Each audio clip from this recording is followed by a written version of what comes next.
of the role of women in Suriname, I can conclude that women of my country historically have always been on the forefront in the fight for freedom, justice, and economic development. Suriname remains committed to the Beijing Declaration and has made gradual progress in strengthening legislation, advancing gender-sensitive policies, and implementing programs to address persistent inequalities. Persistent challenges such as economic disparities, gender-based violence, and underrepresentation of women in leadership. These must be addressed with renewed urgency and vigor. We also face new and have to address new challenges, like the negative influence of social media on the self-image of many girls and young women. In closing, Madam President, Suriname reaffirms its unwavering commitment to advancing the rights, empowerment, and full participation of women and girls in every aspect of life. As a priority action, my government commits to further improve access to STEM education for girls and the protection of women and girls against gender-based violence. Advancing gender equality means progress in achieving sustainable development for all. Working as equals, living as equals, as women and men, we are better together. Thank you. I thank Her Excellency, and again, congratulations for being the first of your kind, the first female president of Suriname. Congratulations.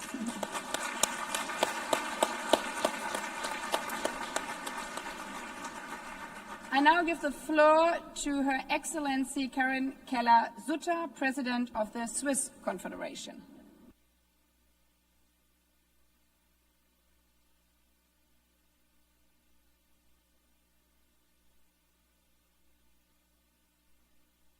Madame la Présidente, Excellences, Mesdames et Messieurs, la déclaration et le programme d'action de Beijing sont aujourd'hui encore notre boussole. Car l'égalité de genre n'est pas une option, c'est un droit humain universel et un catalyseur de développement économique.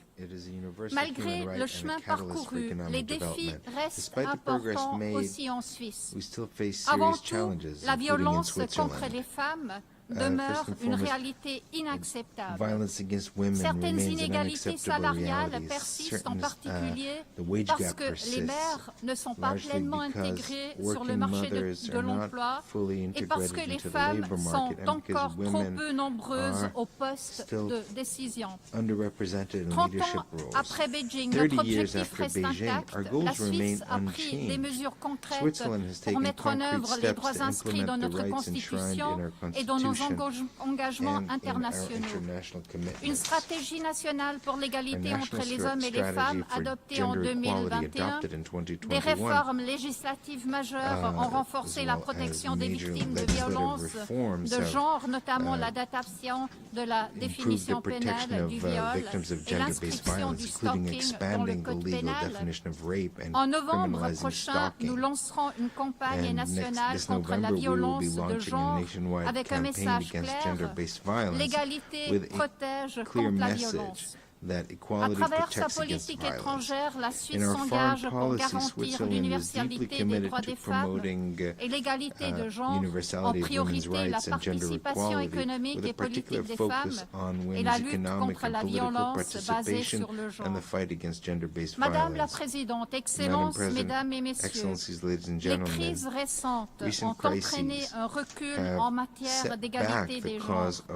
En effet, les acquis des dernières décennies sont aujourd'hui menacés dans plusieurs pays. Or, des solutions ont été formulées depuis longtemps dans différents instruments multilatéraux. Aujourd'hui, nous devons nous appuyer sur ce cadre normatif international et nous engager pour sa mise en œuvre. C'est là le meilleur moyen de protéger les individus et d'assurer le développement de sociétés égalitaires. La démocratie et la prospérité économique en dépendent.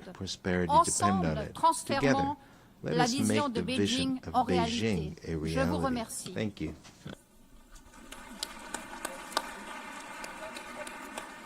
Merci beaucoup. I give the floor now to Her Excellency Netumbo Nandi Naitwa, President of the Republic of Namibia.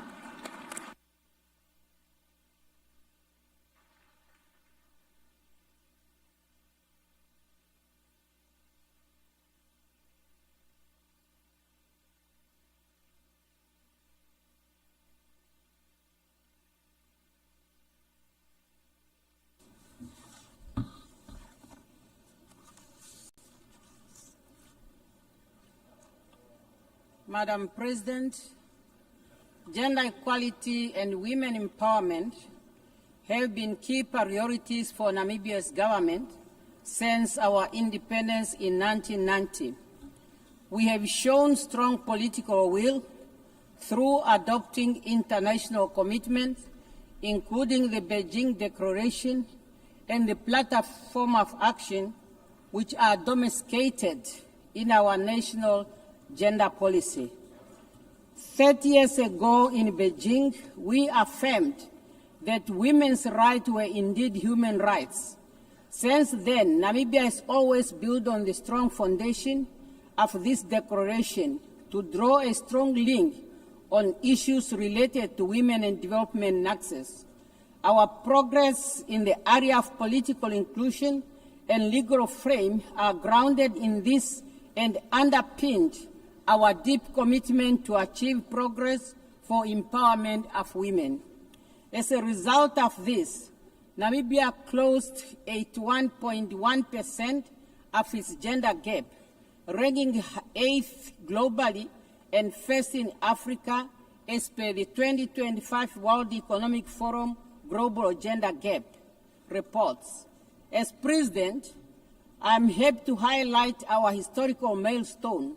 Namibia now has a female president, vice president, speaker of the National Assembly, and Secretary General of the SWAPO Party, the ruling party in Namibia. And women hold 57% of the cabinet, including key ministries such as finance, health, education, international relations and trade. Madam President, as we reflect on our progress, we are also aware that our work is far from to be done. There are areas where there is room for improvement, particularly in the area of economics. In our national context, this is mainly in the area of economic inclusion of women in many economic activities such as mining, fishery, oil and gas, particularly rural women who still remain in the margin of the economic activities. Economic challenge persists across the many sectors, so much that we have to do a lot, particularly in the informal sector, to bring women to the par.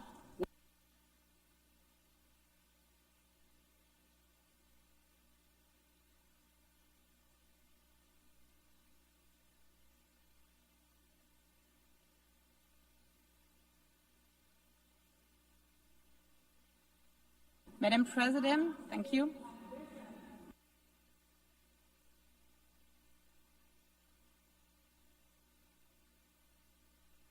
I thank you very much, Madam President. And also congratulations to Namibia. And just in case you hear again, we couldn't find a woman, call the government or the president of Namibia. They could advise you. So the next on the list, I have the honor to give the floor to Her Excellency Dina Ercilia Boluarte Segarra, President of the Republic of Peru.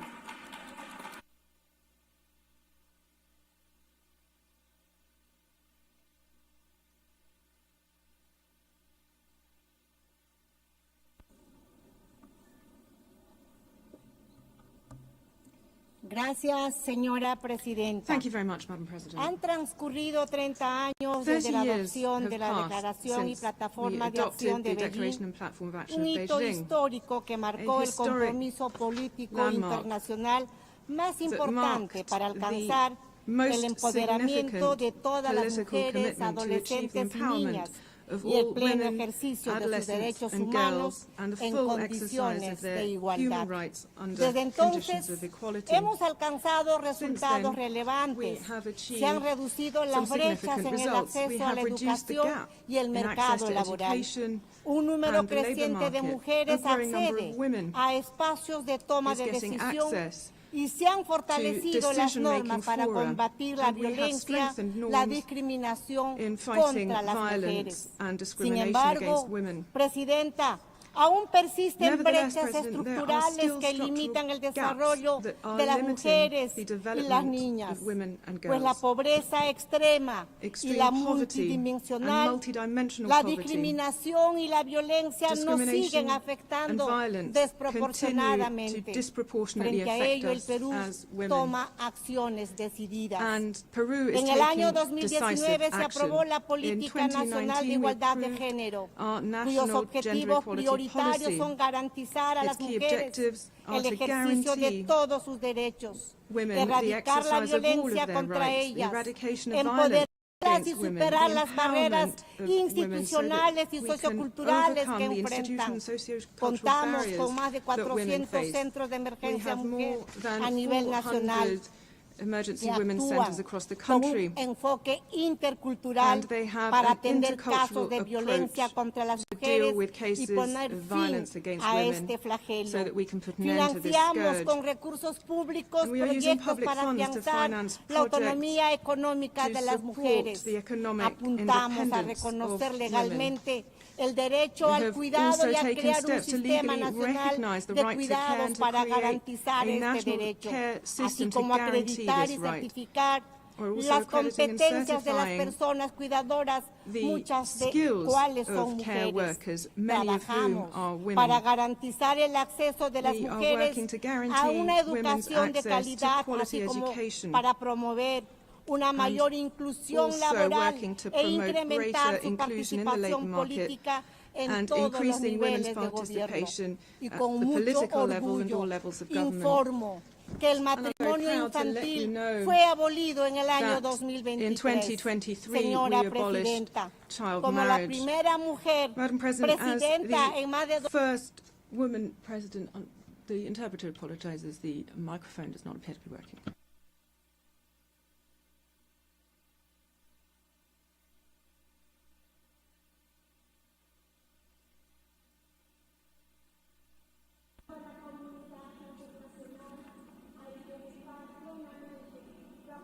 Muchas gracias.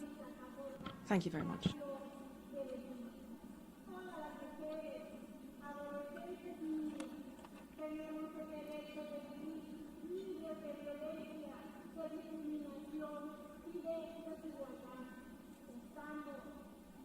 Madam President. Muchas gracias. Muchas gracias, and also to you, congratulations for being the first female president. And may I remind all speakers and maybe also all delegation to look at the script again. I'm very sorry for that one, but we have so many presidents and prime ministers speaking in a row. The next I may introduce is Her Excellency Nataša Pirc-Musar, President of the Republic of Slovenia.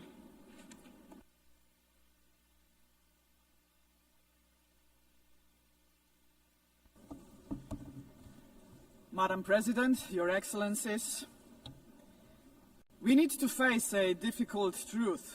Progress on gender equity has been uneven, and many of our hard-won gains are now at risk.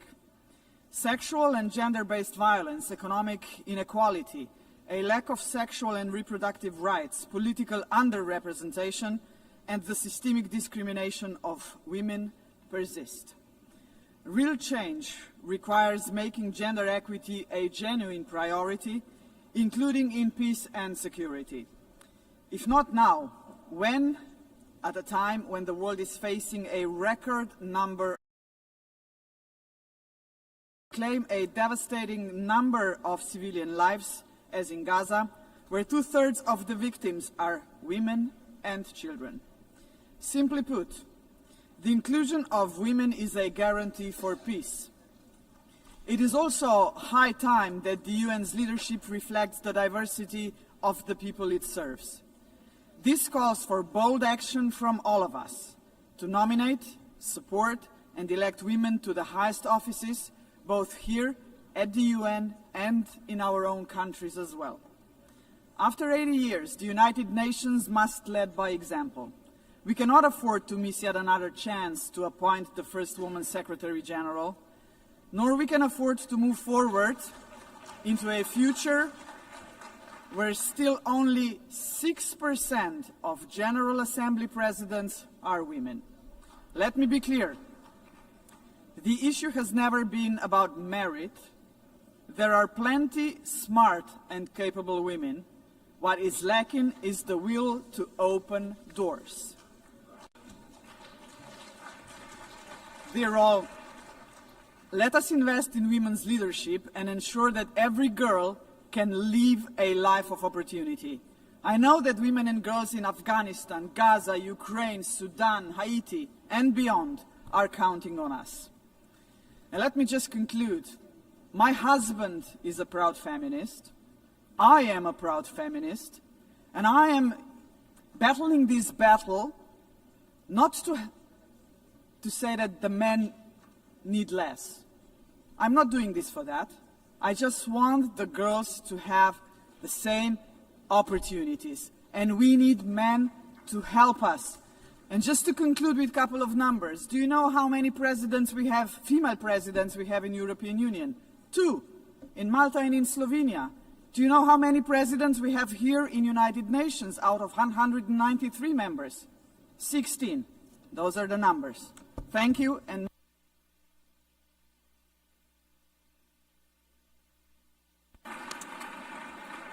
I thank Her Excellency, Madam President, and again also congratulations to you being the first in that role. I give the floor now to His Excellency Daniel Francesco Chapo, President of the Republic of Mozambique.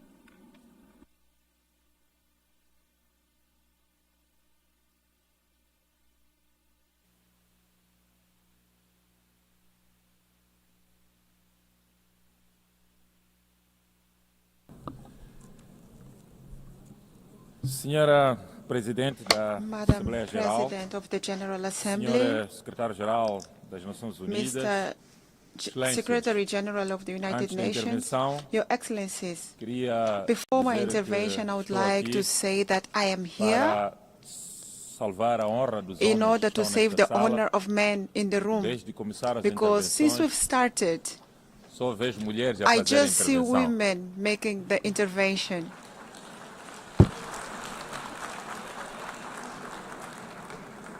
For that reason, I would like to say that we need to have men talking about this topic too. It's an honor to address this distinguished assembly in a year. We celebrate the 30th anniversary of the Beijing Declaration and the Platform for Action. On this occasion, I would like to reaffirm the unwavering commitment to the women empowerment of Mozambique. This is why the implementation of the agenda of Beijing, we have defined 2 priority areas for all girls and women, namely freedom of poverty through promoting access to reproductive resources and economic resources, zero violence, with a particular focus on eradication of femicide and all forms of gender-based violence. Your Excellencies, since Beijing, we have achieved gender parity in the Council of Ministers and in the Parliament. Almost 50% of the girls in the country are enrolled in all the levels of education. We have increased the number of institutional births from 48% to 65%. We have women in leadership positions in the central organ of sovereignty, like the Prime Minister, the President of the Assembly of the Republic, the President of Constitutional Council, President of Administrative Court, amongst other significant advances achieved in the local leadership. We have also created around 30 integrated centers to fight gender-based violence. We still face a lot of challenges. 44% of the girls are in early unions, 68% were victims of violence, and 27% of girls are still unemployed. Mindful of new frontiers of inequalities that are emerging with artificial intelligence and digital technologies that affect disproportionately the employment of women, Mozambique is integrating into the curriculum and promoting girls' access to science and technology.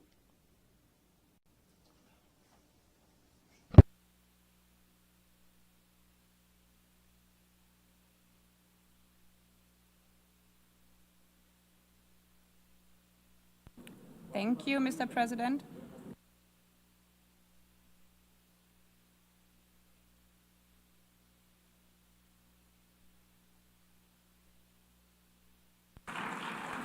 Obrigado, and I thank His Excellency, the President of the Republic of Mozambique. I give the floor now to Her Excellency Hilda Hein, President of the Republic of Marshall Islands.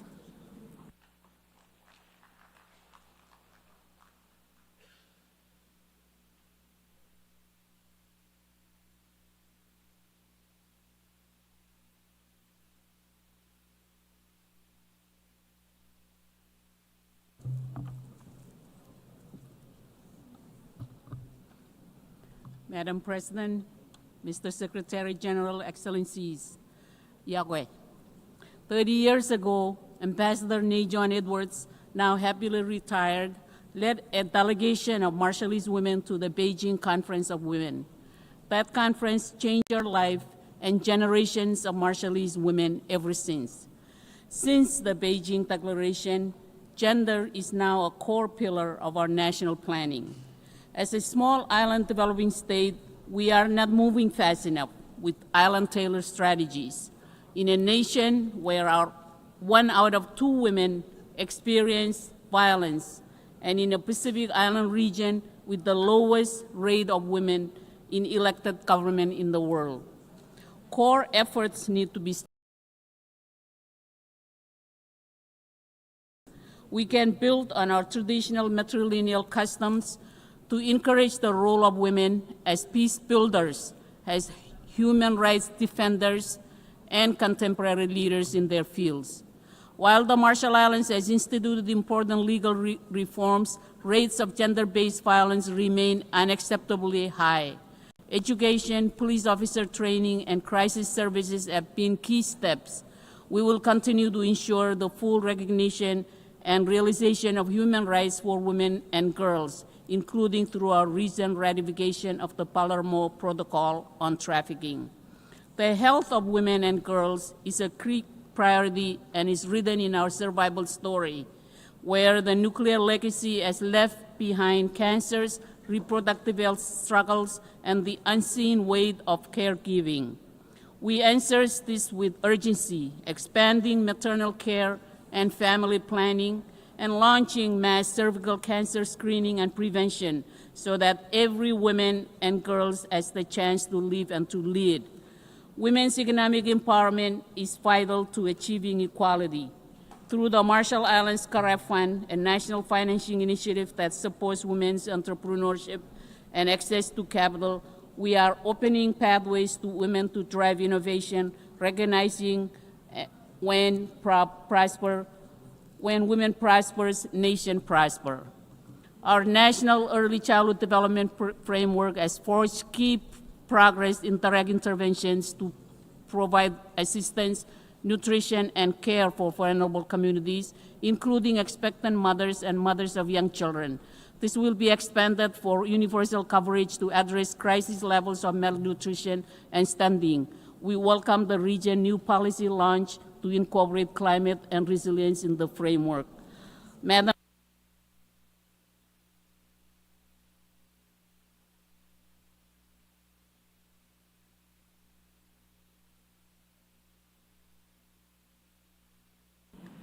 I thank you, Madam President. I now have the honor to give the floor to Her Excellency Gordana Siljanovska-Davkova, President of the Republic of North Macedonia.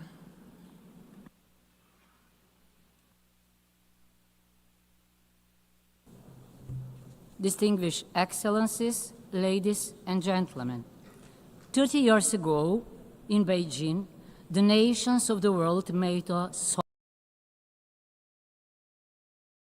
as human rights to achieve gender equality and to empower every woman and girl to live free from violence, discrimination, and limitation. The Beijing Declaration and Platform for Action remain a cornerstone of international law, a living testament that equality for women is both justice and a prerequisite for peace, prosperity, and sustainable development. And yet, 3 decades on, we must admit progress has been uneven, fragile, and too often reversible.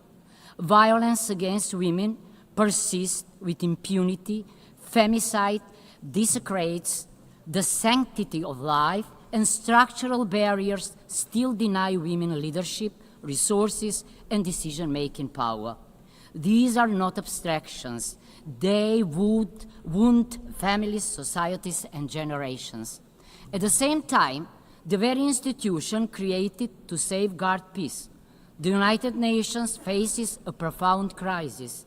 Conceived as the greatest peace project of humankind, it is now stands against a backdrop of wars raging across continents.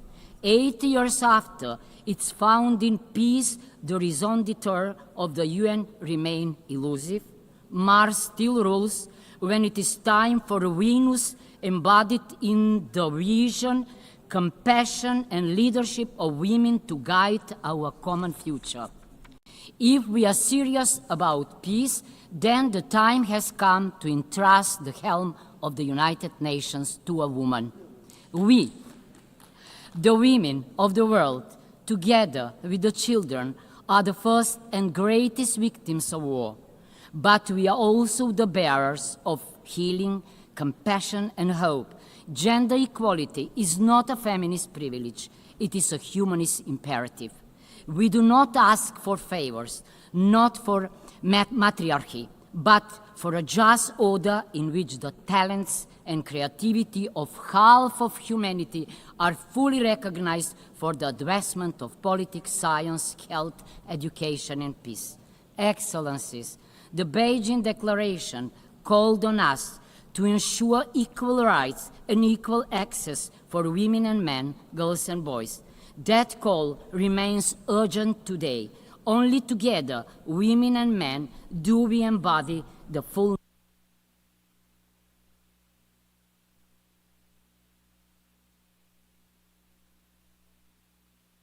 renew our commitment.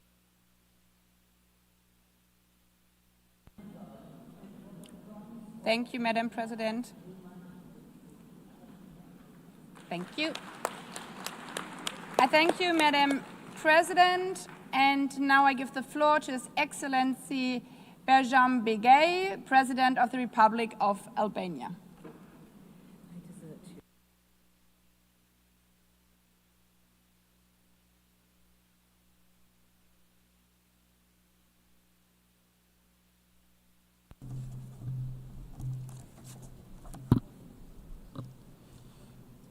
Madam President, Excellencies, it's my pleasure to present at the commemoration of the 30th anniversary of the Beijing Conference an important platform in the global efforts for gender equality and the empowerment of women and girls.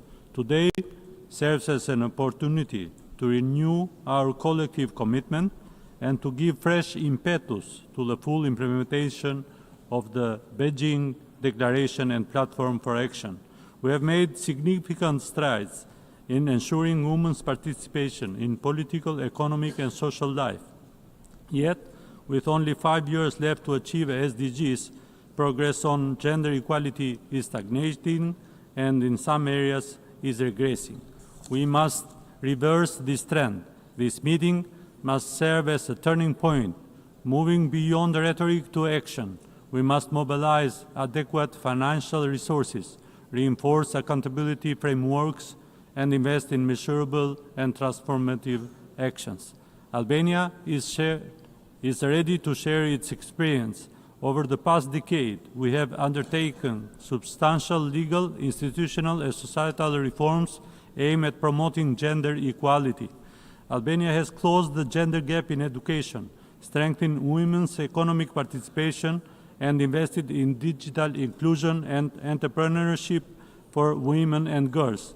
These reforms have been shaped in consultation with civil society and the youth, making gender equality an important aspect of our society. To us, gender equality is essential to sustainable development, social cohesion, and shared prosperity. Albania has pledged two priorities under the Beijing Plus 30 Action Agenda. First, to intensify efforts to eliminate violence against women, and second, to expand the application of gender-responsible budgeting. At a time when conflicts and crises are multiplying, the world needs the leadership and contribution of women more than ever. Their role is fundamental in building peace, preventing conflict, and creating more inclusive and resilient societies. Albania reaffirmed its full commitment to the Beijing Declaration and Platform for Action, to the 2030 Agenda, and to international human rights instruments. Thank you.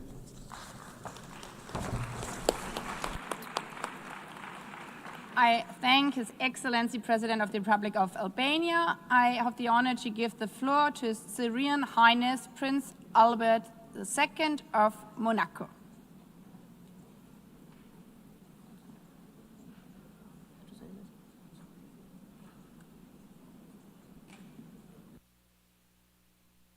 Excellences, Mesdames et Messieurs, Excellencies, ladies and gentlemen, in all of your capacities, 30 years ago, the Beijing Declaration Platform of Action set out an ambitious roadmap to achieve gender equality and empowerment of all women and girls. Today, as we mark this anniversary, we need to demonstrate clear-sightedness, determination, and a renewed commitment. Despite significant progress that has been achieved over recent decades, we see today alarming setbacks in women's rights. There are armed conflicts, the climate crises, and regressive movements which imperil our basic rights.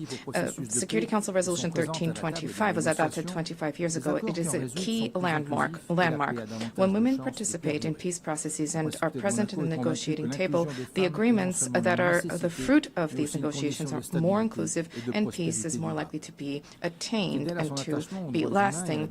As part of our commitment to human rights and the dignity of every person, Monaco has always supported international efforts for advancing gender equality.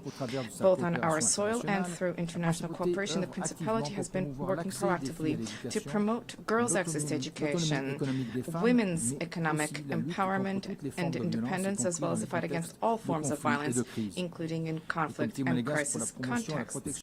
The Monegasque Committee for the Protection and Promotion of Women's Rights was established in 2018.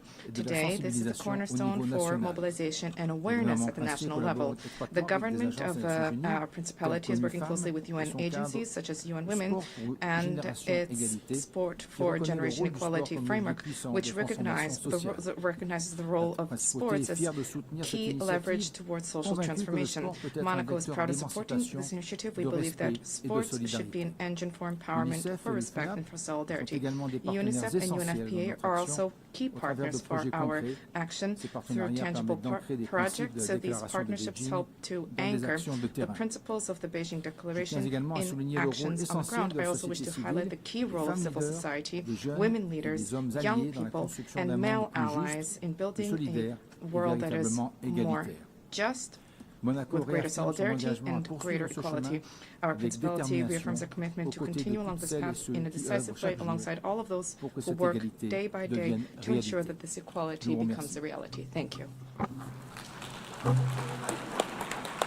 I thank His Serene Highness Prince Albert II of Monaco, Sovereign Prince of the Principality of Monaco. And I have the honor now to give the floor to His Excellency Azali Assoumani, President of the Union of the Comoros.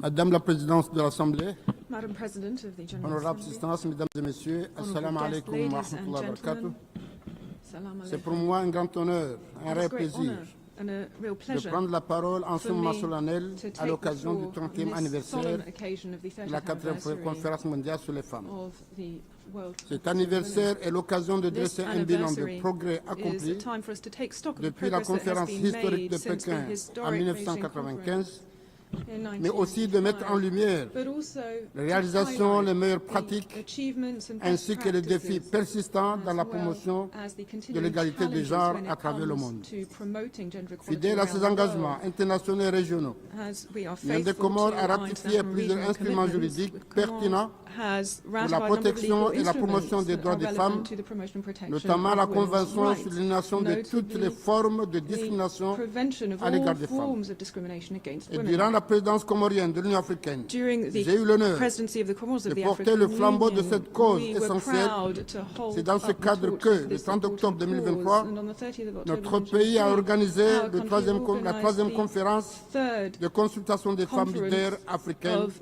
sur les consultation thèmes on women African stimuler leaders on the l'engagement en topic faveur de stimulating l'autonomisation économique des commitment femmes et mettre fin towards à the la violence economic empowerment à of women, l'égard des putting an femmes et end des to filles. violence against women Sur le and plan national, girls.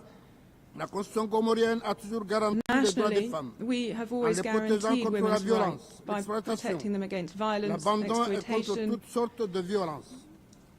De and any nombreuses form réformes of violence. législatives et institutionnelles ont été adoptées, We parmi have lesquelles adopted a number of le legislative nouveau code instruments pénal nationally, intégrant des including dispositions the pour la new protection penal des femmes et code des that enfants. makes provisions for the Et plus protection of women récemment, en and children. More 2024, recently, in la création 2024, des ministères dédiés à la promotion des created a genres, ministry à la solidarité, dedicated à to the l'information, promotion of à gender laquelle il y a une equality femme and qui m'a donné l'autorisation de venir training. parler aujourd'hui. And there is Le a gouvernement woman comorien heading that up. a mis en place une We politique also nationale established a d'égalité national du genre policy et for développé gender des equality, mécanismes and we de have prise en developed charge mechanisms médicale, juridique for et psychologique medical, pour les legal, victimes de violences and basées other sur le genre, support for victims une of réinsertion gender-based scolaire et violence. professionnelle est également proposée aux filles And mères victimes et we violences. also offer La special création support d'Africa for Women women Leaders. and girls who have been victims. Network, réseau des femmes leaders africains The et d'une network of plateforme pour women le leadership African féminin, leaders l'implication active des autorités is locales et communautaires actively et des involved leaders with religieux. local authorities. Depuis mon accession à la magistrature suprême, j'ai placé la participation des femmes aux instances de décision Placed the politique promotion au of cœur de nos priorités. women at the heart Aujourd'hui, of our les priorities. femmes And today, occupent des responsabilités, women notamment hold au sein du gouvernement, positions of responsibility du Parlement, within the des government, institutions the juridiques et parliament, judiciaires, legal and judicial institutions, and other areas. The interpreter apologizes. The speaker's microphone has been cut off.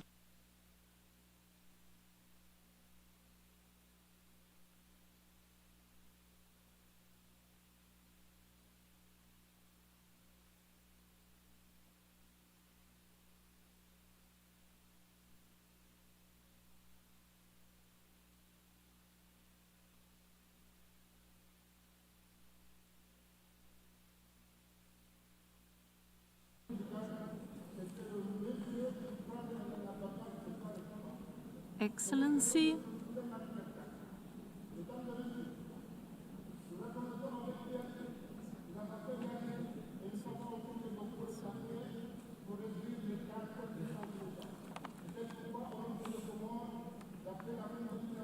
Excellency, kindly conclude your statement. Oh my God. I know. I thank His Excellency, the President of the Union of Comoros, and I now give the floor to His Excellency Bassirou Diomaye Diakhar Faye, President of the Republic of Senegal.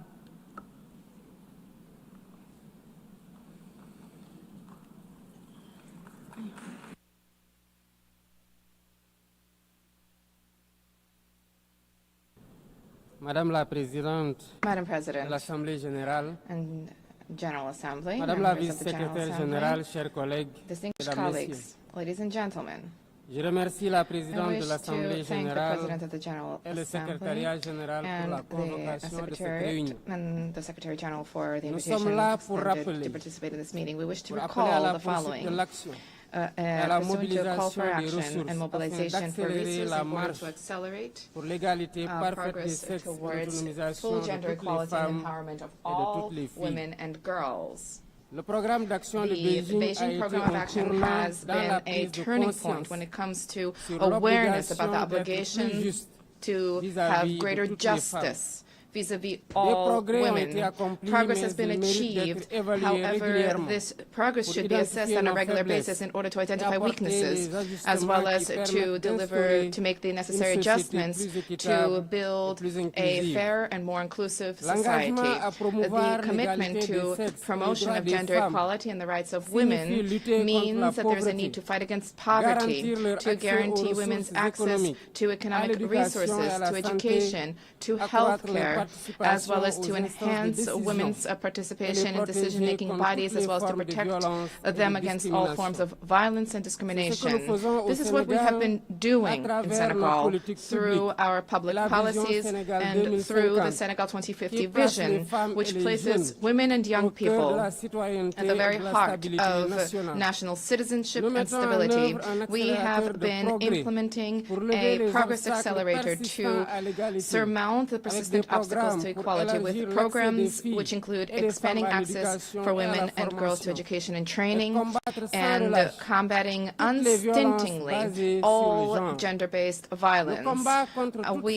de are violence et fighting de against all forms of discrimination violence contre and les femmes et discrimination les against filles women and doit se girls, poursuivre and avec this véhémence. struggle needs to be Rien dans continued l'histoire ni dans la religion with ou dans la vigor vie sociale in neither in ne peut religion, justifier history, qu'une or, femme ou or une any fille affiliation, soit or any violentée, argument can be made for discriminée. women to be abused, Tous ensemble, discriminated against, or pouvoir marginalized. membres All de la public société bodies, civile, members of leaders civil religieux society, et religious traditionnels, and les faith citoyens tout court. traditional leaders, Nous devons all plus que citizens jamais have an nous obligation, mobiliser more than contre ever la before, to brutalité, mobilize ourselves le against harcèlement, brutality, le viol against et les harassment, insanités against de tout rape, genre. and against Ensemble, all forms surmontons of les abuse. inégalités Together, let us persistantes. surmount the Œuvrons persistent pour un partenariat inequality. Let us renforcé entre work les États. towards a greater Préparons partnership les among states. générations Let us futures à vivre prepare dans un future monde plus generations, juste, succeeding plus generations, égalitaire helping et them to plus live in harmonieux. a C'est fair, une more responsabilité equal, and more partagée. harmonious Une world. This is a exigence morale shared responsibility. universelle. This is Je a vous universal remercie de moral votre attention. duty. I thank you for your attention. I thank His Excellency the President of Senegal, and I now give the floor to His Excellency Faustin Archange Touadéra, President of the Central African Republic.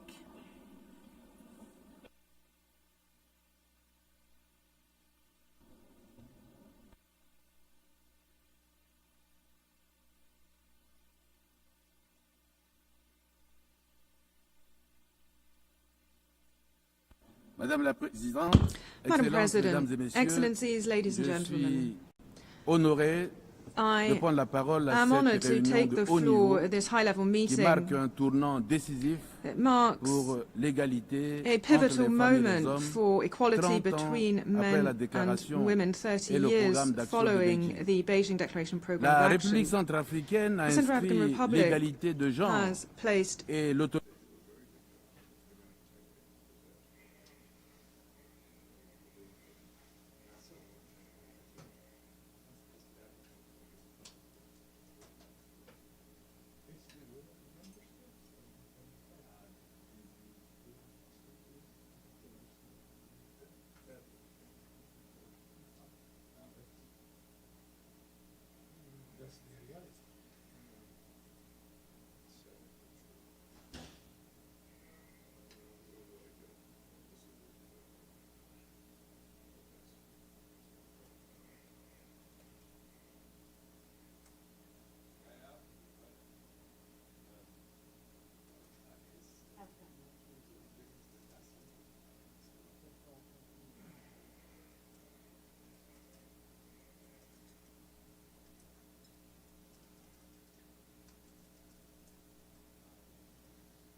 summer, but we had, at least in August, we had someone come every week to pick up the mail and pick it up in the park.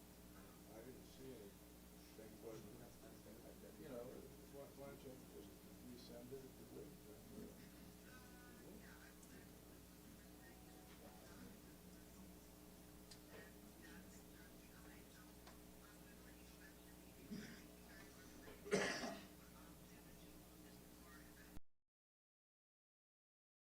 No, that wasn't me, but maybe in the room. I don't know.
course, it is in the morning.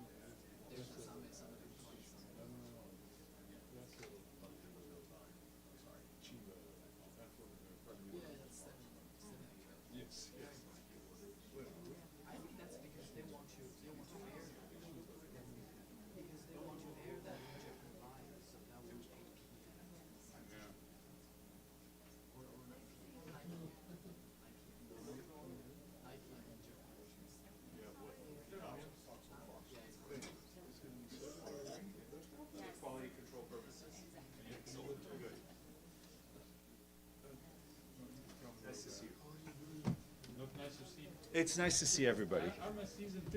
Yeah, I know. You know, it's always a special greeting for Joe because it's hard for a Yankees fan to come into this room. So, you won't say anything. No, I don't. I don't want. I don't want to hear from you. I just want you to hear from me. All right. Good afternoon.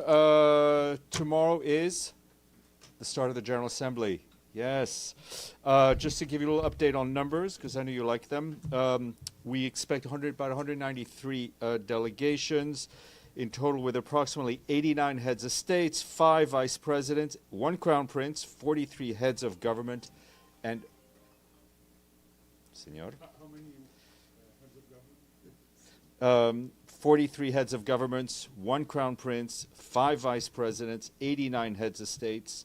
And we have the more detailed breakdown if you're interested. Also, we have about 1,642 bilateral meetings that have been scheduled in the lobby of the General Assembly building where the temporary meeting booths are. So we're glad to see that member states will use this time for meetings and speaking to people they may not usually speak to. Tomorrow, the opening of the 80th session of the high-level session of the General Assembly.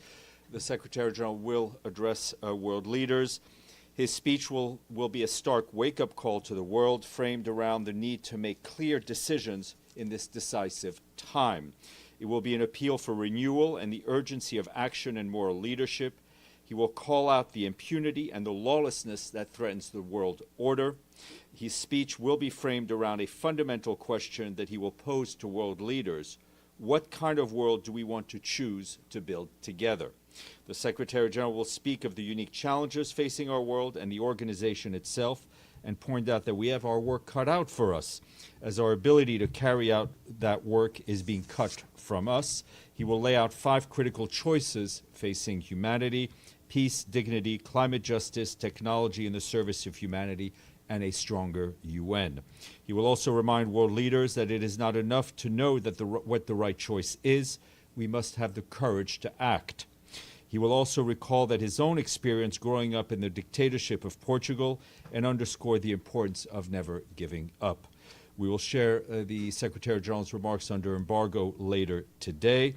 Also want to remind you that because of the many competing events and papers and reports you will have to file, we will not be briefing Tuesday, Wednesday, and Thursday unless there's some major breaking news in addition to all the breaking news we have to deal with, and we will be back in this room on Friday. This morning in the GA Hall, the Secretary General delivered remarks marking the 80th anniversary of the United Nations. 8 decades ago, he said this organization was established to become the place where all nations, whether large or small, could come together to solve problems that no country could solve alone. And yet, he added, at this moment, the principles of the same organization are under assault as never before. The Secretary General listed a number of challenges facing the world today. To address these challenges, we must not only defend the UN, he said, but we must also strengthen it. Those remarks were shared with you. This afternoon, the Secretary General will speak at a conference on the two-state solution, co-sponsored by France and the Kingdom of Saudi Arabia. He's expected to say that the situation on the ground is intolerable and it is deteriorating by the hour. He will also welcome the measures that many member states are taking to galvanize support for the two-state solution, including pledges to recognize the state of Palestine. The Secretary General is to emphasize that we must recommit ourselves to the two-state solution before it is too late. a solution in which two independent, democratic, viable, and contiguous and sovereign states are mutually recognized and fully integrated in the international community. He will also stress that statehood for the Palestinians is a right and not a reward, and denying statehood would be a gift to extremists everywhere. Turning to the situation on the ground in Gaza, our colleagues at the Office of the Coordination of Humanitarian Affairs tell us that as Israeli military operations continue across the Gaza Strip, the Palestinian Civil Defense said that over the last 10 days, it carried out more than 50 rescue recovery missions. Health services are also under severe strain, as we've been telling you. Today, the Ministry of Health in Gaza called on people to donate blood amid severe shortages in hospital. Once again, we have to reiterate that civilians and civilian infrastructure must always be protected and should never be a target. Civilian sites must also never be used to shield military operations. OCHA tells us that hostilities have disrupted nutrition services in Gaza Governorate, where famine was confirmed over 1 month ago. Partners working in nutrition report that almost half of the treatment centers are reportedly closed. This hampers efforts to detect new cases and maintain treatment of hundreds of children. On Friday, the Ministry of Health said 162 people, including 32 children, have died from starvation and malnutrition since the famine was confirmed. Meanwhile, the growing number of people moving to the south is putting mounting pressure on our already strained services available in Khan Yunis and Deir al-Balah, where conditions are dire, as we've been telling you. Our partners say that people are squeezed in tents along the beach, crammed in school shelters, sleeping in the open on the rubble of destroyed buildings and houses. Although aid organizations are overstretched, we continue to serve those in need as much as possible. Today, 7 out of 12 humanitarian missions coordinated with Israeli authorities were facilitated, while our teams managed to collect health supplies from Karim Shalom. 2 missions to retrieve food cargo were denied. Meanwhile, our partners at 4 monitoring points tell us that desperate families are leaving Gaza City, with many moving towards Khan Yunis and Deir al-Balah in the south, where there is very little space to accommodate new arrivals and displacement. Displacement sites, as I've said, are already overcrowded, and those who remain in the north desperately need humanitarian support. As you can imagine, the Secretary General has delivered a number of remarks today. Also this morning, he spoke at the high-level meeting to mark the 30th anniversary of the 4th World Conference on Women. He said that 30 years ago, the world came together to affirm that the rights of women and girls are not separate, secondary, or negotiable, and that they are human rights. The Beijing Declaration on Platform for Action is the most ambitious global political commitment on women's rights ever achieved, but progress has been slow and it has been uneven. Mr. Guterres added that hard-won gains are now under attack and a wave of misogyny is rolling across the world. Let us be clear, he said, equal rights and opportunities are not partisan issues. They are global imperatives and the foundation for peace, prosperity, and progress. In every region, in every country, in every community, women and girls are fighting for their rights. The UN will stand with them. All leaders should be able to do the same, he added. His full remarks were shared with you. Preview for this afternoon, he will also deliver remarks at the SDG Moment event and is expected to stress that it's a time to intensify our efforts to achieve the Sustainable Development Goals, that we must regroup, we must recommit, and we must refocus, emphasizing that we need to keep the promise of the SDGs. And this morning, our colleague Melissa Fleming, the head of the Department for Global Communications, opened the SDG Media Zone on the Visitors Plaza. You guys should drop by if you haven't already done so.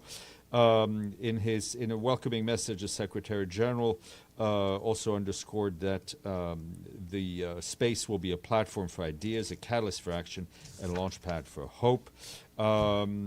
And I would, yes, I would encourage you to drop by. They have some absolutely great programming. A few minutes ago, we issued a message from the Secretary General in support of the global initiative to galvanize political commitment to international humanitarian law on the eve of the high-level week. In his message, he said that around the world, international humanitarian law is being trampled. Civilians are paying the price. All parties to the conflict must live up to their obligations and respect these life-saving rules.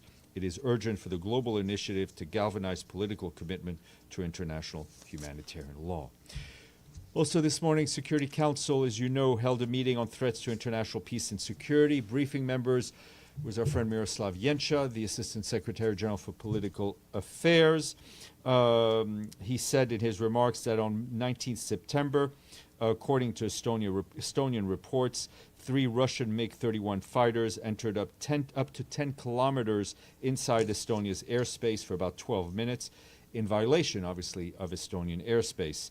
Mr. Jenča noted that this latest development follows reported violations by Russian drones in both Polish and Romanian airspace.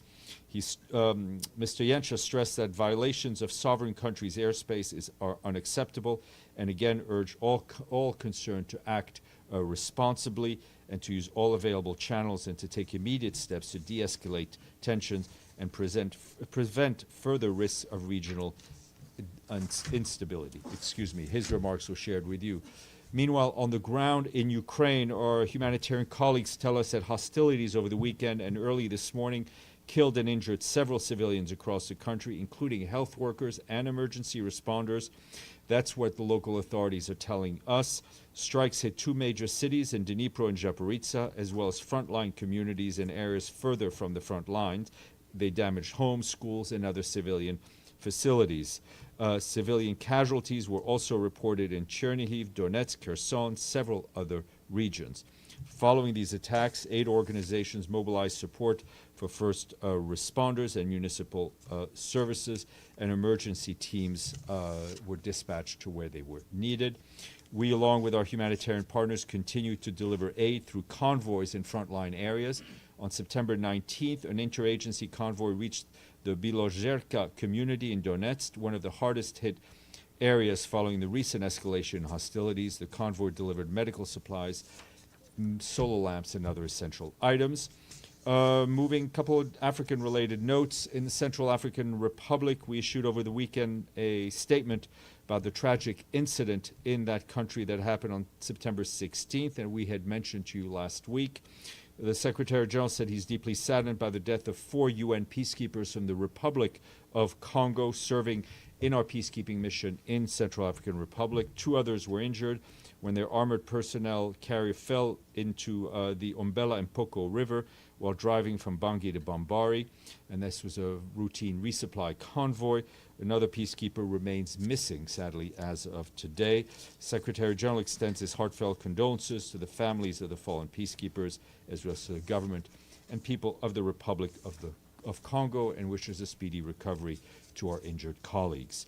And in Sudan, our humanitarian colleagues are warning of a sharp decline in the humanitarian situation in El Fasher, which, as you know, is the besieged capital of North Darfur, where deadly attacks and fresh displacements are compounding the suffering of civilians. The International Organization for Migration reports that about 7,500 human beings fled Abu Shuk displacement camps and parts of El Fasher town. That was just in a few days. That's between the 17th and the 19th of September. All of this is being done while there's a heightened sense and reality of insecurity. And you will have seen that over the weekend, the Secretary General expressed his grave alarm at the rapidly deteriorating situation in El Fasher, warning of growing risks to civilians trapped in the area. Also, Tom Fletcher, our humanitarian chief, warned that El Fasher is on the brink, with civilians besieged in living in famine conditions. This comes after Friday's devastating attack on a mosque, which was reportedly carried out by the Rapid Support Forces, in which over 70 people were killed. UNICEF says at least 11 of the fatalities were children. That's what according to initial reports. This violence continues to have a devastating impact on our humanitarian response efforts. Local aid organization reported to us that they've been forced to suspend operations in El Fasher, in the area of El Fasher last week, due to the security situation, which is unraveling. The organization had been providing health, water, hygiene support, and for several thousand people, despite the tightening siege. On top of that, seasonal flooding throughout the country is increasing humanitarian needs, and across the Darfur region, cholera continues to spread. The outbreak in South Darfur is expanding, with over 5,200 suspected cases and more than 250 deaths reported since May. Yesterday, we and our partners launched a large-scale cholera vaccination campaign across Darfur, aiming to reach about 1.9 million people. First phase is underway in localities in South Darfur, with plans to expand to East and North Darfur states, including Tawila, which is hosting a lot of the people who fled El Fasher. And with heads of states gathering in New York, the Secretary General calls once again for concerted international action in support of the people of Sudan. Mr. Lamamra, as personal envoy, stands ready to support genuine efforts to end the conflict and establish an inclusive political process for the people of Sudan. And moving south to South Sudan, where the political situation is and humanitarian are tense, we've seen reports that the first Vice President, Riek Machar, and other individuals today appeared at a special court hearing in Juba. Our peacekeeping mission there tells us it is following the proceedings, reminding us that the judicial process must adhere to international standards of fairness and transparency, with full respect for the rule of law and for human rights. On the ground, the mission reports fresh clashes between South Sudan People's Defense Forces and alleged white army elements in Nasir County, which is in Upper Nile State. These clashes have reportedly resulted in casualties and injuries. The mission is verifying the information and reiterate the call for all peace partners for an immediate cessation of hostilities and strict adherence to the revitalized peace agreement. And lastly, and closer to these shores, but also a pretty dramatic situation, that is in Haiti, where the Office of the Coordination of Humanitarian Affairs tells us that violence by armed groups continues to fuel displacement. According to IOM, armed attacks on the commune of Verret in the Artibonite department have forced more than 3,000 people to flee their homes since September 15th. Most of those displaced have sought shelter with host families. The area already experienced similar attacks and displacement 2 months ago. Meanwhile, on September 18th in Northwest, armed groups attacked the commune of Bassin Bleu, setting fire to the police station and the only hospital in the area. According to authorities, a teacher was also killed in the attack. With no access to basic services and under direct threat, about 2,000 people had to flee their homes. These latest incidents highlight the continued spread of violence across different parts of the country, severely impacting lives and property, and further weakening access to essential services such as health and education. OCHA says working closely with our humanitarian partners, continue to monitor the situation and coordinate the response to ensure that assistance reaches those most in need, despite the very challenging conditions for our colleagues to work. Mr. Klein. Yes, excuse me. You mentioned in your remarks regarding the Secretary General's address on the Palestinian-Israeli conflict and the two-state solution, that Palestine has the right, it's not a privilege, to have its own state. But would he also believe that with that right comes responsibilities, and would he favor certain preconditions, such as release of all the hostages, Hamas laying down all of its weapons, and a unified government as preconditions to recognition as an independent state? Let's take it from let me. I was going to say let's take it from the beginning, but I forgot the beginning of your question. But yeah, I'm trying to remember myself, but no. The beginning of the premise of the question is you had said, I guess paraphrasing the Secretary General, that the statehood is for the Palestinians is a right, not a privilege. And what I asked before laying down the preconditions is whether that also should mean that there's a responsibility that goes with the right. Let's first of all, every member state of this organization has rights and has responsibilities, and the responsibilities of every member state of this organization is enshrined in the Charter, the Universal Declaration of Human Rights, and the body of internationally agreed to international law. Since the beginning of this phase of the conflict, the Secretary General has been very clear in the need for Hamas and other Palestinian armed groups to release all their hostages unconditionally. right? He wants to see an end to this conflict. He wants to see more humanitarian aid. He wants to see the Israeli hostages released, and he wants to get us back on a track to a two-state solution. Peoples have a right to self-determination, and also for many years, this sector have been calling for a unified Palestinian government and for member states to support. The question, though, is whether the release of the hostages, Hamas laying down its arms, and a unified government should be preconditions for recognition of Palestine as a state. Otherwise, it appears to be rather symbolic and nothing else. I mean, people are saying it's a gift to. We've seen comments from people saying it's a gift to Hamas. I mean, from what I know of the Hamas charter, Hamas is not calling for a two-state solution. So for the Secretary General, two states living side by side in peace and security is a necessity for the peaceful future of the region. Deji, and then. Yeah, also on Palestine, we know that yesterday 4 countries recognized state of Palestine, which made the number of the countries to more than 150. But Prime Minister Netanyahu said this is, just like you said, the reward to terrorism. But what is more importantly is he said that in the West Bank there will be no state of Palestine. If this is the reaction to the recognition, do you worry this will actually deteriorate the situation in the West Bank? I think we have to be determined in achieving the goal that we want to achieve, and we cannot let ourselves be distracted by threats and intimidation. And sorry, 2 more questions. One question related to this. It seems to me Israeli government, they were implementing policies that is weakening the PA, while on the other hand they say PA is too weak to have a state. So what is the reaction of the Secretary General? Okay.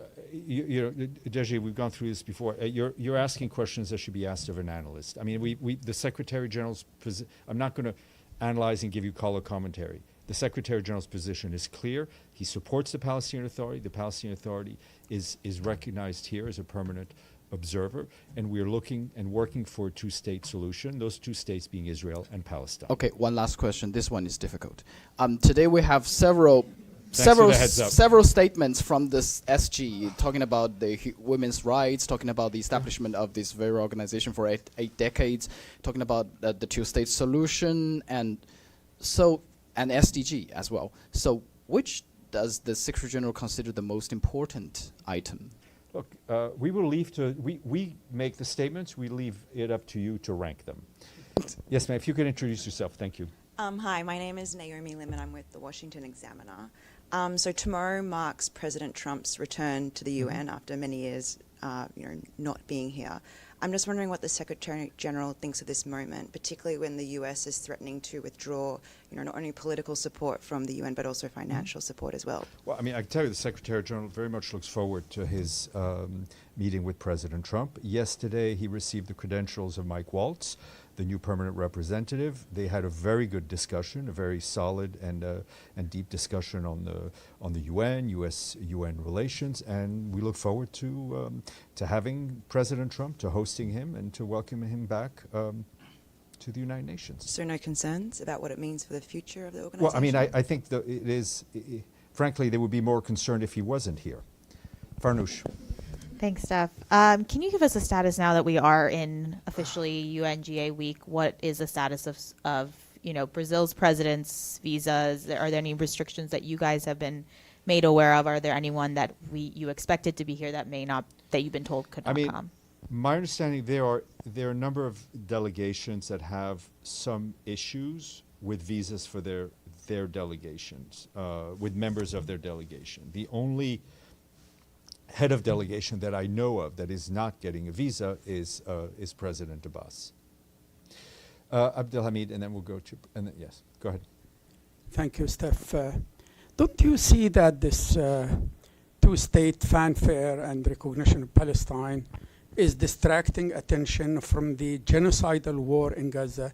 37 Palestinians were murdered from the morning until now, and no one talked about it. Abdelhamid, I think we all need to be able to do two things at once. We need to deal with the reality of what is going on the ground, and I think I gave, like I do every day, a pretty grim picture of that reality, but that cannot distract us from the goal of peace and stability that we want for Israelis and that we want for Palestinians, and that's exactly what we're doing.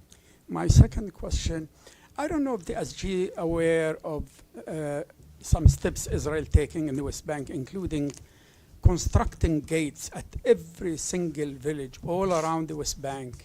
Like Ramallah has about 150 gates around it, and every village has a gate, which is, this is recent. So it's preparing for something coming. Are you aware of this I development? hadn't seen those particular reports, but I think we've been reporting regularly on the deteriorating situation in the West Bank. If you can share your microphone with your neighbor.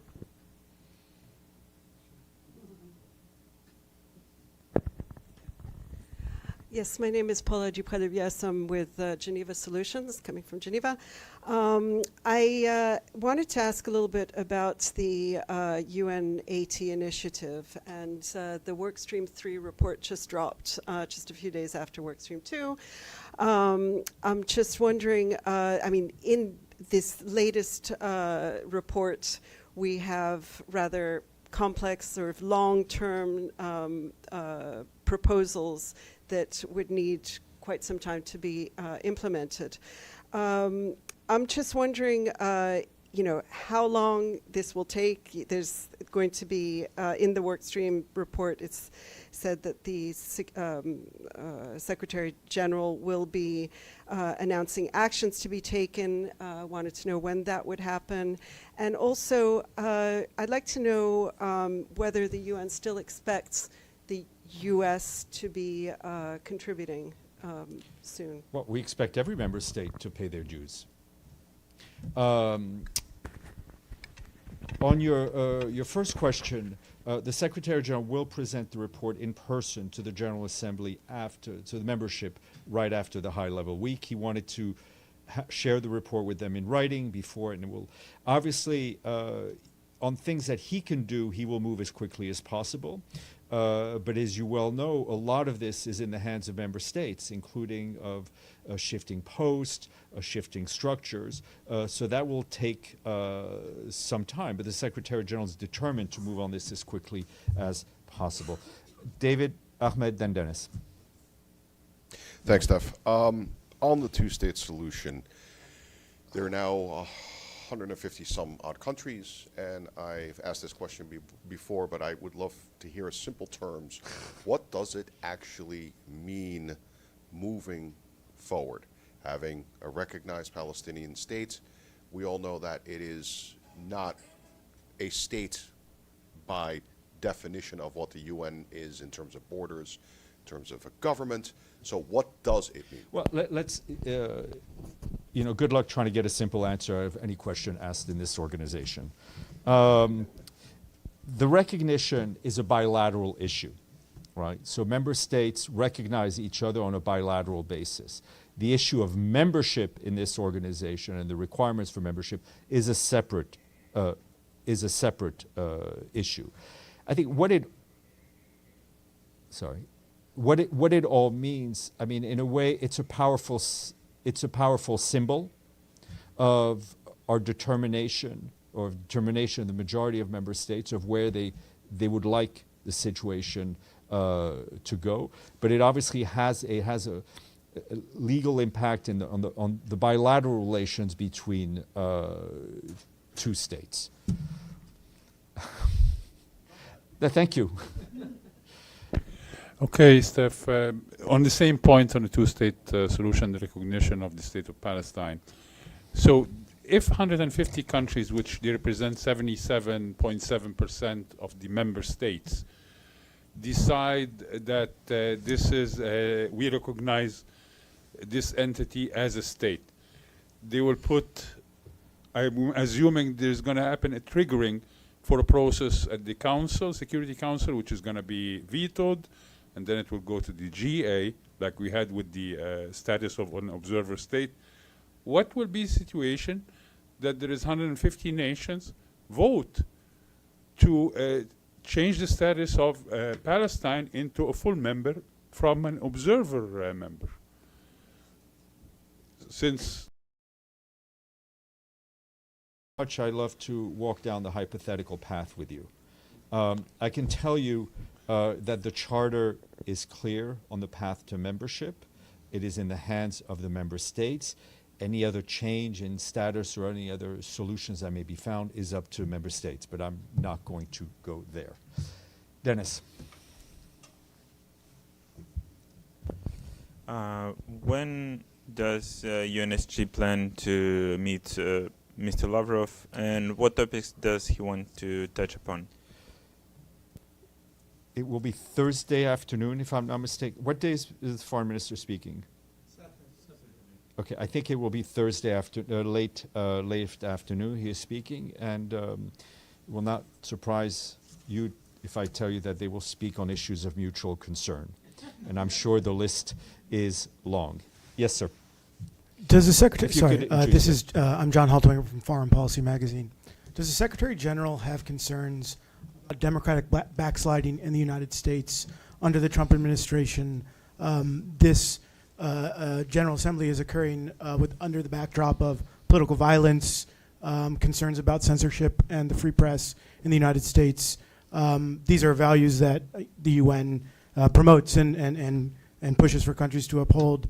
The U.S. is the host nation of UNGA, of the UN headquarters. Is this a concern for the Secretary General? I think the Secretary General has been vocal in expressing his concern at the wrong direction in which globally issues having to do with human rights, freedom of the press have been going. And I think that's one, he spoke about on the anniversary of the Charter a few weeks ago, saying that the UN Charter, the Universal Declaration of Human Rights are not an a la carte menu, and they need to be taken as a whole by every member state who has signed on to them. Go, and then welcome back. Thank you. The fact that the Palestinian delegation couldn't get a visa, is it something acceptable for you, or do you that think is what? Is it something acceptable for you? No, I mean we've expressed our deep concern about the decision. I think we said it is deeply regrettable, and moreover, we've taken it up directly with the host country. But the situation is what it is. So you consider this as a serious breach? Yes, it is. It goes against the headquarters agreement, which I think is Article 11 of the headquarters agreement, which says, in layman's term, that the U.S. has a duty to facilitate the travel to the United States of people who have business in front of the United Nations. The SG will complain about that too. We have our legal President counsel Trump and others tomorrow. have been in touch directly with the U.S. Government, and it is something that has been taken up by the Committee on Host Country Relations. Please. Go ahead. Sorry. Yes, go ahead. Yes, I wanted to ask, so if you're a Palestinian and you're right now living in a Palestinian recognized state, what does that mean as far as being a Palestinian refugee? And what does that mean as far as UNRWA's work in the region? Well, UNRWA's mandate is given to it by the General Assembly, and I think UNRWA is a band-aid, and they've said so themselves, to be until there's been a settlement on this issue for good. Yes, please, go ahead. The General Assembly going to adopt another resolution this afternoon on Palestine? I do not. I think they've already adopted the New York Declaration, but member states will do what member states do. So we'll see. On that note, enjoy the week. Sorry, Evelyn, did you have a question?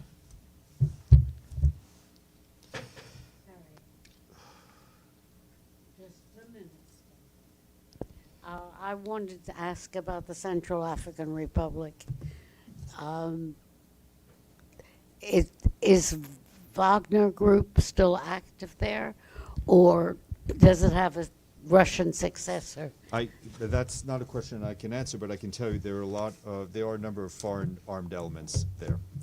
Thank you. Have a good week. If you need any help.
Remains the boldest global compact for women's rights. Its true legacy must progress. Let us act with urgency, courage, and solidarity so that every woman and girl can live free from poverty and violence and be empowered to lead and contribute to inclusive development. I thank you all. I thank the Deputy Prime Minister and Minister of Foreign Affairs of Pakistan, and now give the floor to His Excellency Ervin Ibrahimovic, Deputy Prime Minister and Minister of Foreign Affairs of Montenegro.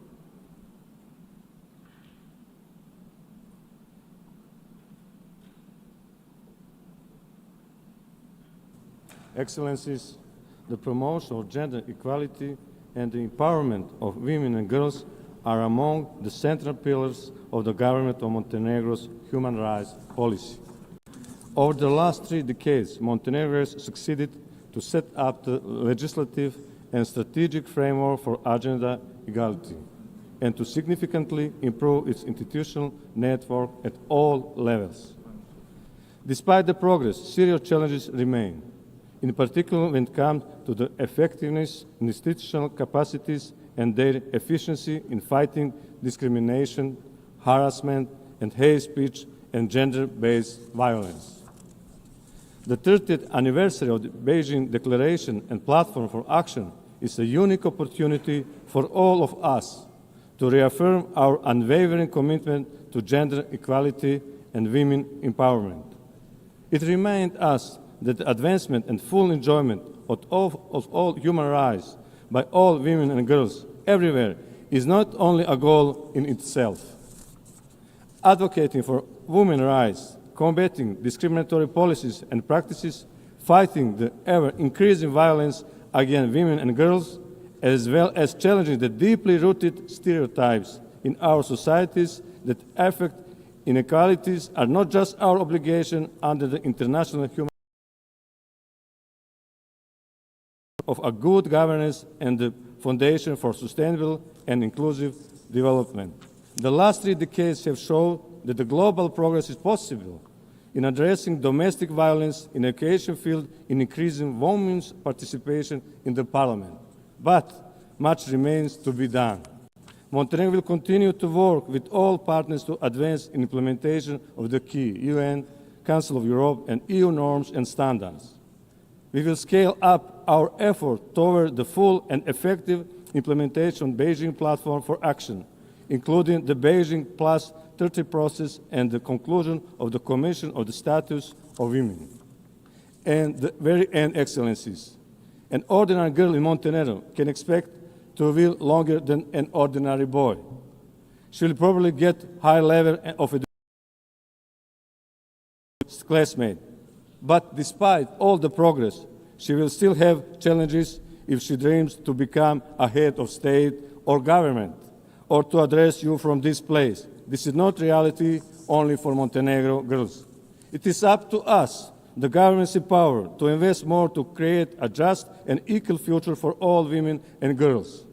We owe it to them, but above all, we owe it to all of us, to our entire societies, as we search for meaningful answers. I thank the Prime Minister and Minister of Foreign Affairs of Montenegro, and now give the floor to Her Excellency Joelle Clark, Minister of Sustainable Development, Environment, Climate Action, and Constituency Empowerment of St. Kitts and Nevis, on behalf of the Caribbean community.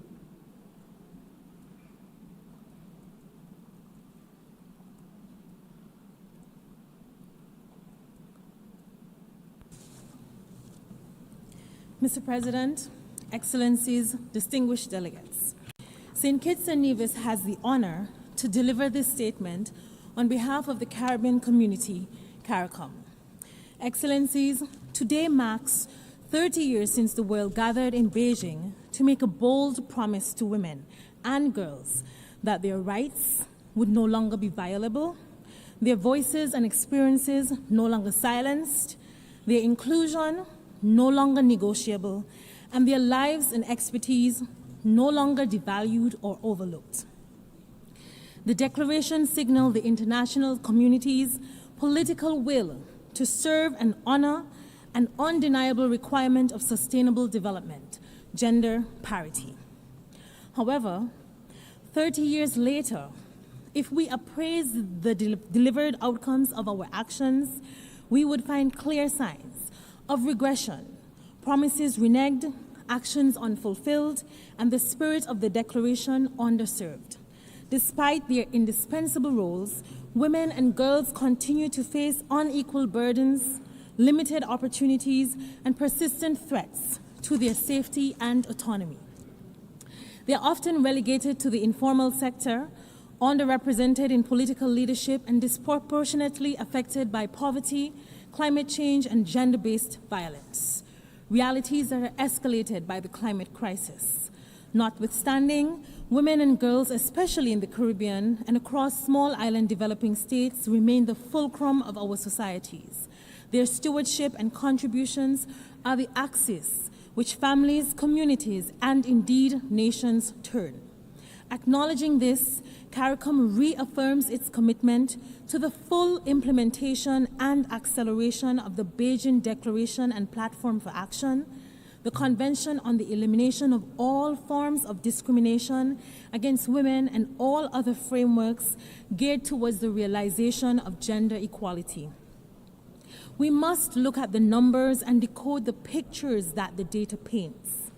It is estimated that by 2030, around 8.1% of women and girls will live in extreme poverty. Only 28% of women across the world serve as ministers of environment. 26.9% of parliamentary seats worldwide. Globally, the wage gap persists, with women still earning 20% less than men for work of equal value. Women enjoy only 64% of rights that men do. Sobering realities. In the Caribbean community, we strive for political culture that prioritizes women in decision-making and leadership, evidenced by our 3 democratically elected female heads of government who we commend and celebrate, but that we still have far to go. Noting this, last Friday, St. Kitts and Nevis, through our co-leadership with Ireland, facilitated the passage of the resolution on the revitalization on the Commission of the Status of Women, a renewed commitment to women and girls. Translating intention into action can only be sustained with legislative and policy-backed reformations. As such, our region remains steadfast in the cultivation of gender-responsive policies and legislation and the review of outdated laws that perpetuate discrimination. Excellencies, we must recognize that equality has to be budgeted for and planned for, especially for SIDS with limited fiscal space. CARICOM calls for increased accessible international financing that incorporates the needs of women, for gender-responsive climate action that acknowledges the pivotal role of women and girls in leading the charge against climate change. And we emphasize the need for a paradigm shift in our educational sectors and digital systems in alignment with the needs of women and girls.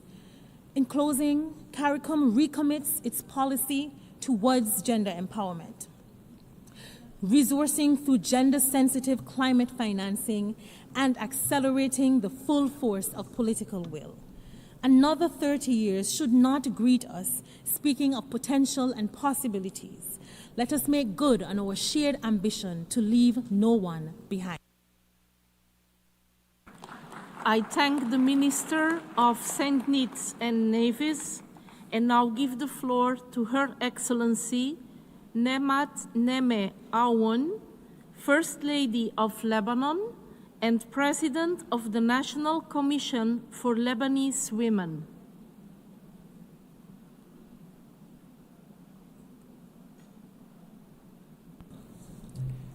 السيدة الرئيسة، أصحاب السعادة، Madam سيداتي President, سادتي، Excellencies, ladies and gentlemen, يشرفني أن أقف أمامكم اليوم ممثلة I لبنان، am honored to ونحن be نحيي here الذكرى with الثلاثين you لإعلان representing ومنهاج عمل Lebanon بيجين، as we commemorate the وهو 30th الركيزة anniversary الأساسية في of التزامنا the العالمي Beijing المشترك Declaration بالمساواة Program of بين Action. الجنسين This is the وتمكين cornerstone of المرأة. our action قبل 6 أشهر support وفي الدورة gender التاسعة equality and والستين للجنة empowerment وضع of المرأة women. تحدثت عن We التضحيات البطولية in that للمرأة session اللبنانية of التي the ساهمت في CSW, صمود I المجتمع highlighted the action اللبناني of في Lebanese الأزمات women strengthening المختلفة the resilience والمتعددة of التي Lebanese عصفت society بلبنان.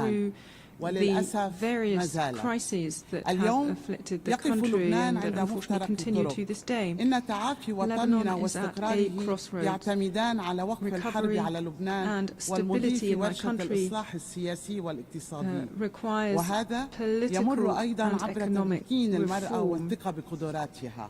And this in turn فدورها requires ليس the رمزيا empowerment بل of women and جوهريا trusting وأساسيا في women. بناء السلام Women's role is والعدالة not just symbolic, it والازدهار. is crucial for restoring وانطلاقا من peace ذلك and لا يمكن prosperity. للبنان أن يبقى أسيرا لحسابات الحرب التي Lebanon تفرضها cannot عليه القوى continue to be المحيطة held به. hostage by war فانعكاساتها calculations by the لا powers تؤدي إلا surrounding إلى it. زيادة The مآسي repercussions اللبنانيين ولا سيما only النساء exacerbate منهم. the ill والمسؤولون عن fortune of the التحديات Lebanese, التي and تواجه especially المرأة في women, لبنان هم in order to أطراف من overcome all of الخارج these والداخل. obstacles فللخارج facing أقول women in Lebanon. We إن must سلام look to لبنان our ووقف partners. الحرب فيه هو من سلام الشرق الأوسط. حين Peace in يستقر Lebanon and the لبنان end of war in ويستعيد Lebanon سلامه means peace in the تستقر Middle دول East. الجوار And when we وتتغذى من talk about the إشعاعه. stability and ومعها integrity of تستقر Lebanon, أحوال المرأة we اللبنانية are talking وكل also نساء about the الشرق same thing for our neighboring وتستعيد countries. دورها وروعتها. And this is how أما في Lebanese women الداخل can achieve فنهج جديد stability بدأ together and يؤمن بأن لا alongside سيادة all of the حقيقية women في of the لبنان Middle إن لم East. And تكن this is السيدات why we أسياد reinforce مصيرهن their ولا إعادة role in أعمار our society. ولا There بناء cannot دولة be true فعلية إن sovereignty غابت المرأة عن without أروقة women taking سلطاتها control of their ولا own ازدهارا destiny. اقتصاديا إن تم حرمان المرأة And there cannot من be a حقها في true sovereign التعليم state والعمل without the والمساواة. participation of women in decision making. إن لبنان Similarly, with ملتزم economics, women بتحويل have a إعلام right to بيجين من education, to نصوص work, and الأفعال to equality. وبإعداد وإقرار Lebanon خطط العمل is الوطنية. committed to the الثانية Beijing تنفيذ قرار Declaration. مجلس الأمن رقم This is 1325 how حول we المرأة developed and والسلام adopted our والأمن. second national ونحن plan على أتم الاستعداد للعمل مع in جميع accordance الشركاء كي نضمن with the Security لكل Council Resolution فتاة وامرأة في لبنان 1325. We stand ready العيش to work with all of our بكرامة partners ومساواة for the وسلام. benefit of all وفي women بلاد and الحاضرين girls هنا in Lebanon so that they نساء can live in لبنانيات. dignity, equality and انظروا. peace. Among the countries present here, there are Lebanese women here in the audience. Thank you. I thank the First Lady of Lebanon, and I now give the floor to Her Excellency Junko Mihara, Minister of State for Policies Related to Children, Measures for Declining Birth Rate, Youth Empowerment, and Gender Equality. 議長、ご列席の皆様、北京プラス30行動アジェンダへの参加の際、日本政府が女性、平和、安全保障と完全かつ平等な意思決定の力の分野の取り組みを着実に進めていくことをお約束いたします。昨年1月、能登半島地震の被災地で女性の休憩所を開設し、性被害を防止するためにホイッスルを避難所で配って回った医師がいました。内科医の根上雅子さんです。日本は東日本大震災などの経験から、災害時に女性の視点で何をすべきかの教訓を得ています。根上医師だけでなく、多くの女性支援団体や企業が行政とともに一丸となって能登の女性の支援に当たりました。日本はこれからも分野横断して防災や災害対応への適用を含む WPS アジェンダの実施と強化にコミットしてまいります。おける女性の参加拡大に向けても努力を継続しています。本年は女性に選ばれる地方づくりを進めるため、北京会議を契機に制定した男女共同参画社会基本法を改正いたしました。固定的な性別役割分担意識や社会的慣習を改めるよう取り組む体制を各地に構築すべく、来春ナショナルセンターとして男女共同参画機構を設立し、各地の男女共同参画センターの取り組みを強力に支援します。加えて、本年新たな男女共同参画基本計画を策定し、北京プラス30行動アジェンダを強力に前進させてまいります。子育ても仕事も諦めたくない、職場は自分で作ろうという思いで起業した。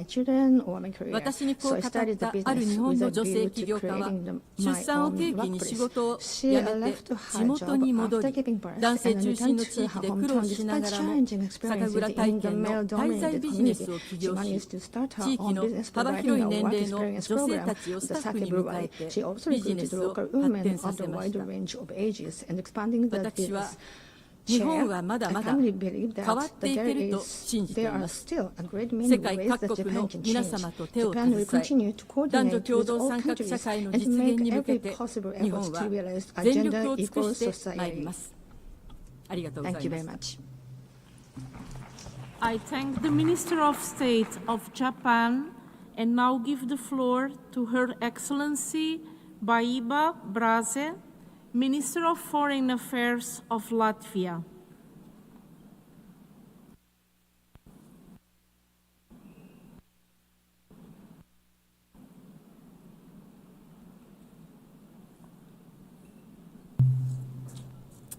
Honorable Excellencies, distinguished delegates and participants, esteemed advocates and champions of gender equality, it is my honor to address the General Assembly, especially on an occasion as significant as the 30th anniversary of the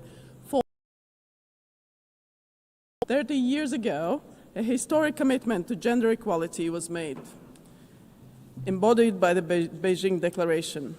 3 decades of effort have brought significant achievements and equally significant backsliding. In Latvia, we are currently focused on advancing gender equality by ensuring equal rights and opportunities in the labor market and education, but also addressing harmful gender stereotypes and integrating gender perspectives into policy planning. Our 3-year gender equality plan strengthens these commitments, focusing on concrete changes in employment and education, promoting gender mainstreaming across governance, and intensifying efforts to prevent and combat gender-based violence. Latvia is committed to closing the gender pay gap and ensuring equal employment access. We support women entrepreneurs. We promote family-friendly workplace policies and enhance work-life balance. Our focus on increasing women's representation in STEM and leadership role highlights our dedication to breaking barriers. Latvia stands among the global leaders in gender balance in science, with women making up over 50% of our scientists. Also, I would like to highlight the importance of national action plans on women, peace and security, as we are currently developing our second plan. These plans are not just symbolic commitments, but practical tools for turning the WPS agenda into measurable progress on the ground. We encourage all member states to adopt and strengthen their own plans, nationally or regionally, to ensure that meaningful participation of women is at the heart of peace building, conflict prevention and security policy. As an elected member of the UN Security Council for the term 2026-27, Latvia reaffirms our unwavering commitment to advancing the WPS agenda nationally and internationally. Excellencies, Latvia remains a steadfast supporter of the UN's efforts to advance gender equality by committing to multilateral cooperation, continued financial contributions, and mainstreaming gender equality through all policies. Yet, true equality must be reflected within the UN itself. For 79 years, no woman has held the UN top position. We encourage member states.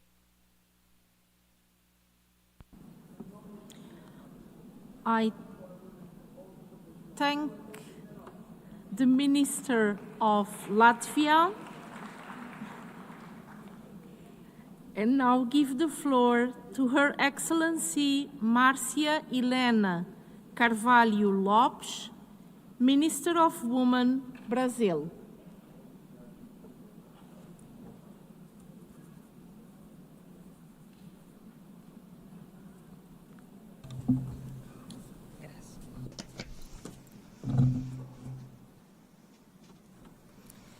Senhora Presidenta, Madam President, ladies and gentlemen, 30 years ago in Beijing, the world stated unequivocally that women's rights are human rights.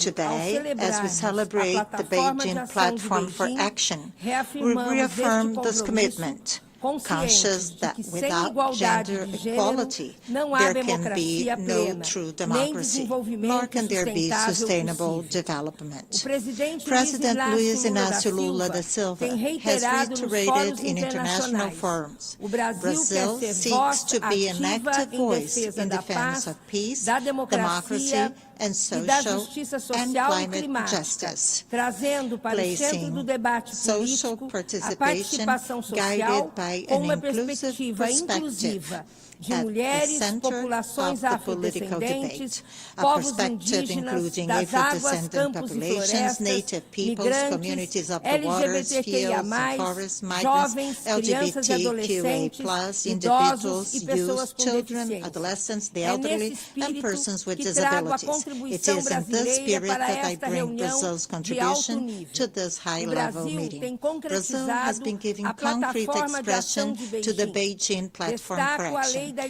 highlight the equal pay law enacted by President Lula, which ensures transparency and equal remuneration between men and women. I also various policies to confront gender-based violence, to promote women's economic empowerment, and to build the national care policy, pillars of our contemporary response to Beijing's 12 areas of concern.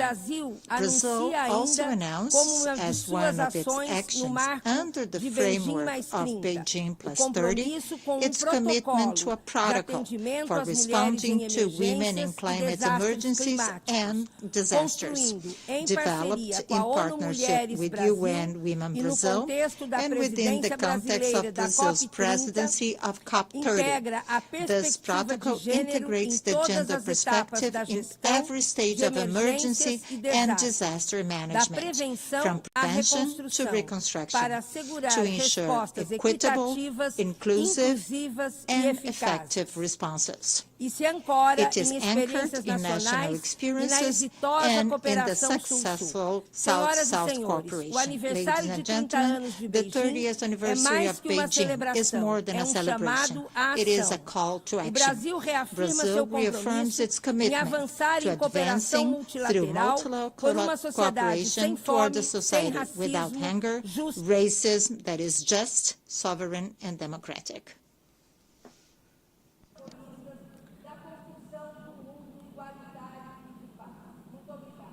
I thank the Minister of Brazil, obrigada, and now give the floor to Her Excellency Oguljenet Berdilieva, Chairwoman of the Central Council of Women's Union and Chairwoman of the National Center of Trade Unions of Turkmenistan. Уважаемые председатели, высокоуважаемые делегаты, дамы и господа, прежде всего позвольте выразить искреннюю признательность организаторам за проведение этого заседания высокого уровня, посвященного важной дате 30-й годовщине 4-й Всемирной конференции по положению женщин.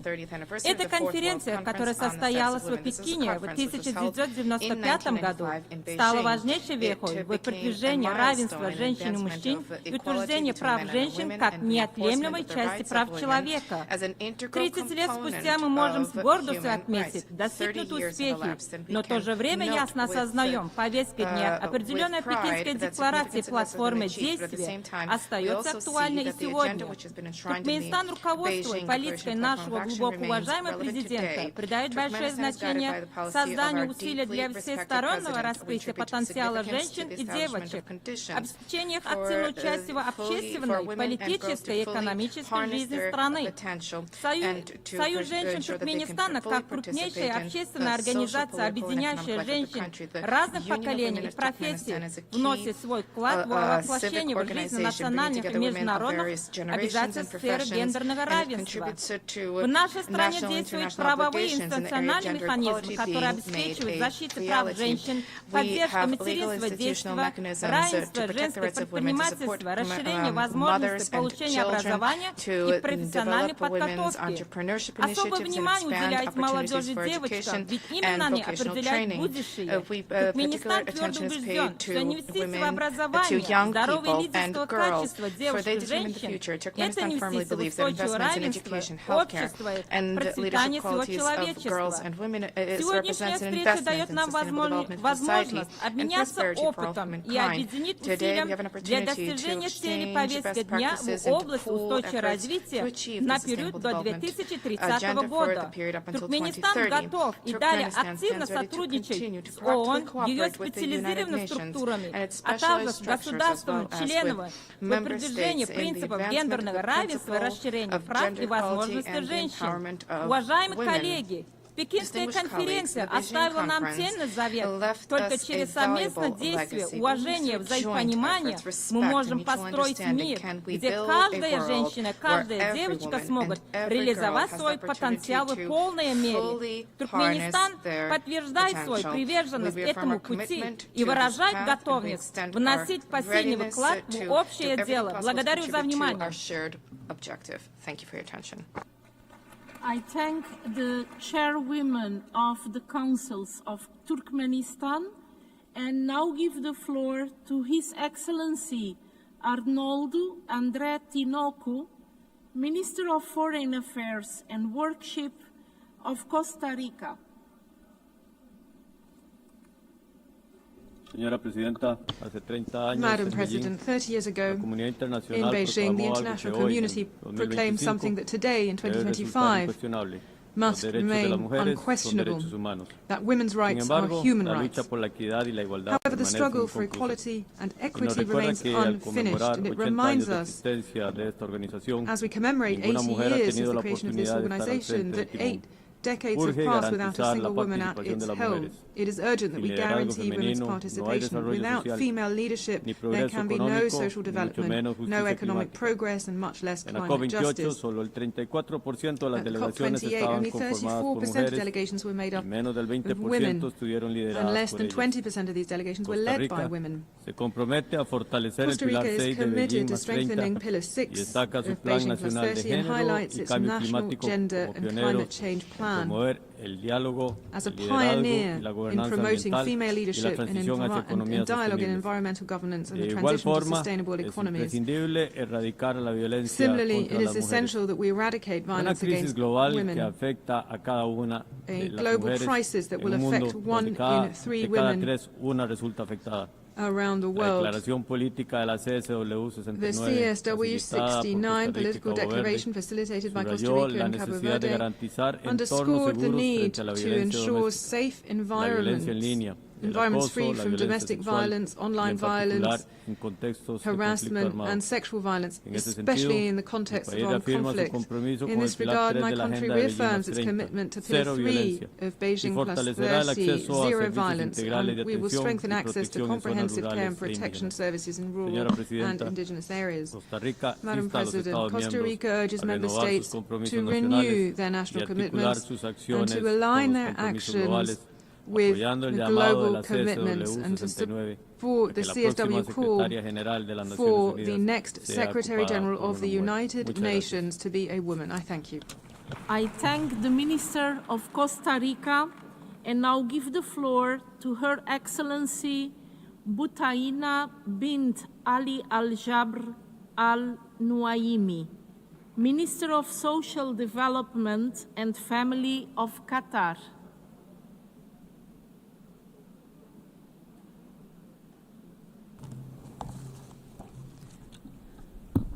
السيدة الرئيسة تولي دولة قطر مكانة كبيرة The state of Qatar attributes tremendous significance to the question of the empowerment of women and women's participation in all areas of life. This is attested to through national legislation and policy for the advancement and empowerment of women, and my country has undertaken a number of significant measures which are in accordance with the Beijing Declaration and Program of Action, as well as the SDGs. These include a mobilization of adequate funds for the empowerment of women and gender equality. We have a national strategy in this area for 2024 to 2030, and this is geared towards capacity building for women. My country takes great pride in the achievements of Qatari women. In line with according to recent indicators, my country holds the first place among Arab countries in terms of the participation of women in the workforce. The percentage of women is now 63% in the labor market, and this is according to statistics from the World Bank dating 2024. The number of women with diplomas is 54.7%, which exceeds global average. We encourage development projects in my country. We encourage private sector and civil society and development projects. We also have specialized plans for women. My country has extended multi-annual support for UN women to the tune of $2.2 million for the period 2024 to 2026.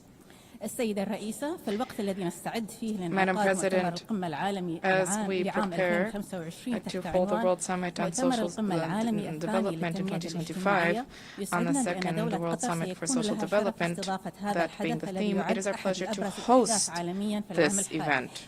We are certain that this will present an opportunity to achieve transformative progress for the empowerment of women and their role to build upon social progress that has been achieved and to build a better world. Unfortunately, Madam President, we are bearing witness to violations of the rights of women and girls, particularly in conflict-affected areas. The occupied Palestinian territory is an example of this. Qatar will continue to maintain a commitment to undertake effort to promote security and stability in the region. We shall continue our efforts for our fraternal Palestinian people. To conclude, we are certain that the Beijing Declaration and Program of Action are closely linked to the status of women and our source of inspiration. Thank you. The Minister of Qatar, and now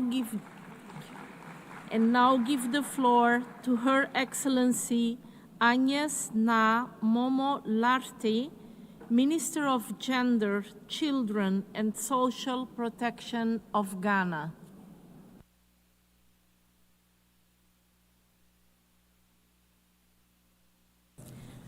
Madam President, 30 years ago, the world adopted the Beijing Declaration and Platform for Action.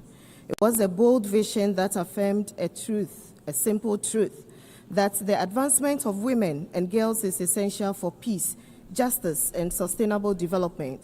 Today, as we commemorate this milestone, we accelerate the progress that has been made, but are also reminded that the journey to full equality is not yet complete. For Ghana, this commemoration carries special significance. It coincides with the 50th anniversary of our national machinery of women, which has been central in advancing women's empowerment in our country. In January this year, Ghana's first female vice president was sworn in. This is a breakthrough moment that reflects our determination to ensure women's voices are heard at the highest level of governance. Over the years, Ghana has continued to strengthen its legal and policy framework. We enacted the Affirmative Action Act in 2024 and adopted a new gender policy that will guide our efforts from 2025 to 2035. We have reinforced protection systems through the Domestic Violence and Victim Support Unit of the Ghana Police Service. Equally, of importance is our focus on economic empowerment. Programs such as the Livelihood Empowerment Against Poverty, the School Feeding Program, and microfinance, small loan centers support women entrepreneurs, opening doors for women across communities. Plans are also underway to establish a Women's Development Bank that will expand financial inclusion and provide affordable credit to strengthen economic independence of women, particularly those in underserved areas. Madam President, the Beijing Declaration was never meant to be a promise written on paper. It was and remains a call to action. To mark the 30 years is not simply to look back with pride. It is to recommit with urgency. Our task now is to remove the remaining barriers, give women and girls equal voices and opportunity to ensure that progress we've made are irreversible. This commemoration must be more than remembrance. It must be renewal and it must be action, because when women rise, nations rise, and with them, humanity is lifted. In conclusion, Ghana stands firm in its commitment to a future where no woman or girl is left behind. I thank you. I thank the Minister of Ghana and now give the floor to Her Excellency Mahinur Özdemir Göktaş, Minister of Family and Social Services of Turkey.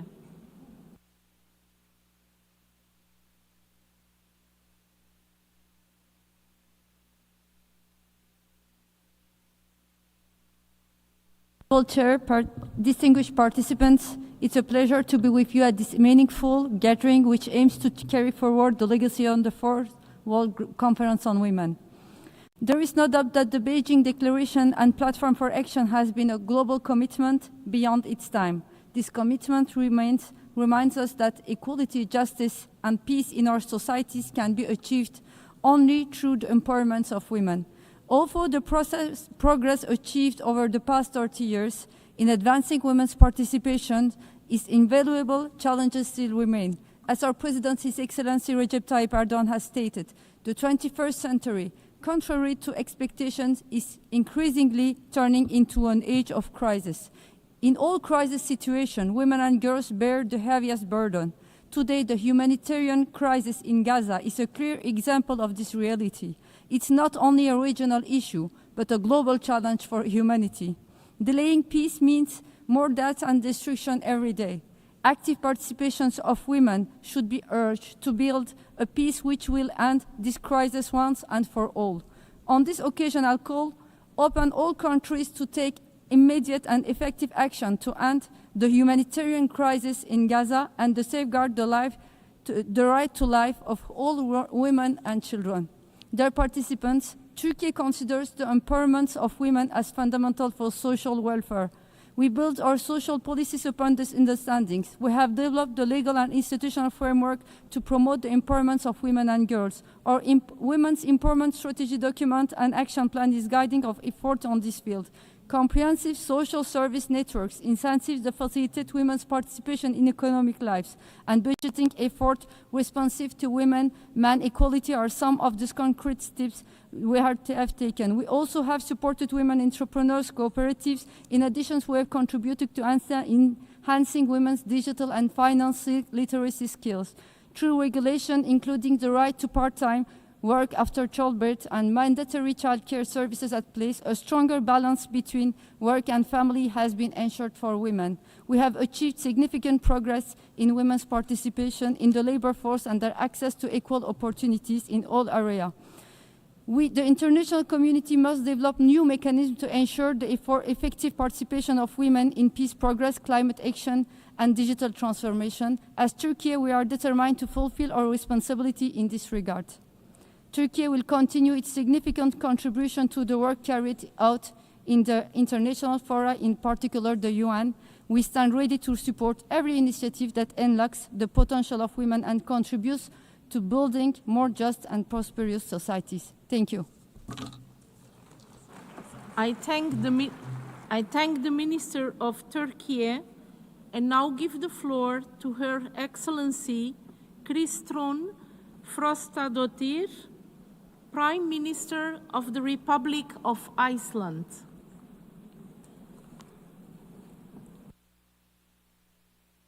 Excellencies, 30 years after the historic Beijing Conference and its groundbreaking declaration and platform for action, our commitments to full gender equality have yet to be fulfilled. We have made progress, but a gap remains between and within societies. We must continue to remind ourselves that equal societies are healthy and resilient societies. 30 years after Beijing, we see a backlash unfolding against hard-earned progress on human rights and gender equality. This is real and deeply concerning.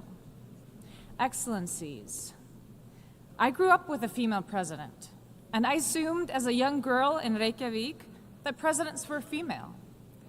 I knew nothing else. Role models matter, and what we normalize matters. In 1980, Icelanders democratically elected the world's first female president, a few years after a women's strike brought the country to a standstill. The rapid rise of women's political participation in Iceland made sure that policies such as universal childcare and shared parental leave were turned into reality.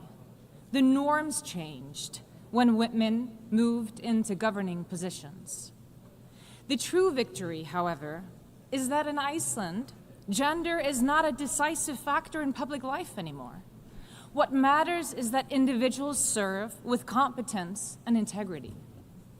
I lead a coalition government where all three party leaders are women. The leader of the opposition is a woman, so is the president of Iceland and the Speaker of Parliament. Although this is historic, it doesn't feel abnormal to us. But Iceland is not perfect. Gender-based violence is of great concern, and the pay gap will remain while we continue to look at caretaking jobs as low-value jobs instead of what they really are, the backbone of our society. Excellencies, the burden is on all our shoulders to push for equality and change the norms across societies, so all children feel equal growing up and get equal opportunities, regardless of gender. Modern legislative action is key in areas such as childcare, labor market relations, parental leave, and LGBTQI rights. Let this Beijing 30th anniversary be a celebration of the success we have made, but also a reminder that we have a distance still to go. Thank you. I thank the Minister of Iceland and now give the floor to Her Excellency Pasowende Peliadje Kabore, Minister for Humanitarian Action and National Solidarity of Burkina Faso.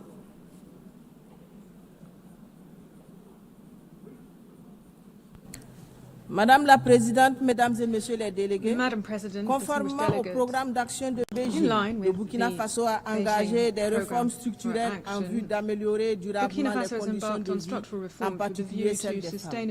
Cet engagement s'est traduit par le renforcement du cadre juridique et institutionnel, ainsi que des initiatives visant l'autonomisation socio-économique des femmes et leur pleine participation aux sphères de décision. Les actions entreprises ont permis des avancées Our actions have resulted in significant dans le progress. domaine de For l'éducation, instance, in the le area taux of brut de education, scolarisation des filles ont fortement progressé there has been a significant à tous les increase niveaux, in girls' avec enrollment une rates across présence the board, féminine croissante with dans l'enseignement a growing supérieur. number of women En in matière de higher santé, education. la In terms of gratuité des health, soins pour les femmes enceintes, free la hausse des taux maternal des healthcare accouchements services, assistés an qui est increase passé in de the rate of assisted 83% à deliveries, going 92% from entre 83% 2015 to et 92% 2023, between ainsi que 2015 la and subvention de la 2023, prise en charge as des well cancers as féminins, subsidy ont for contribué à the une treatment of baisse women's notable de cancer la have mortalité contributed to a maternelle. significant En drop outre, in maternal la distance mortality. d'accès aux centres In de santé addition, a the été distances that need to be En covered to matière access d'autonomisation healthcare centres have économique, been l'accent a été mis sur reduced. In une terms of meilleure inclusion economic des femmes et empowerment, des our filles focus dans le was secteur better inclusion agricole of et women and girls financier. in the Elles agricultural ont and ainsi financial bénéficié sectors. de financements Women in these publics areas à des have thus taux benefited préférentiels from et d'au public moins financing at 30% des preferential superficies rates, agricoles nouvellement covering at aménagées least par l'État. 30% of the En agricultural 2020 areas et newly developed by 2024, the state. plus de 500 Between 000 femmes ont 2020 and bénéficié de crédits 2024, du more Fonds than d'appui aux 500,000 activités de women l'Union des benefited from femmes loans pour from un the montant support global fund for estimé à women's près de income generating 200 millions activities de for a dollars total US. Au amount niveau de la estimated at gouvernance, nearly la $200 représentation million féminine au Parlement In et governance, d'autres women's instances de representation in décision Parliament a and connu other une decision-making amélioration. bodies has Madame la improved Présidente, significantly. en dépit des efforts Madam et des President, acquis despite indéniables, the de efforts nombreux and the défis undeniable subsistent, achievements, notamment du fait many du contexte challenges sécuritaire remain, difficile especially et due des to the déplacements very forcés difficult de security populations context and the qui en resulting En réponse, forced le displacement Burkina of Faso a populations. adopté une stratégie In nationale response de to this, relèvement Burkina des Faso has personnes adopted a national déplacées strategy internes for the et des recovery of communautés internally hôtes, displaced persons intégrant and une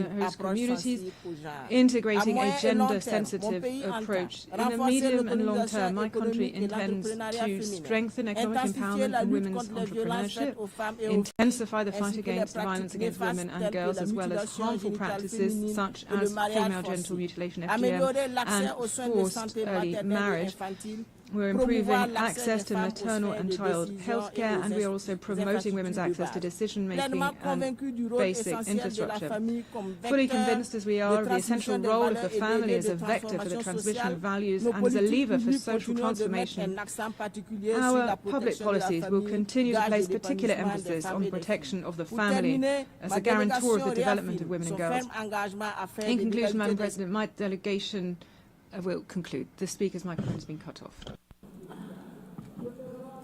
I thank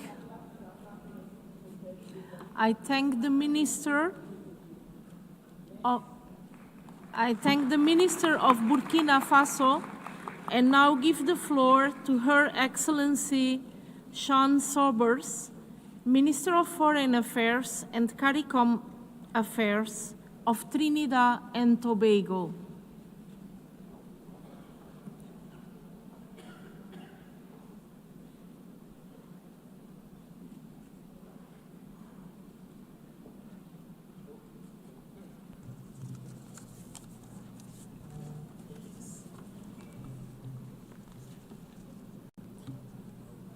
Chair, I thank the President of the General Assembly and UN Women for convening this meeting. Trinidad and Tobago has long advocated for a society where women and girls are empowered and promoted, and has consistently advocated for the removal of systematic barriers that inhibit inequality at home, in the workplace, and in the wider society. Today, we celebrate a momentous milestone, the 30th anniversary of the Beijing Declaration and Platform for Action. This historic framework remains a beacon of hope and a call to action for achieving gender equality and empowering women and girls everywhere. This declaration has provided the catalyst for transformative change. It has driven policies that uplift women, amplify their voices, and champion their rights in education, health, leadership, and beyond. It has shown us that when women thrive, societies prosper. Today, my delegation is proud to be led by the Honorable Kamla Persad-Bissessar of Senior Council, as this is exactly the vision she has for women in Trinidad and Tobago. Chair, as we commemorate this occasion and celebrate the progress to date, we also lament women and girls that still face barriers limiting their potential. From wage gaps and gender-based violence to unequal access to opportunities, the challenges are real and urgent. Emerging global crises such as climate change, conflict, and technological divides further exacerbate these inequalities, demanding our unwavering focus and action. This commemoration is not just a celebration of the gains made thus far, but an urgent call to action for the work yet to be done. Chair, Trinidad and Tobago is of the view that the best way to honor the legacy of Beijing is to renew our commitment to the vision encompassed in the platform of action. Let us work together to dismantle systematic barriers and create a world where every woman and girl can live with dignity, freedom, and opportunity. Together, we can build such a world where gender equality is not just a goal, but a reality for all. Thank you. I thank the Minister of Trinidad and Tobago and now give the floor to Her Excellency Ruth Kwan Sing Cross, Minister for Women, Youth, Sport and Social Affairs of Kiribati.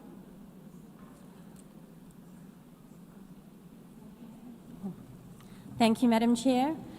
Madam President, Excellencies and distinguished delegates, may I extend warm Pacific greetings from the beautiful islands of Kiribati to the commemoration of 8 decades of achievements since the founding of the United Nations.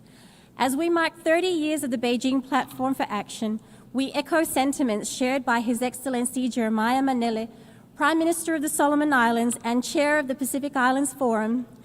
As one blue Pacific continent, we stand united in strength and diversity, championing gender equality and social inclusion as core values of our shared identity. We know that Pacific women are not just shaping change, we are delivering it. Kiribati has crafted national policies and frameworks aimed at mainstreaming gender-responsive approaches across all sectors. We have taken decisive steps to institutionalize gender-responsive budgeting to ensure financial resources are allocated effectively, bolstering the capacity of our gender machinery to deliver meaningful results through economic empowerment. Through these mechanisms and more, we remain resolute in our shared commitment to eradicate the scourge of gender-based violence. We are encouraged by promising trends in Kiribati of increased representation of women in local governance, the public sector, and the judiciary. I stand here as one of 2 women ministers out of 5 women MPs to acknowledge that 10% is progress. All gains are a testament to the determination of Pacific women and a changing narrative that recognizes women not just as contributors, but as key to the Pacific's evolution and progress. Today, we reaffirm our call for stronger international solidarity to accelerate the full implementation of the Beijing Platform for Action. We urge the prioritization and scaling up of financial and technical assistance to support gender-responsive budgeting. We also call for enhanced knowledge sharing and capacity building, particularly to strengthen data collection and analysis tools that are vital for evidence-based policymaking. Given the disproportionate impacts of climate change on frontline countries like Kiribati, Direct access to gender-responsive climate finance is imperative to effectively address the unique challenges that we face. Prioritizing women's economic empowerment in climate action is essential to building self-reliance and resilience in the face of climate impacts that disproportionately affect women and girls. Madam President, we recommit to ensuring the promises made are fulfilled to ensure women and children no longer bear the burden of unmet commitments.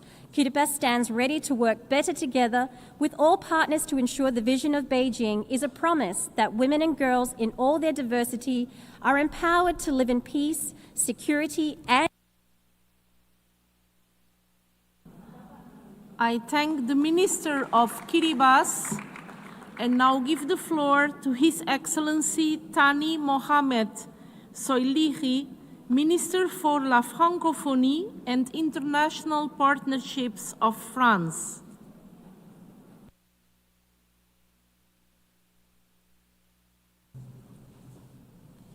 Madame la Présidente, Madam President, ladies and gentlemen, heads of state and government, ladies and gentlemen, ministers, ladies and gentlemen, it is an honor for France to participate in this event. 30 years ago in Beijing, we adopted a major commitment to make equality between men and women a universal reality. We have made progress in a number of areas.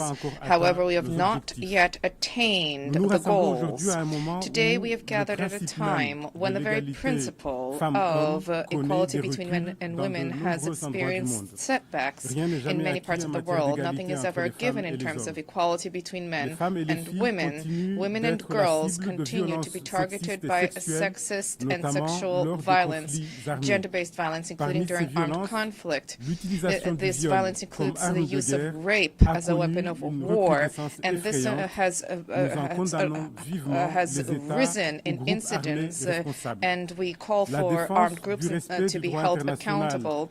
Respect for international law and international humanitarian law must be the collective compass, so to speak. Through the United Nations, mechanisms have been established for national capacity building to combat impunity.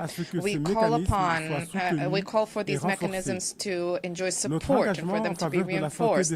We have a commitment which is more stronger than ever before to women and girls' health. We have a feminist foreign policy, and through this year we launched our very first international strategies for feminist foreign policy. For 5 years, sexual and reproductive health and rights are a key pillar of this strategy.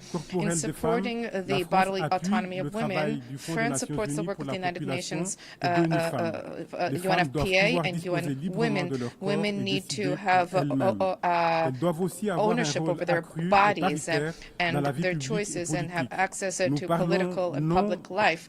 We are not talking about a minority, but about half of humanity. Women's participation in decision-making processes is a key democratic value and a key for stability and prosperity for all. This is why we encourage throughout the world women's participation at the highest levels, including at the UN. In terms of feminist diplomacy, we have adopted a robust commitment with robust measures and initiatives through the Women, Peace, Security agenda.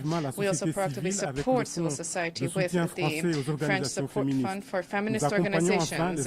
And lastly, we support feminist organizations as they establish international projects, the online laboratory for women's rights, including digital space. 30 years after the Beijing conference, France remains convinced of its importance. The speaker has, microphone has been cut off. The Minister of France, and now give the floor to Her Excellency Anita Anand, Minister of Foreign Affairs from Canada.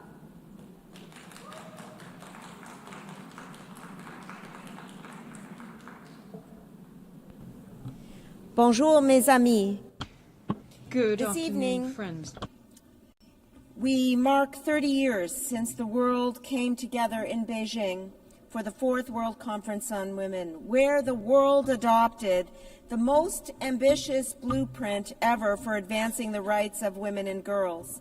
As we reflect on that moment, let us remember L'égalité entre les femmes et les hommes n'est pas un luxe, mais une Equality between nécessité men and pour women is nos not a luxury, but a sociétés. necessity for our Equality is not societies. optional. It is essential. For me, this anniversary is deeply personal.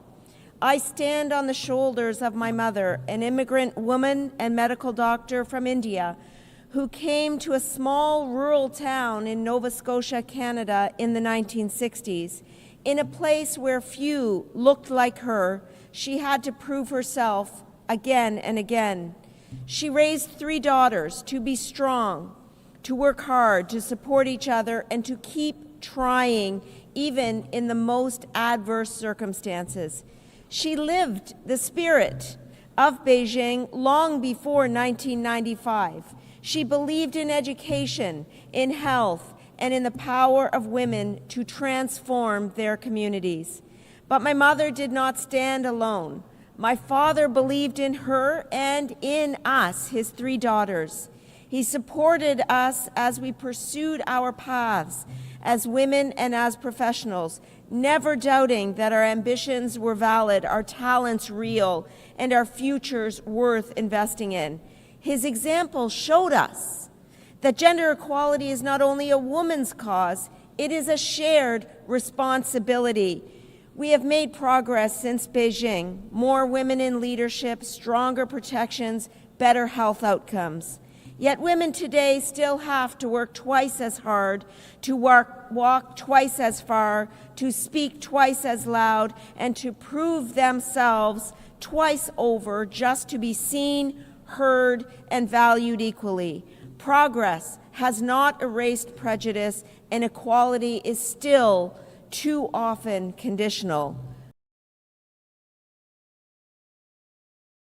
To act, to invest in women and girls, to change the norms that hold them back, and to ensure that no one is left behind.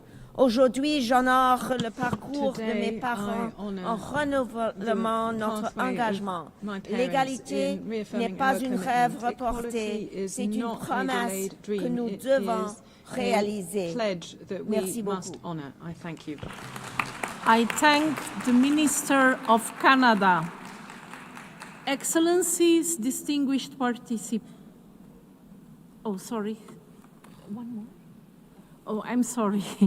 I now give the floor to Her Excellency Kamina Johnson-Smith, Minister of Foreign Affairs and Foreign Trade of Jamaica.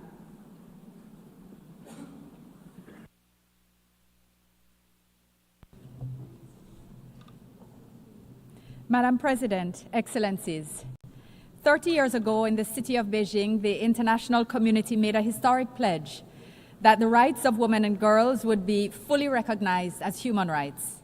We resolved to ensure that gender equality would be prioritized as central to peace, development, and democracy.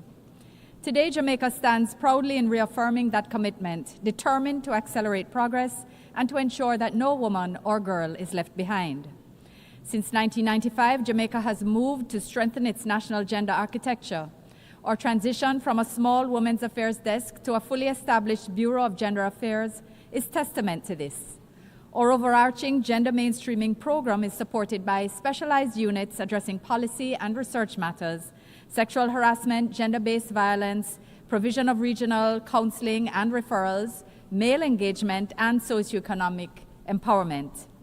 Over the past 5 years in particular, we've enacted landmark legislation and implemented robust policies to advance gender equality, including stronger protection against domestic violence and sexual harassment. Our National Strategic Action Plan to eliminate gender-based violence in Jamaica for the period 2017 to 27 has facilitated specific outcomes, and these include the establishment of government-run shelters, a national shelter unit, and a 24-hour gender-based violence helpline. We've also strengthened women's political leadership. Today, 30% of our parliamentarians and 1/4 of our cabinet are women. The establishment of a bicameral caucus of women parliamentarians, a historic all-female sitting of parliament, and the fact that our judiciary at all levels now is comprised of primarily women, all stand as powerful symbols of Jamaica's belief in action that women must play an integral role in all aspects of leadership. Jamaica also remains active in fostering initiatives to amplify the voices of women, including in global diplomacy. As a small developing country, our achievements are significant, and we remain resolute about progress amidst long-standing challenges such as limited resources, persistent gender stereotypes, and sociocultural norms. We're all too aware of how easily progress can be reversed as a result of external shocks. We remain firmly committed to eliminating gender-based violence, expanding economic empowerment, and advancing gender-responsive climate action. The Beijing Declaration and Platform for Action remains a living blueprint for justice, equality, and sustainable development. On the occasion of the 80th anniversary of the founding of the UN and the 25th anniversary of the UN Security Council Resolution on Women, Peace, and Security, is an opportune time for the international community to recommit with urgency and concrete actions to make the Beijing commitments a reality. I thank the Minister of Jamaica, Excellencies, distinguished participants. The high-level meeting of the General Assembly to commemorate the 30th anniversary of the Fourth World Conference on Women will be suspended to facilitate the change of venue. The meeting will resume shortly in the Trusteeship Council chamber, where the plenary segment will continue with the remaining speakers on the list. I would like to ask participants to proceed directly to the Trusteeship Council chamber to resume the meeting in a timely manner. I thank you for your cooperation. The meeting is suspended.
10 kilometers every day just to keep up. To make sure we can keep our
One's active.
Muy buenas tardes.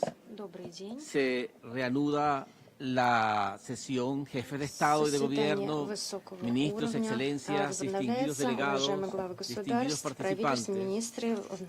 Se reanuda la reunión de alto nivel de la Asamblea General para conmemorar el 30º aniversario de la Cuarta Conferencia Mundial sobre la Mujer.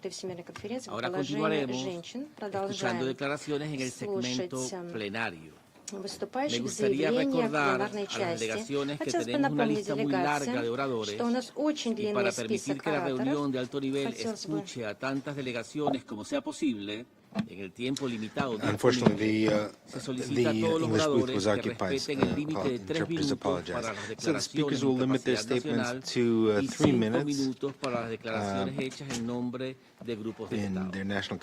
Ahora doy la palabra a la representante de Marruecos, Su Excelencia Neima Ben Yaya, ministra de Solidaridad, Integración Social y Familia. Tiene la palabra.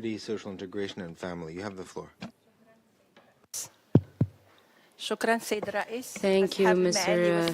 President, Excellencies, ladies and gentlemen. It is my honor to deliver the statement on behalf of Morocco in this high-level meeting to recommit on of the implementation of the Beijing Declaration and Plan of Action.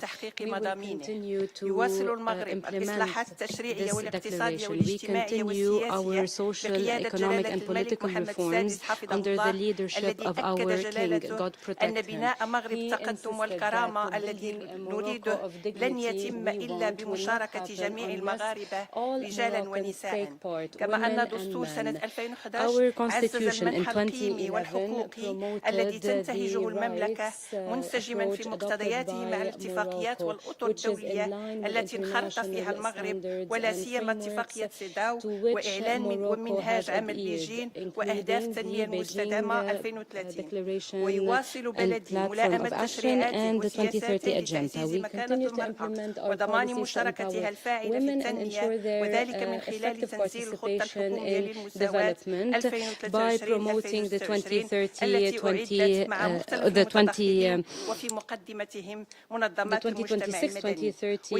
plan. We have workshops to promote women empowerment, to promote development and ensure the social and economic rights of women. We also have a plan of action as a main mechanism to empower women and ensure their access to the labor market.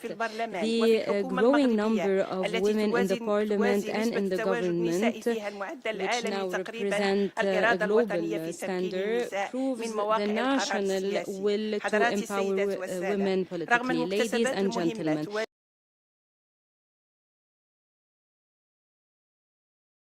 equality remains a long road to go. To fight that, we are preparing a national plan to counter stereotypes and promote equality, as well as to empower women, because this is a mechanism to provide job opportunities for women and ensure their professional life is in line with their personal life. On this occasion, we would like to address the struggle of Palestinian women and girls who have lost all hope and who are going through difficult circumstances.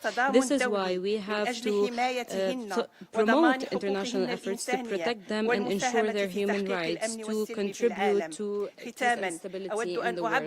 In conclusion, we take pride in the productive cooperation with UN partners to promote our commitment to the Beijing Platform and Program of Action as a cornerstone to ensure the dignity of women and girls and to ensure their full participation in building the future. Thank you so much. Muchísimas gracias a la ministra de Solidaridad de Marruecos.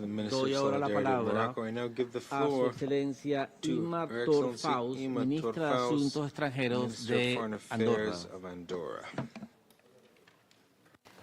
Excellences, Mesdames et Excellencies, Messieurs, ladies and gentlemen. 30 ans après son adoption, Adopted la 30 déclaration years de ago, Beijing the Beijing demeure Declaration l'initiative remains a mondiale global, the la most plus ambitious ambitieuse global initiative pour venir à bout des to discriminations tackle et discrimination and promouvoir to promote l'émancipation des women's femmes. empowerment.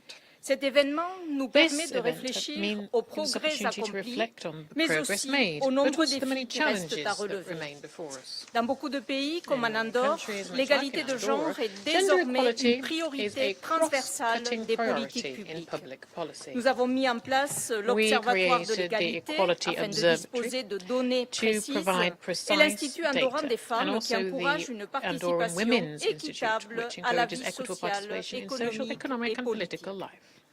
La nécessité The d'agir need dès to le plus act jeune âge à from a very travers youngest l'éducation age through est désormais education largement is partagée. already En very Andorre, much nous shared. avons In Andorra, modifié we les have programmes scolaires pour updated créer school un curricula environnement to create an environment that d'égalité et de fosters equality respect. and respect. Nous menons des campagnes de We carry out sensibilisation awareness pour raising briser les campaigns stéréotypes to de break genre dans le choix gender des cursus stereotypes in the d'éducation choice of et pour éviter educational les discriminations subjects au sein des entreprises. and to avoid Désormais, les discrimination entreprises within andorranes de businesses. plus de Now, 50 Andorran salariés businesses with sont more than tenus 50 d'élaborer staff des plans have to d'égalité. draft Les equality écarts plans. salariaux sont Wage régulés gaps et are des protocoles regulated, clairs and de there is clear prévention du protocols harcèlement for sexuel prevention sont of mis en sexual œuvre. harassment.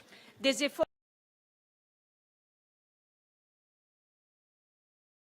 les congés parentaux, promouvoir la co-responsabilité et alléger la charge des soins qui pèsent encore de manière disproportionnée sur les femmes sont des mesures nécessaires.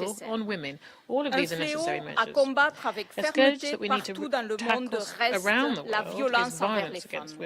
L'Andorre a renforcé son réseau de soutien aux victimes grâce à un service spécialisé qui offre accompagnement immédiat, assistance juridique et des mesures de prévention. Enfin, nous devons progresser vers une représentation équitable des femmes dans les espaces de décision nationaux et internationaux, publics et privés. Si en Andorre, la parité est presque une réalité dans les instances publiques, c'est encore loin d'être le cas dans le privé. Señoras y señores, compartimos plenamente los objetivos y los ejes del programa de acción Beijing más 30. Mi gobierno se dispone a revisar y reformar las leyes para eliminar toda discriminación en un plazo temprano, en línea con las recomendaciones, entre otros, del Comité para la Eliminación de la Discriminación contra la Mujer. Necesitamos leyes integrales de igualdad de género que incluyan mecanismos de aplicación y sanción.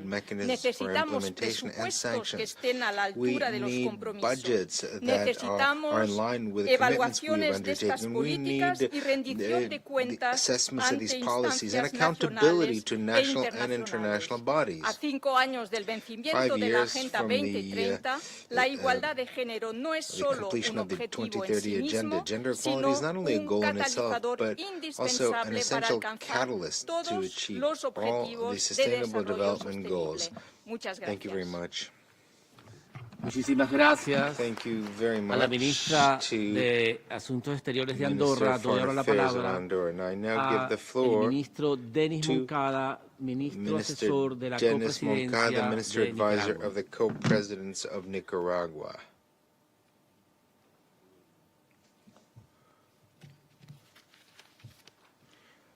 Señor presidente, Nicaragua conmemora el 30 aniversario de la Conferencia de Beijing que trazó la agenda global para la igualdad de género y los derechos de mujeres y niñas.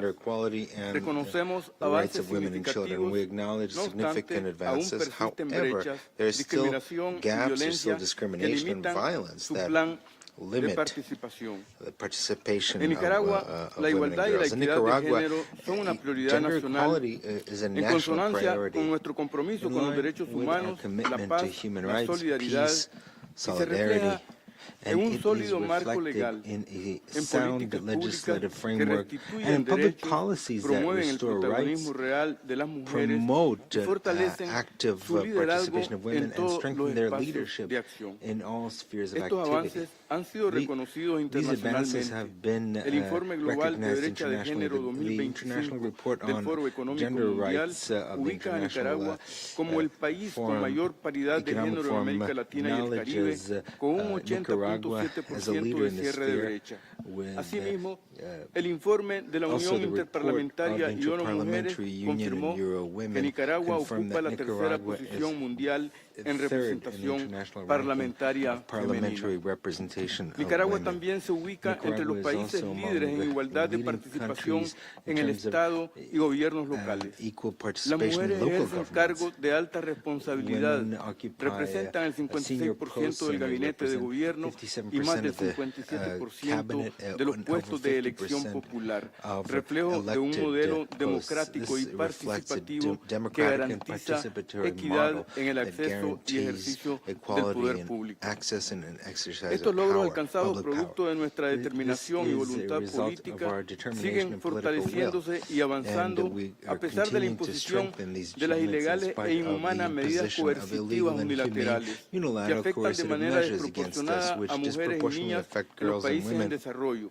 Impacta negativamente en sus derechos y acceso a servicios esenciales. Nicaragua rechaza y condena enérgicamente estas prácticas contrarias al derecho internacional y a la igualdad.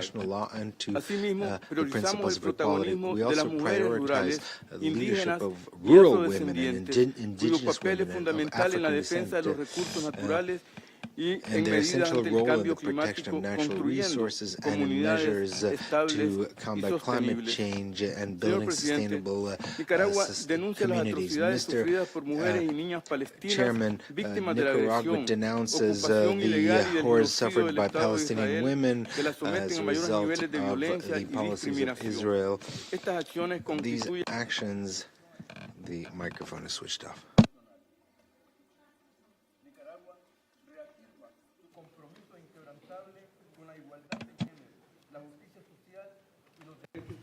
Muchísimas gracias al señor ministro de Nicaragua, Denis Moncada, por su participación. Doy ahora la palabra al ministro de Asuntos Exteriores de Hungría, Su Excelencia Péter Szijjártó.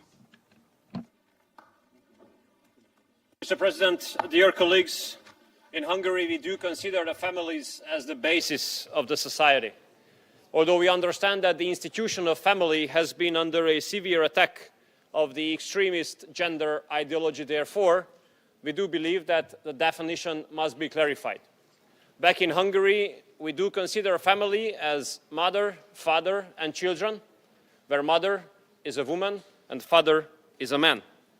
We do consider and we do follow two basic principles. First, the decision to have a child must not put anyone in a less advantageous position compared to making a decision not to have a child. And the second basic principle is that the state creates the necessary circumstances enabling family and career to be able to be managed simultaneously. In Hungary, we do follow a tax system which is family-based. What does it mean?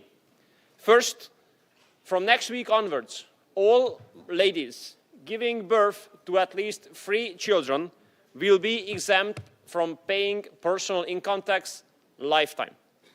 And from next year onwards, all ladies giving birth to at least 2 children will be exempted from paying personal income tax lifelong as well. Second, up to the age of 6 months of the kid, the mother receives her former gross salary as net salary. And up to the age of 2.5 years of the kid, mothers who decide to stay at home with the kids receive 70% of their former salary. Third, we allow all ladies having job for at least 40 years to go to pension without any consideration of age. And fourth, all young ladies up to the age of 26 can take a preferential loan in case of being employed. In case of giving birth to 1 child, the repayment is being suspended. In case of giving birth to 2 children, half of the loan is being remitted. In case of giving birth to 3 children, the debt is being cancelled by the state. We in Hungary do have a very clear goal, Mr. President. We want to make Hungary great again.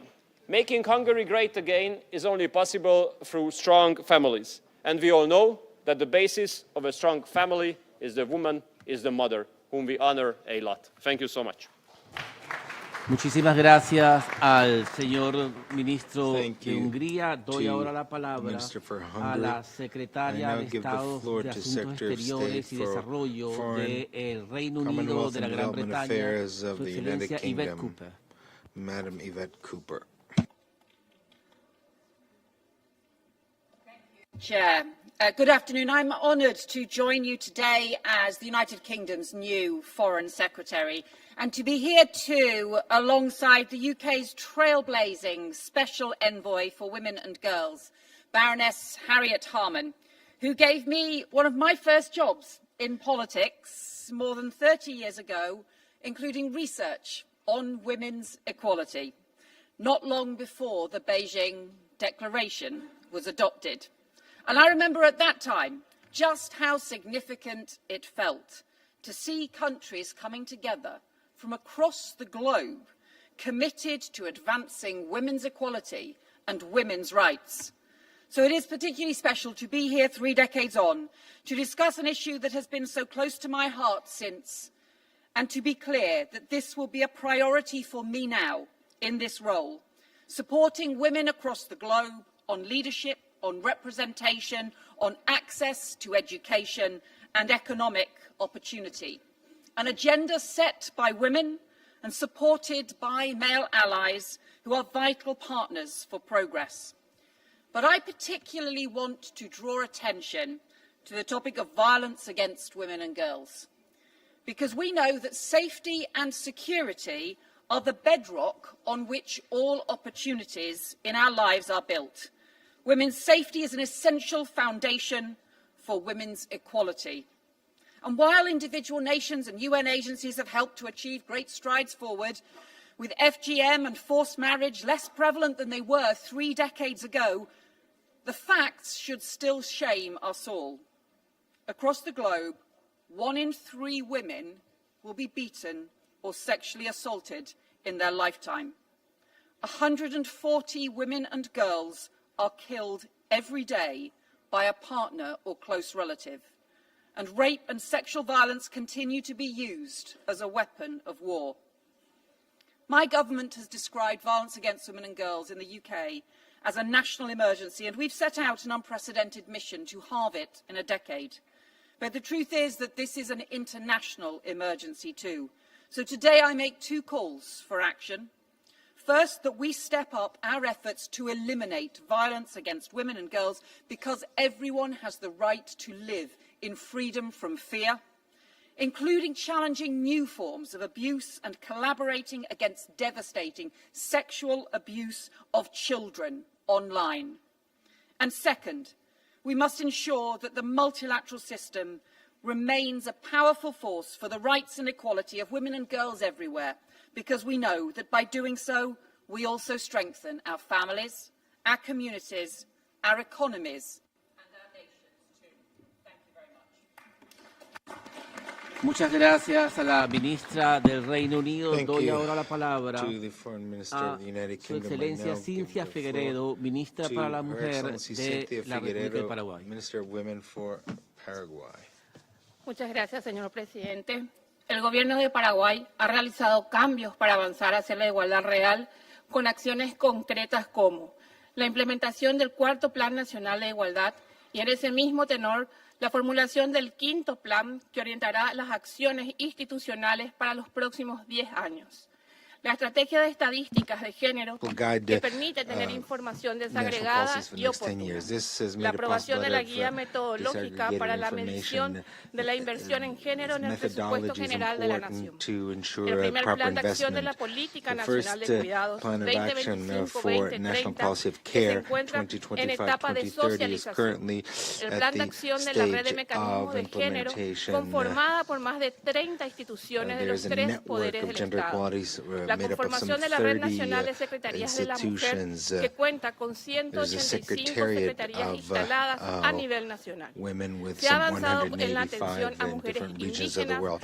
There's also a specific focus on indigenous women, including the project Opening Pathways, a specific focus on this group. Between 2024 and the first half of 2025, the Ministry of Women has assisted some 27,000 women providing comprehensive services and y llegando con acciones de sensibilización a más de 23.700 personas. Sin embargo, los casos de feminicidio registrados en este periodo nos recuerda la urgencia de fortalecer y ampliar los programas de prevención y protección. En el marco del mandato de la Ley número 5777/16 de protección integral a las mujeres contra toda forma de violencia, informamos que para el mes de febrero del 2026 se habilitará 4 centros regionales con los que pasaremos a contar con 10 a nivel nacional. La Tecnicatura en Gestión de Formación para la Equidad en el Instituto Tapello Yará, que fortalece las capacidades técnicas con enfoque de género. La capacitación de 46.000 servidores públicos en el marco de la implementación de la Ley número 7239/24 de emergencia social ante violencia contra las mujeres, niñas, niños y adolescentes. El Programa Nacional Ciudad Mujer, que desde el inicio de este periodo brindó más de 86.000 servicios a mujeres y sus familias. Hemos relanzado el Observatorio de Género, haciéndolo más moderno e interactivo, con información desagregada y fidedigna en tiempo real. Por último, me gustaría contarle que hemos logrado recuperar parte de nuestro presupuesto y se espera para el 2026 un incremento del 11,8%. Señor Presidente, para acelerar de forma decisiva el cumplimiento de los compromisos The microphone is switched off.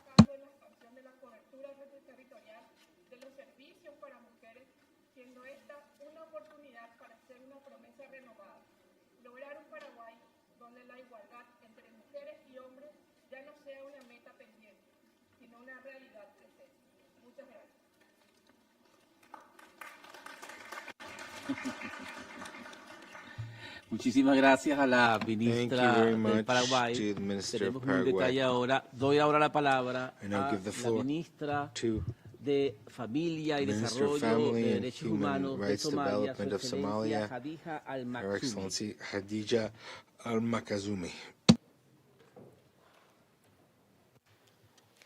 Excellencies, distinguished delegates, ladies and gentlemen, it is an honor to join you as we mark 30 years since the Beijing Conference in 1995. In the world agreed on the simple promises. Women and girls must be equal in their rights, in opportunity, and in dignity. That promise still guides us today. Somalia stands with the spirit of the Beijing Declaration.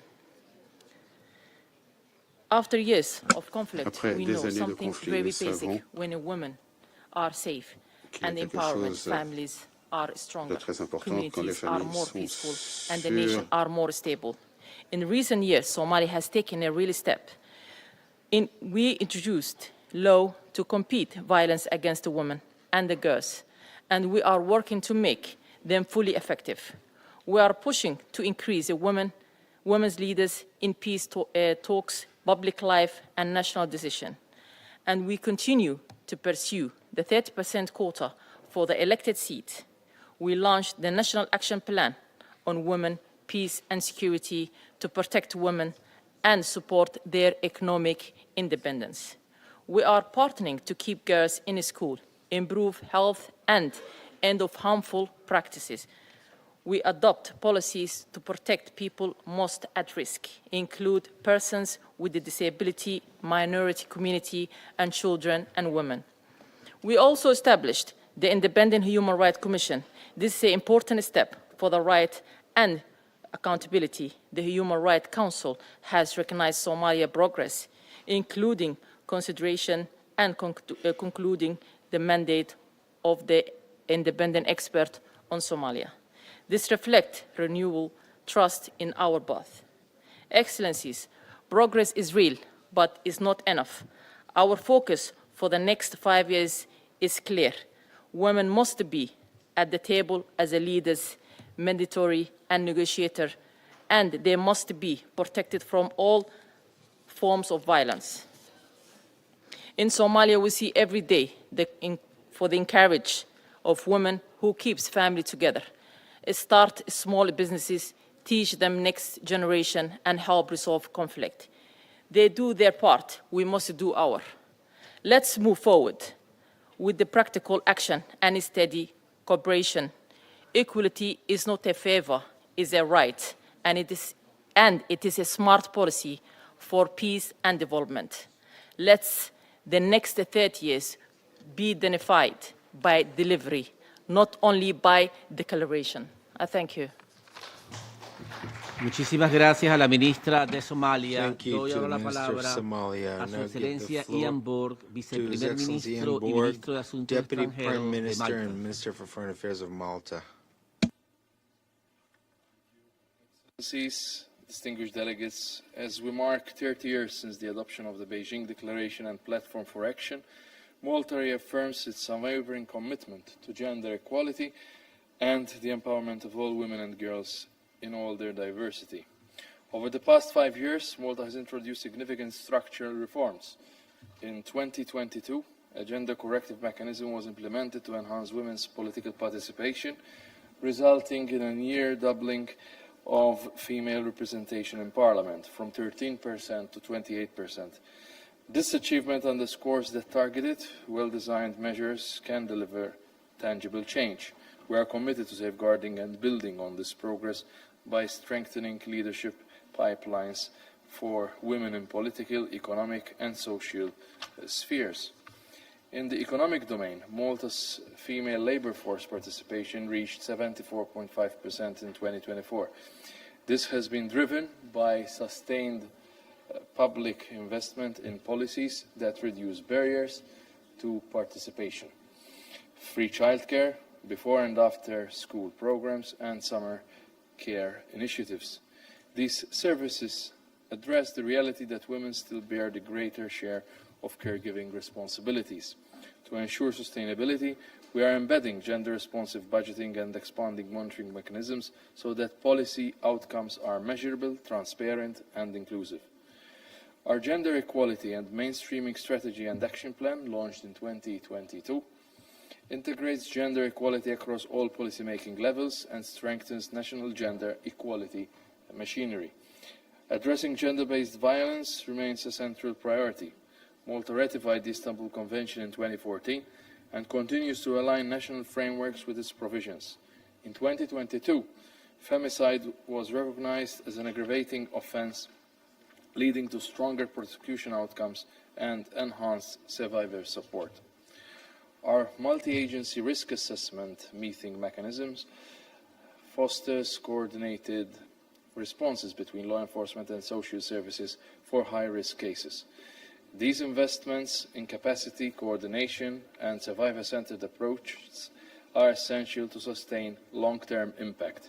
Looking ahead, Malta will continue to advance concrete commitments in line with Beijing Plus 30 process, closing the gender pay gap through pay transparency tools, breaking barriers to women's leadership in all sectors, and ensuring full, equal, meaningful and safe participation of women in decision-making, including in peace processes.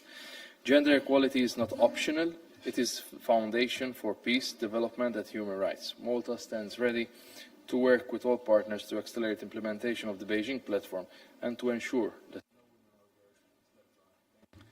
Muchísimas gracias al ministro de Malta. Doy ahora la palabra a Su Excelencia María Malmer Stenergard, ministra de Asuntos Exteriores de Suecia. Minister for Foreign Affairs of Sweden. Muchas gracias.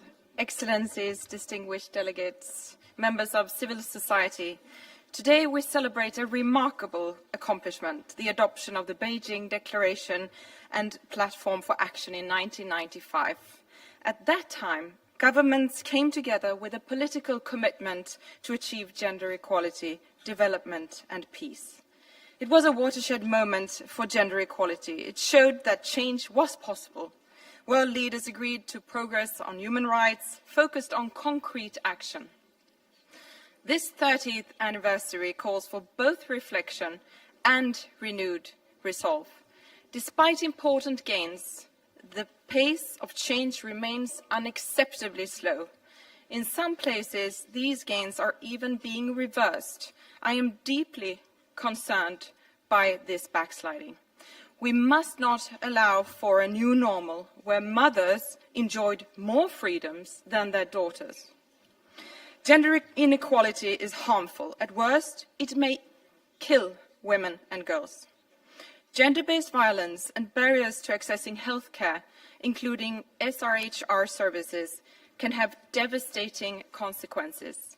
Defending women's and girls' sexual and reproductive health and rights is vital.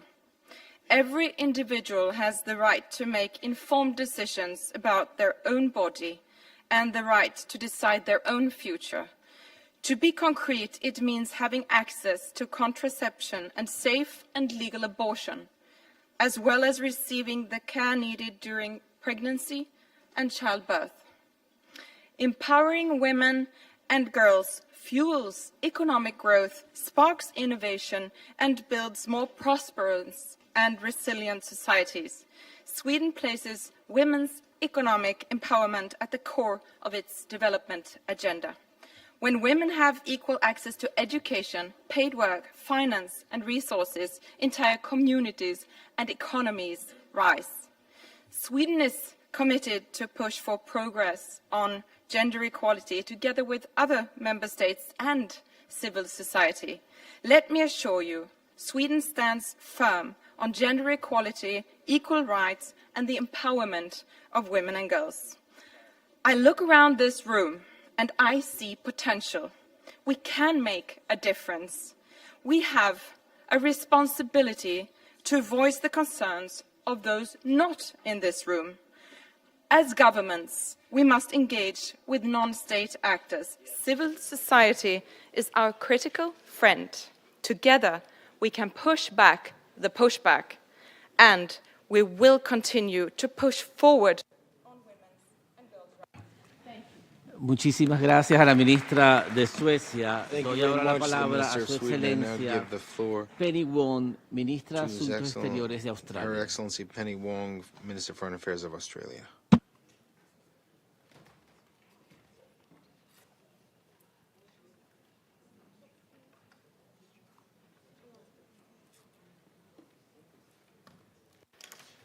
Thank you very much, Chair. It's a privilege to join you as we mark 30 years since the 4th World Conference on Women in Beijing, and we have achieved so much since then. The number of girls enrolled in school has risen by 180 million. Maternal mortality rates have declined by 40%. Women's participation in parliaments has more than doubled. And in Australia, for example, I'm a member of a gender equal cabinet in a government which is more than 50% women. It's important to celebrate these successes, but of course there is still so much to do. More than 380 million women and girls worldwide living in extreme poverty. 2.4 billion women of working age do not have equal economic opportunity. 1 in 3 women estimated to experience physical or sexual violence in their lifetime, and access to sexual and reproductive health services is shrinking. In countries like Iran and Afghanistan, repressive authorities deplete their nation's souls and prospects by denying the rights of women and girls. Now, we know that gender equality reduces poverty. We know it strengthens social cohesion. We know it unlocks economic productivity, and we know it enhances prosperity. We know that if women participated in the global economy on equal terms with men, we could add up to $28 trillion to the international economy. So the whole world pays the price for a lack of gender equality. In March last year, our government launched Working for Women, a strategy for gender equality to guide national gender equality efforts in Australia for the decade, because we believe gender equality benefits all. We've embedded gender-responsive budgeting. We have workforce participation having reached a record high of 63.4%, and our gender pay gap is the lowest on record, and we are investing in women's safety, confronting all forms of violence. But importantly, we are also acting internationally. We are requiring that 80% of Australian development investments address gender equality. We want our development investments to be gender responsive so the whole community can benefit. This year we launched our International Gender Equality Strategy. We are working to end sexual and gender-based violence and to protect and advance women's sexual and reproductive health and rights.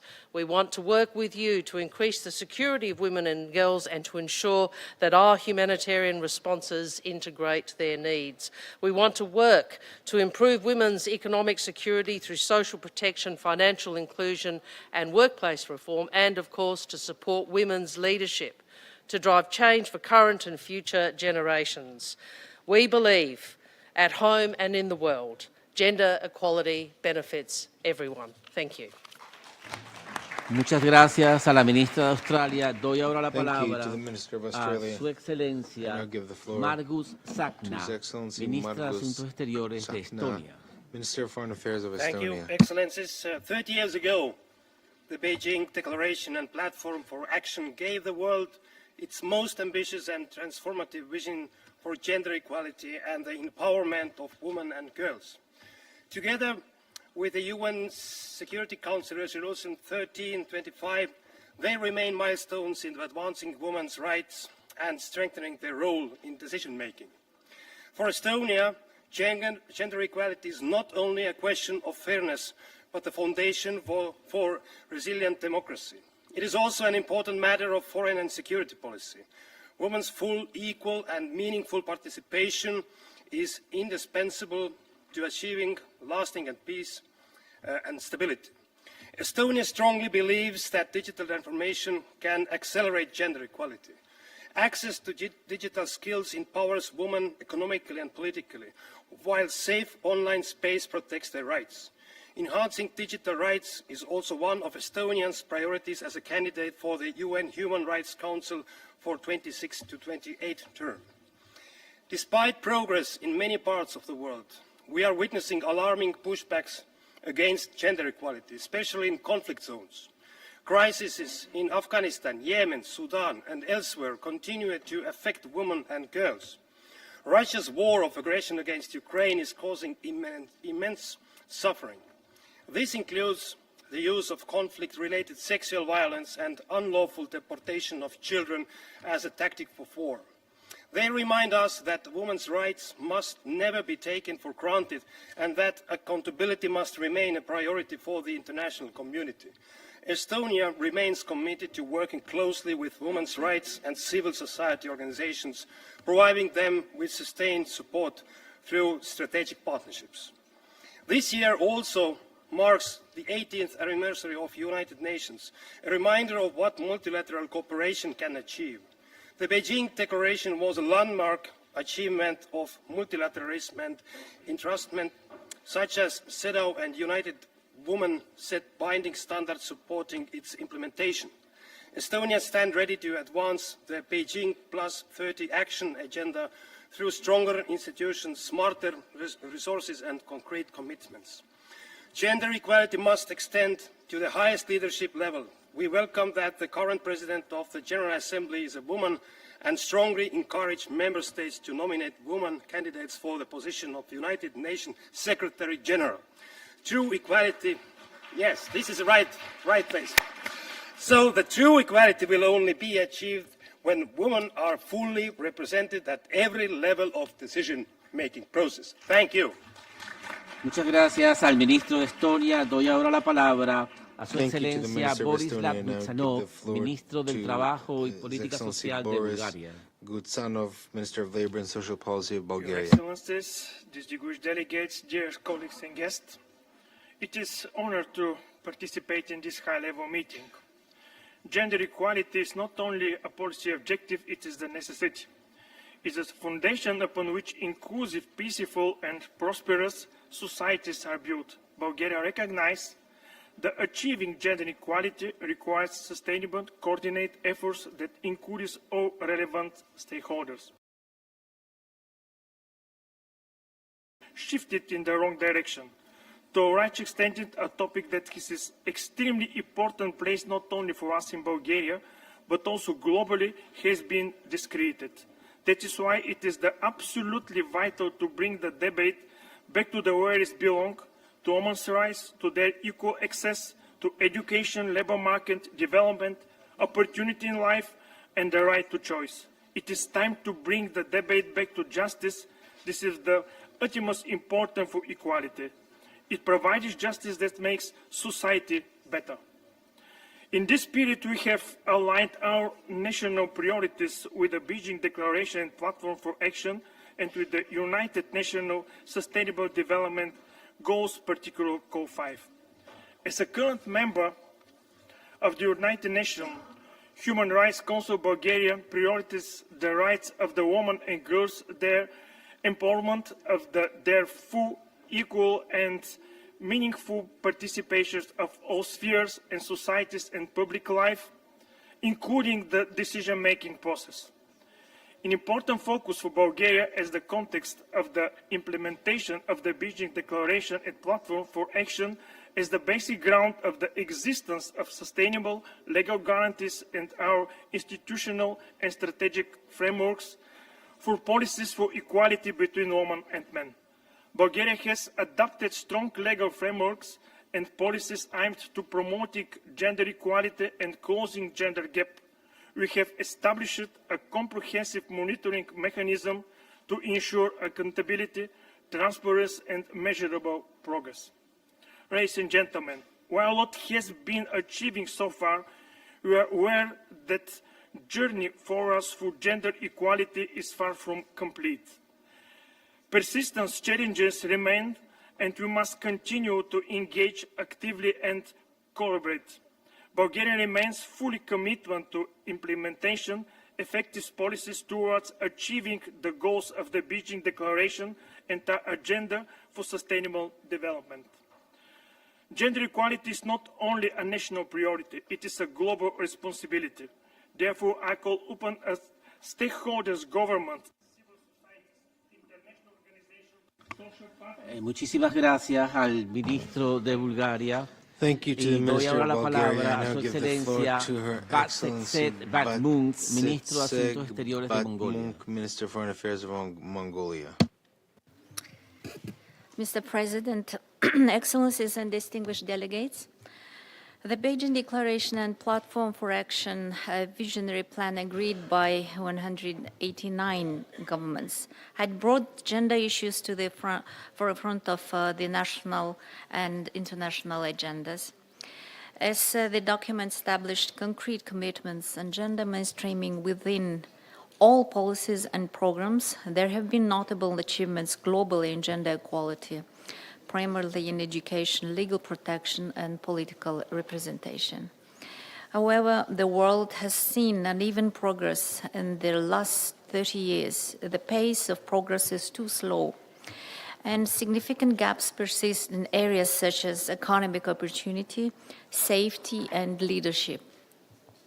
Since 1995, Mongolia has made significant strides in improving gender equality and empowerment of women and girls in all 12 areas of Beijing Declaration and Platform for Action, including access to education and health, poverty reduction, ending violence against women, and increasing political participation.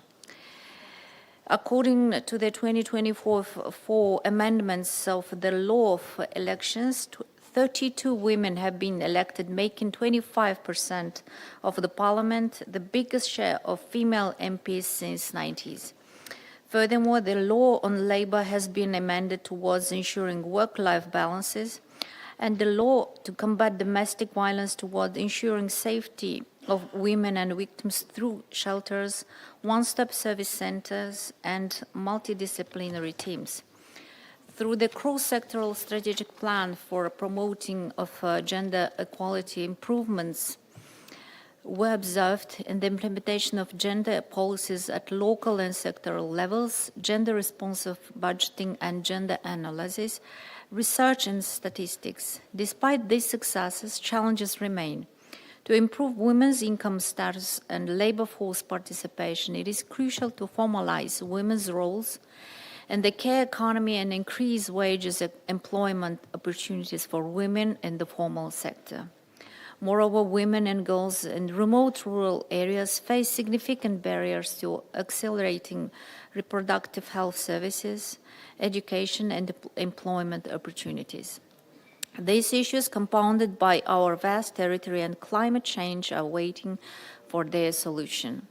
Mr. President, Mongolia is committed to further implementation of the Beijing Declaration Platform for Action in line with the Sustainable Development Goals, as well as with the outcome documents of the forthcoming Second World Social Summit to be.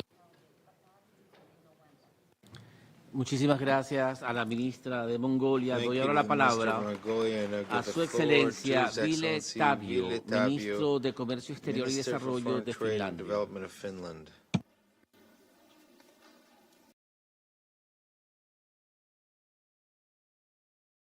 Delegates, colleagues, it's an honor to speak here today as we mark 30 years since the adoption of the Beijing Declaration and Platform for Action. Finland stands firm in advancing gender equality. We know, based on our own experience, that gender equality is fundamental for societal and economic development. We are firmly committed to the multilateral system and strengthening collective efforts towards a sustainable future.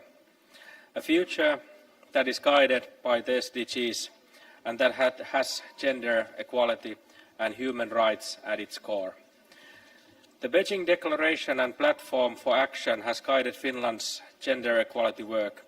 It has provided a framework for legal and policy reforms and strengthened our work for gender equality across all sectors. Recent examples include criminalization of female genital mutilation and reforming the parental leave system so that it's more flexible.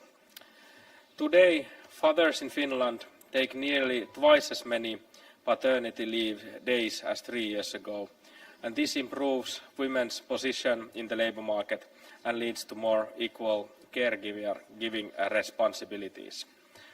The Finnish Government Action Plan for Gender Equality from 2024 to 27 reflects our determination to carry forward the Beijing Agenda. While great progress has been made, challenges do remain. To mark the 30th anniversary of the Declaration, we reaffirm our commitment to advancing the safety and well-being of women and girls by preventing sexual violence and harassment, including in digital and online spaces. Finland's foreign and development policy prioritizes gender equality and women's and girls' rights. We continue to promote sexual and reproductive health and rights, education, decent jobs, equal and meaningful participation and digital inclusion for women and girls. We emphasize the Women, Peace and Security agenda. Women's participation is key for sustainable peace. Finland stands in full support of Ukraine and its people and strongly condemns Russia's unprovoked war of aggression. The situation of women in Afghanistan, Gaza and Sudan stays in our focus. The United Nations plays a central role in advancing gender equality and provides a global platform for collaboration. Finland emphasizes that Muchísimas gracias al ministro de Finlandia. Doy ahora la palabra a Su Excelencia Mohamed Ali Nafti, ministro de Asuntos Exteriores de Túnez. Señor Presidente, بسم الله الرحمن الرحيم. إنه لمن دواعي سروري أن أشارك في هذا الاجتماع رفيع المستوى ونستهل تدخلاتي في هذا الأسبوع الأممي الحديث عن المرأة لأجدد التزام تونس بتنفيذ إعلان ومنهاج عمل بيجين وأجندة بكين زائد 30 في انسجام تام مع The Beijing Declaration and Platform for Action ورؤية تونس الوطنية is very much in line with the development objectives and our national view in Tunisia 2030. نموذجا إقليميا في النهوض بحقوق المرأة. فقد أرست مجلة الأحوال الشخصية التي سنتها سنة 1956 أسس المساواة داخل الأسرة 1956, ومنعت تعدد we الزوجات had a civil والتطليق register that laid the التعسفي foundation في for مجتمع محافظ equality within آنذاك. the family. This law لتتواصل بعد ذلك مسيرة الإصلاحات الدستورية prohibited والتشريعية polygamy and والمؤسساتية then وصولا إلى constitutional دستورية في reforms 2020 as well as الذي institutional and كرس legislative مبدأ reforms تكافؤ الفرص took place والمساواة بين until we المرأة wrote our والرجل constitution in والتزام 2022, الدولة which enshrines the بحماية equality of مكتسبات المرأة opportunity, وتطويرها equality and gender والانتصار equality too. لحقوقها The انسجاما مع ما Constitution تم seeks to على مدى promote العقود the status of السبع women الماضية. and to defend women's وفي rights مجال in line with التعليم what والبحث has been العلمي done سجل تونس over these إنجازات decades. إنجازات In رائدة education and scientific جعلتها في research, صدارة Tunisia الترتيب العالمي حيث made significant تحتل تونس المرتبة الأولى inroads. عالميا من حيث نسبة For الطالبات example, we الدارسات were في مجالات العلوم والتكنولوجيا on a والهندسة high والرياضيات international level بنسبة تبلغ regarding 43.3%، education كما on تأتي في science, المرتبة الثانية mathematics عالميا and من حيث engineering نسبة for women. النساء We الحاصلات are على second شهادات in the عليا world في هذه الاختصاصات for وتمثل in terms النساء of حوالي women 70% who من have خريجي high التعليم العالي بما في ذلك level الاختصاصات العلمية qualifications in وتؤكد هذه these الأرقام fields. أن They are المرأة 70% of التونسية graduates of higher أصبحت education, فاعلا and these figures show رئيسيا that women in في Tunisia إنتاج المعرفة are key والبحث العلمي players والابتكار in وكذلك the الحقل creation of knowledge, الدبلوماسي. scientific research, في and المجال diplomacy. السياسي عززت تونس حضور النساء في On the مواقع political القرار front, وفي أعلى Tunisia has المناصب strengthened الحكومية the presence حيث of women تقلدت in إلى حد الآن decision-making امرأتان posts on an international منصب level. رئيسة حكومة To كما date, ارتفعت 2 women نسب have been تمثيلها في head of المجالس our government. المنتخبة وذلك على قاعدة Women's participation has also increased والاقتدار in elected والثقة councils. الشعبية. This is based on merit دور النساء في and التنمية political الشاملة and تولي popular تونس support. اهتماما We're خاصا also aware of women's بريادة role الأعمال in increasing النسائية development and ودعم seek to support الشراكات that. الأهلية We وتوفير التمويل والمرافقة fostering التقنية women's مع التركيز على entrepreneurship and الانتقال innovation إلى to الاقتصاد this end. الأخضر والدائري And we provide والتكيف technical assistance مع to التحديات ensure a المناخية shift to the circular and والانخراط في green التحول. economy, and also to be in step with the climate challenges we face. The microphone has been cut off. Muchísimas gracias al ministro de Túnez. Doy ahora la palabra a Su Excelencia Fatou Kinte, Ministra de Género de Gambia. The chairperson, for the Gambia, a watershed and reflective moment on the achievements gained thus far on gender equality and to recommitting ourselves towards the overarching ambition that underpins our commitment to Beijing Declaration and Platform for Action. On the domestic front, the government of the Gambia has registered considerable achievements in the realization of the Beijing Declaration, from expanded access to financial services for women, including microfinance and credit schemes. The government also continues to play a proactive role in the Women's Enterprise Fund, supporting women's empowerment initiatives, coupled with the promotion of women's participation in formal and informal sectors and leadership enhancement. Since October 2020, the Women's Enterprise Fund has disbursed $92,095,000 to 75,000 women across the country. On health, maternal health has dropped. Maternal mortality has dropped from 43 per 100,000 live births in 2013 to 289 per 100,000 live births in 2019-2020. And current service data shows a drop to 169 per 100,000 live births. In the area of gender-based violence, there are legal frameworks criminalizing all forms of violence against women and girls. There is a victim support fund in place, and a GMI center has been established to collect data on all forms of gender-based violence through a 24-hour hotline. There is a special temporary shelter and one-stop centers for victims of gender-based violence. Specialized gender unit has been established at the police training school, and gender and gender-based violence has been integrated into the curriculum of the police training school. There is a national gender-based violence policy and a national gender policy. A specialized court on gender-based violence is being built, and it is at an advanced stage. Consequently, Gambia continues to explore opportunities to widen the space for women and girls to participate in strategic national decision-making processes. In addition to the Constitution enshrining equal rights to women, the promulgation of the 2010 Women's Act, and the establishment of the Ministry of Gender ensure constant examination of the issues affecting women in national development. Thank you very much. Muchísimas gracias a la ministra Thank you very de much, Gambia. Minister Doy ahora la from palabra Gambia. a I'll Su give the Majestad floor Rania to Al Her Abdullah, Majesty Rania reina Al Abdullah, del Reino Hashemita de Queen of the Jordania. Hashemite Kingdom of Jordan.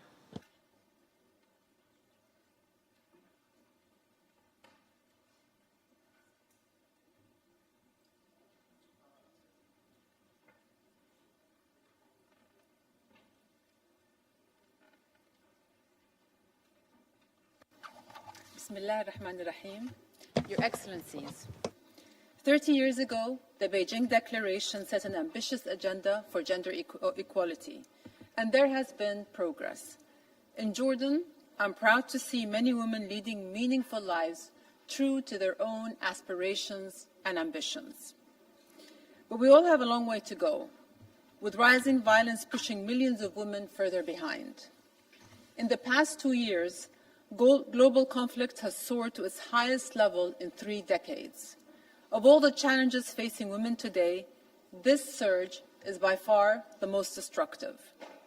It's true, bombs don't discriminate, but wounds borne by women in war zones cut deeper than flesh.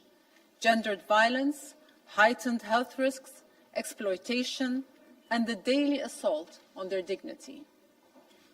Yes, we must celebrate women's achievements everywhere, but what do glass ceilings mean to women forced to live in tents? The women suffering most often receive the least global attention. The starving Sudanese woman surviving on animal feed, the Rohingya girl coming of age in a defunded camp, and countless others whose stories go untold. Every silence sends this message: some women are worth defending, and some aren't worth the trouble. That silence has been deafening in Gaza. There, we've seen female journalists reporting their own families' displacement, cesareans performed by flashlight without anesthesia, and new mothers too malnourished to nurse and denied access to infant formula, watching as their babies fall to famine. Israel's war on Gaza has shortened women's life expectancy by 30 years. 30 years after the Beijing Declaration, what have global promises done for them? There's no denying the power of women who endure under fire, but that empowerment didn't come from decisions made in halls like this one. It came in spite of them. Women's rights cannot be filtered through the lens of political expediency. Our international system is failing generations of women by failing to stop those who commit violence with impunity. I urge the UN to act decisively against violators of international humanitarian law and to restore some balance to our world. No one can claim to stand for women and stand on the sidelines. Thank you. Muchísimas gracias a Su Majestad la Reina de Jordania. Doy ahora la palabra a Su Excelencia Sana Mohammed Suhail, Ministra de Familia de Emiratos Árabes Unidos.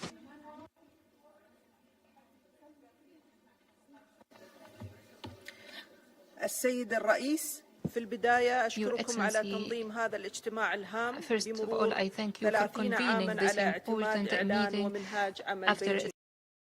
The adoption of the Beijing Declaration Platform of Action, I would like to thank the Secretary General Nasima Bahout and all speakers for their valuable interventions. In the UAE, women and girls contribute thanks to the wise leadership of Sheikh Fatima bint Mubarak, the mother of all Emirates, and upon instructions, the initiative of Mother of Emirati 50-50 to be an ambitious roadmap to empower women of UAE, locally internationally, since the Beijing great accomplished has been made, yet we have not reached the end of our destination. تتحمل النساء والفتيات العبء الأكبر.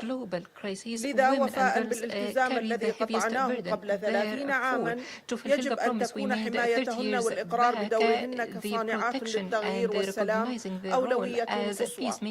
التمكين الاقتصادي للمرأة ركيزة أساسية لتحقيق هذا الهدف، وقد اعتمدت الإمارات سياسات متقدمة تشمل الحماية الاجتماعية وإجازة الأمومة والمساواة في الأجر مع إشراك جميع مكونات المجتمع. تسهم النساء والفتيات في تعزيز النسيج الاجتماعي لمجتمعاتهن، ليس فقط كأمهات وبنات بل كنماذج ملهمة وصانعات قرار وشركات على قدم المساواة. ومن المهم أيضا ضمان وصولهن بشكل آمن ومتساو إلى التقنيات الرقمية لتعزيز مشاركتهن الاقتصادية والسياسية وقدراتهن القيادية. السيد الرئيس، نقف اليوم أمام منعطف حاسم، ومع مسار إصلاح منظومة الأمم المتحدة لا بد أن يظل تمكين النساء وحماية حقوقهن في صلب أولوياتنا، فلنقتنم هذه الفرصة لتكثيف جهودنا لتحقيق الهدف الخامس من أهداف التنمية المستدامة وبناء مستقبل يمكن كل امرأة وفتاة من تحقيق كامل إمكاناتها في أسرتها ومجتمعها. وشكرا لكم. Muchísimas gracias a la ministra de Emiratos Árabes. Doy ahora la palabra a su excelencia Micheline Mbaye Kalama, ministra de Género, Familia y Niñez de la República Democrática del Congo. Monsieur le Président, Leurs Excellences, Mesdames et President, Messieurs, Excellencies, ladies and gentlemen, distinguished guests. L'honneur me choisit de prendre la parole en to ce take the jour floor dans today ces hauts lieux de l'humanité à here l'occasion this de la réunion heart de of haut niveau humanity de at this l'Assemblée high-level générale meeting du of the General 30e Assembly anniversaire on the de la 30th 4e anniversary of the conférence Fourth mondiale World sur les Conference femmes. on Women. Ce moment est bien plus qu'une sous-commémoration. It is not more than a un appel simple pressant à réaffirmer commemoration. notre It is a engagement, time to mobiliser nos ressources et send an accélérer la urgent mise en appeal œuvre de to la mobilize déclaration et resources du and programme commitment d'action de to Beijing. support the Beijing Declaration and Programme of Excellences, Action. Mesdames et Messieurs Excellencies, distingués ladies and invités, gentlemen, la distinguished République guests, the démocratique Democratic du Republic of Congo, sous Congo, l'impulsion de son led by Excellence His Monsieur Excellency Antoine Félix Mr. Antoine Tshisekedi Felix Tshilombo, Tshisekedi Lombo, président de la République, President chef de of the l'État, dont DRC, je head of transmets state, ici les salutations les plus chaleureuses warm greetings I would afin like to de share with you l'égalité today, des sexes has et made gender l'autonomisation des equality and femmes women's une empowerment priorité a nationale, national un priority socle des droits and the humains et un foundation levier of du human développement rights durable. and a lever for Des sustainable avancées development. réelles ont été enregistrées, à savoir les Significant cadres progress has juridiques been renforcés made, contre including les auteurs de strengthened legal violences basées sur frameworks le genre, against le sexual maintien gender-based des filles violence, enceintes à l'école, keeping la girls in gratuité de school, l'enseignement et de la free maternité, offrant aux teaching, filles et aux mères une chance and nouvelle.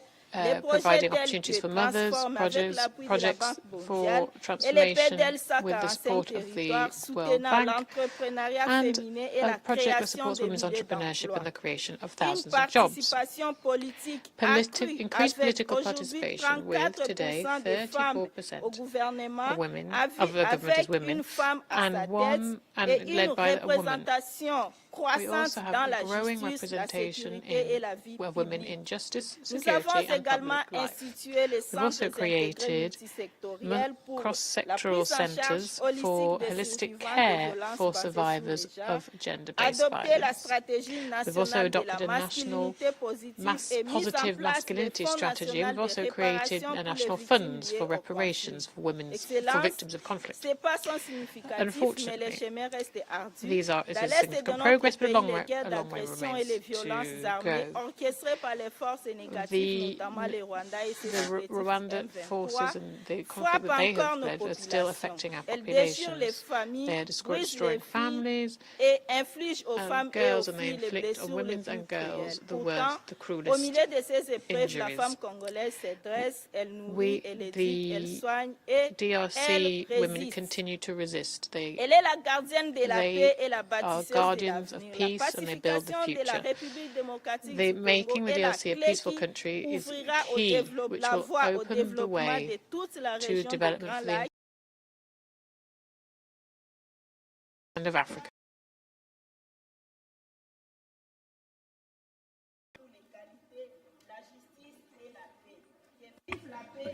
Muchísimas gracias a la ministra del Congo por Thank su you very much, participación. Minister of the Congo, Doy ahora la for her palabra statement. I now a give the floor Su to Excelencia His Alberto Excellency Van Claveren, Alberto Van Ministro de Relaciones Claveren, Exteriores de Chile. Minister of Foreign Affairs of Chile. Gracias, señor presidente. Thank you, Excellencies, Chair. distinguished delegates. It's an honor for Chile to join this commemoration of 30 years since the Fourth World Conference on Women held in Beijing in 1995, a landmark that set a comprehensive and global agenda for gender equality. Beijing Plus 30 invites us to look forward as much as back. The path agreed 3 decades ago remains fully relevant. Chile participated then with a broad delegation committed to the human rights of women and girls and to the institutional changes required for their full participation in society. That commitment guides us today. We also have a responsibility to convey to new generations the meaning of this consensus. It reframed our understanding of development, democracy, and social justice. Progress is never automatic. To recall Beijing is to defend what has been achieved and to project it further, particularly when risks of regression persist in many contexts. Chile has sought to act in that spirit. We are advancing the 2030 Agenda, which requires a cross-cutting gender perspective across all sustainable development goals. Domestically, we have strengthened public policies through our 4th National Gender Equality Plan and our 3rd National Action Plan on United Nations Security Council Resolution 1325 on women, peace and security. Internationally, Chile pursues a feminist foreign policy that integrates equality, inclusion and non-discrimination into our diplomacy. We remain active in multilateral fora, include gender provisions in trade agreements, and have obtained the UN Development Programme Gender Equality Seal certification. The road ahead demands political will and practical tools, national legislation to reflect current realities and address emerging challenges, gender-based violence in digital space, the disproportionate impacts of environmental crisis, and the unequal distribution of unpaid care work.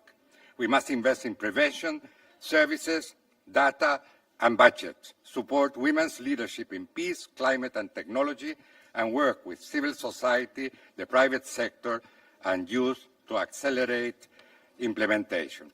Thank you very much. Muchísimas gracias al ministro de Asuntos Exteriores de Chile. Doy ahora la palabra a Su Excelencia Celinda Sosa Lunda, ministra de Relaciones Exteriores de la República Plurinacional de Bolivia. Foreign Minister of the Plurinational State of Bolivia. Muchísimas gracias. Thank you very much. Saludar en primer lugar a las autoridades que presiden este evento tan importante. Saludar a los jefes y jefas de delegación de esta gran reunión. Desde el Estado Plurinacional de Bolivia llegamos a esta cumbre cargada de una manta de la memoria de nuestros ancestros y el fervor compromiso con el cuidado de la vida y la justicia social. Hoy nos convoca la memoria colectiva para celebrar la histórica creación de la plataforma de acción de Beijing, que hoy sigue siendo nuestra guía, pero también nuestro desafío pendiente. Esta conferencia tiene el alto valor para desarrollar, porque se desarrolla en un contexto global adverso, donde las fuerzas conservadoras han hecho retroceder las conquistas logradas por muchas mujeres de nuestros países.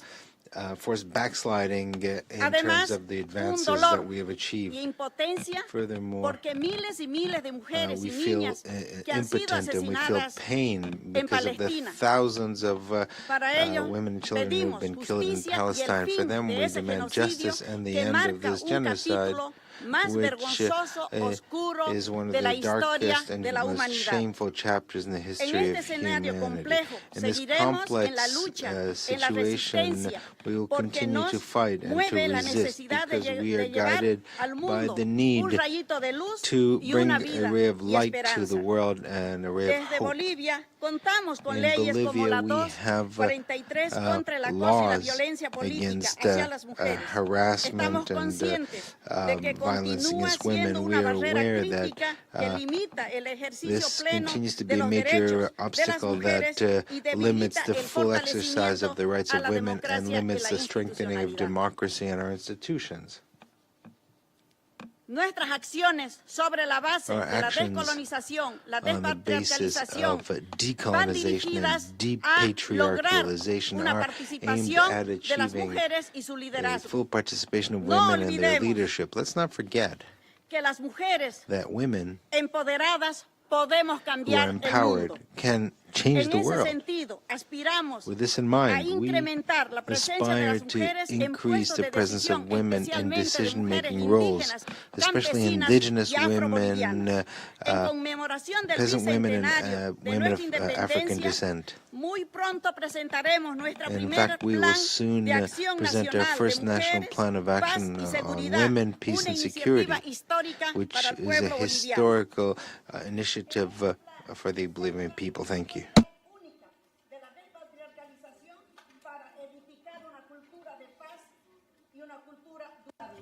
Muchísimas gracias a la ministra de Thank you Relaciones Exteriores de to the Bolivia Foreign por Minister su of Bolivia participación. for her Doy ahora la statement. And I give palabra the floor a to Su Excelencia Her Adelaide Excellency Matlayane, Adelaide ministra de Matlayane, Finanzas de Minister Lesotho. of Finance of Lesotho.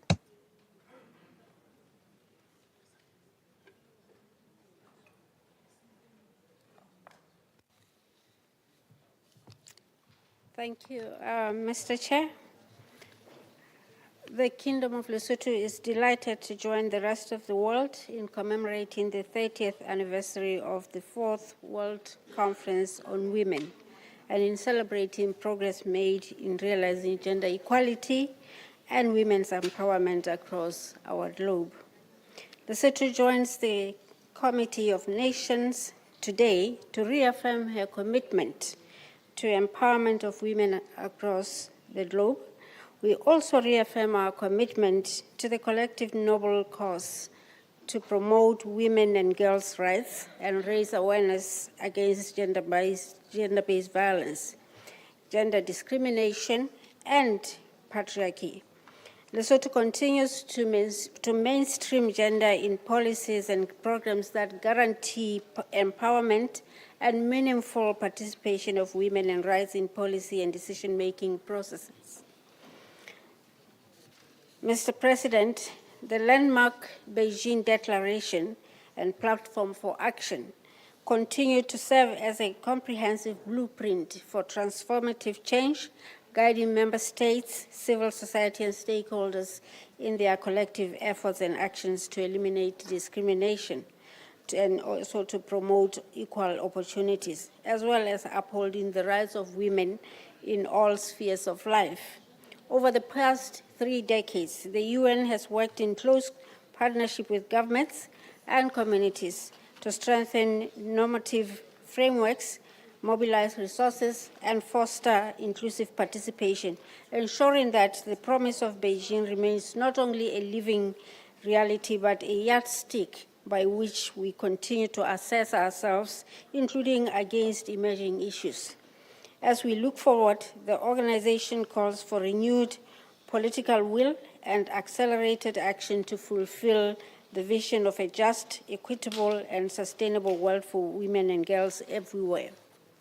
In alignment with the tenets espoused in the Beijing Declaration, the Kingdom of Lesotho continues to strengthen efforts to promote inclusive economic participation, decision-making, and their outcomes. The extended National Strategic Development Plan and the Gender Development Policy underscore the country's dedication to ensuring meaningful representation of women and girls in economic transformation and national development. Legislative reforms including the harmonization of rights of widows with legal capacity, Act of 2022, and the administration of estates and inheritance. Muchísimas gracias a la ministra de Lesoto. Doy ahora la palabra a su excelencia Haya David, comisionada para la igualdad de la Unión Europea.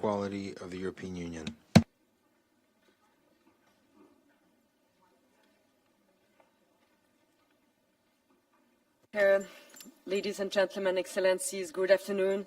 In the political declaration adopted at the Commission on the Status of Women, we agreed to step up our efforts, especially in areas where progress has been slow. And this commitment is even more urgent as women continue to bear the heaviest burden of conflicts and climate change, and as their human rights come under growing pressure worldwide. To achieve sustainable development and global progress, we must put gender equality at the forefront of the global agenda. We owe this to every woman and girl in the EU, but also around the world. The EU stands firm in tackling today's most pressing challenges, increasing women's participation and leadership in the digital and the green transitions, eradicating poverty and gender-based violence, and advancing peace and security. Equal access to quality education and decent employment are essential to economically empower women and break the cycle of poverty. The EU has adopted legislation to promote pay transparency, support work-life balance, and expand affordable care. Beyond our borders, we work with partner countries to develop gender-responsive and disability-inclusive social protection and care policies for which women disproportionately take the burden. We must end violence against women and girls in all its forms, including online and technology-facilitated abuse. The EU has adopted legislation to combat violence against women and domestic violence across our union, and we continue to support programs fighting gender-based violence worldwide.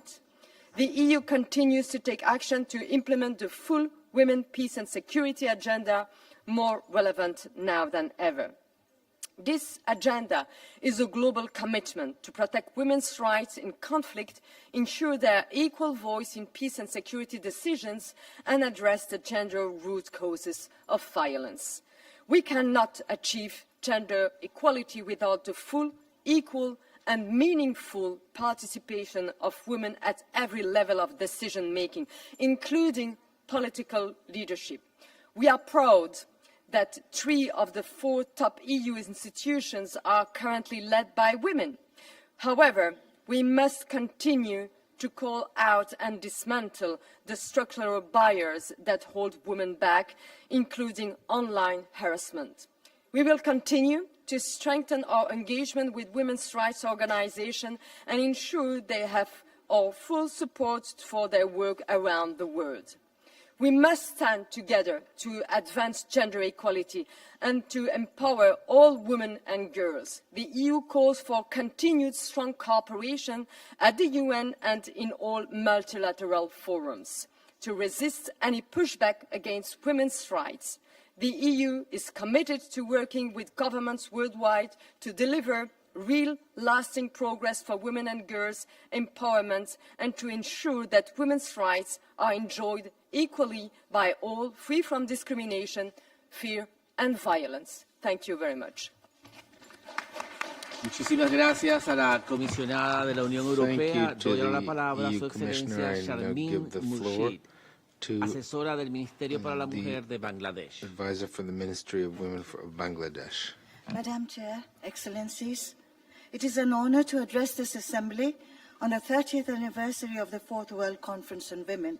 3 decades on, we must acknowledge both progress and unfinished tasks. At the current pace, achieving SDG by 2030 is unlikely.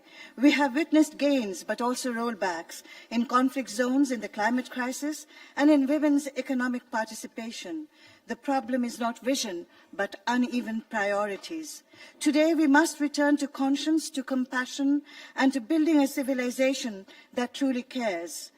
Bangladesh takes pride in its progress, closing gender gaps in education, institutionalizing gender-responsive budgeting, improving maternal health, raising women's labor force participation, and achieving the highest political empowerment score in South Asia. Yet, we know this is not enough. Social norms, economic inequality, and global crisis still hold women back. Incremental progress will not do.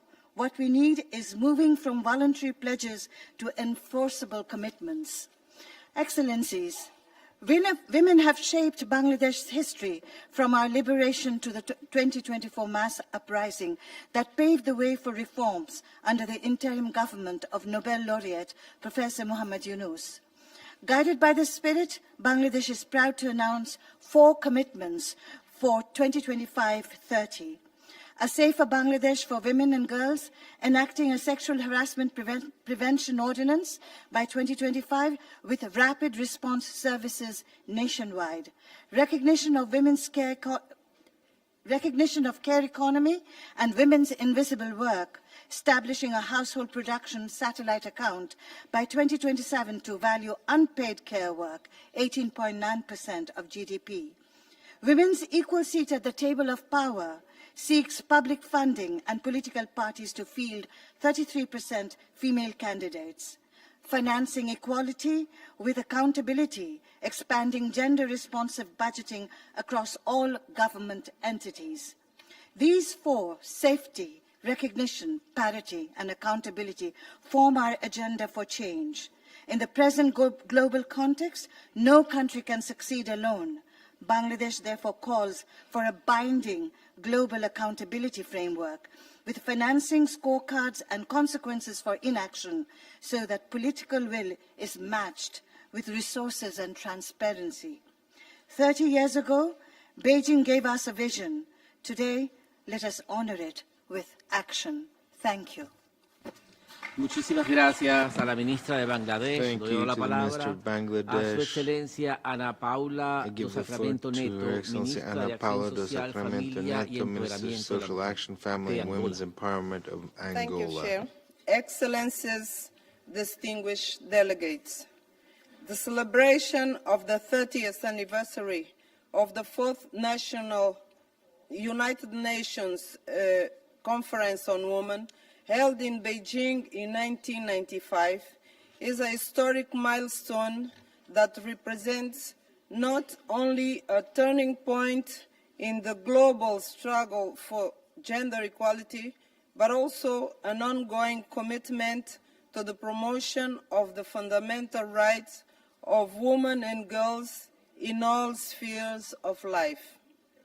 This historic moment invites us to reflect on the progress made and the persisting challenges.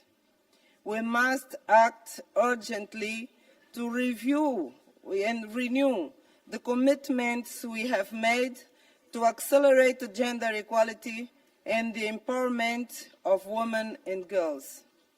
The African Union Agenda 2063 and the United Nations 2030 Agenda must continue to guide our collective action.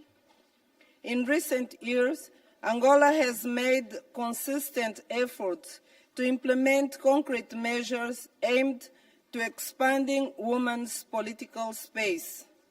Thus, the government has selected strategic areas of intervention, strengthening local development as an instrument to combat poverty, promotion of a culture of zero tolerance for violence against women, with a special focus on protecting the rights of women and girls, legal framework to reduce early marriage and early pregnancy, and all forms of violence against women, expanded access to education and social protection.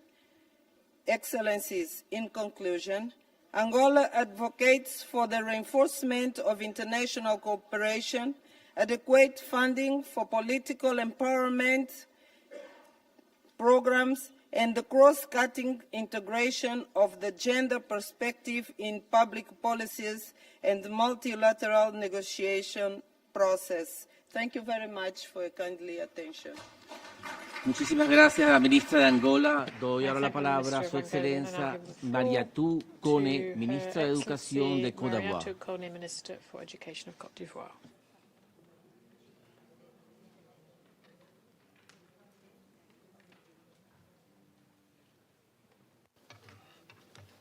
Excellences, Mesdames et Messieurs, Excellencies, ladies and la gentlemen, vision politique en matière de réduction political des vision to inégalités de reduce genre gender portée inequality, par as son Excellence spearheaded M. by His Alassane Excellency Ouattara, Mr. Alassane Président de la Ouattara, République President of the de Republic Côte of Côte d'Ivoire, d'Ivoire, a fortement influencé has la mise en significantly œuvre du programme influenced the d'action de Vigile implementation, plus 30. influenced Ainsi, by the implementation des of réformes Beijing législatives, plus réglementaires 30 et Programme of institutionnelles Action. ont été entreprises dans tous les Thus, domaines de la vie legislative, publique regulatory and institutional afin reforms were d'améliorer les undertaken conditions de vie des in all femmes areas of public et des life, filles. in En order outre, to improve la the question standard de of living l'égalité women des and sexes girls. est In prise en addition, compte dans le plan national de the développement question of gender pour la equality is période covered in our National Development 2026-2030 Plan for the en period cours 2026-2030, d'élaboration. Il 2030, met which l'accent is currently being drafted. particulier It sur puts le genre particular focus comme on un des gender piliers de sa as one stratégie of de the pillars développement, of its development visant strategy, une croissance durable, working towards inclusive sustainable, et la inclusive modernisation growth de son économie. and Les réformes modernisation of our entreprises economy. connaissent des résultats The probants. reforms that have been À titre undertaken d'exemple, have en ce qui garnered concerne les significant indicateurs results. genre By way of an dans example, l'économie du in terms MCC, of the notre pays gender occupe economy la indicators première of the place avec MCC, une moyenne de our 15,6 country sur is 100 leading dans la tranche des with an pays à average of revenus intermédiaires. 95.6% Dans le système éducatif, average la for middle-income performance des countries. filles And the révèle education une system, tendance positive girls' avec des taux de réussite parfois is supérieurs à ceux des garçons dans doing les very examens well à with grand a tirage. higher Ces success performances sont rates soutenues compared with par un boys projet in gouvernemental qui nationwide consiste en la exams. construction de These plusieurs performances are lycées also de jeunes underpinned by a filles governmental dont project l'objectif which est d'accroître la is scolarisation supporting des filles various et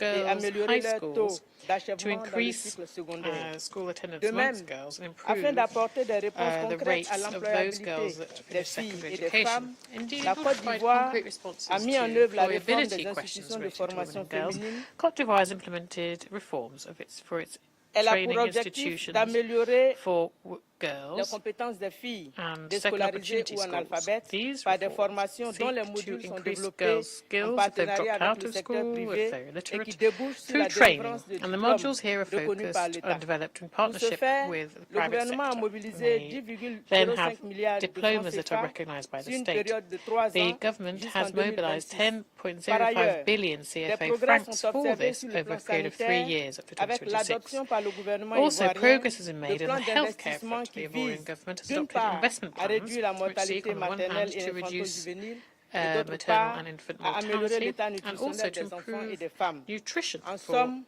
children and acquis women. non exhaustifs Overall, cités à cette the tribune achievements that I've just traduisent mentioned, la which not ferme an volonté des exhaustive list, autorités show ivoiriennes the will à of the remplir les Ivorian authorities engagements to meet their international internationaux commitments qui promeuvent la protection to des droits promote des the femmes protection of et la women's rights réduction des in inégalités order de to genre. reduce Je vous and also to remercie pour reduce votre aimable attention. gender inequality. Thank you for your kind attention. Muchísimas gracias a la ministra de Thank Côte you d'Ivoire. to the Doy Minister ahora of la Côte d'Ivoire. palabra Now give a the floor Su Excelencia Her Iván Excellency Habro, Ivan Habro, ministra de Minister Migración of de Irak. Migration of Iraq.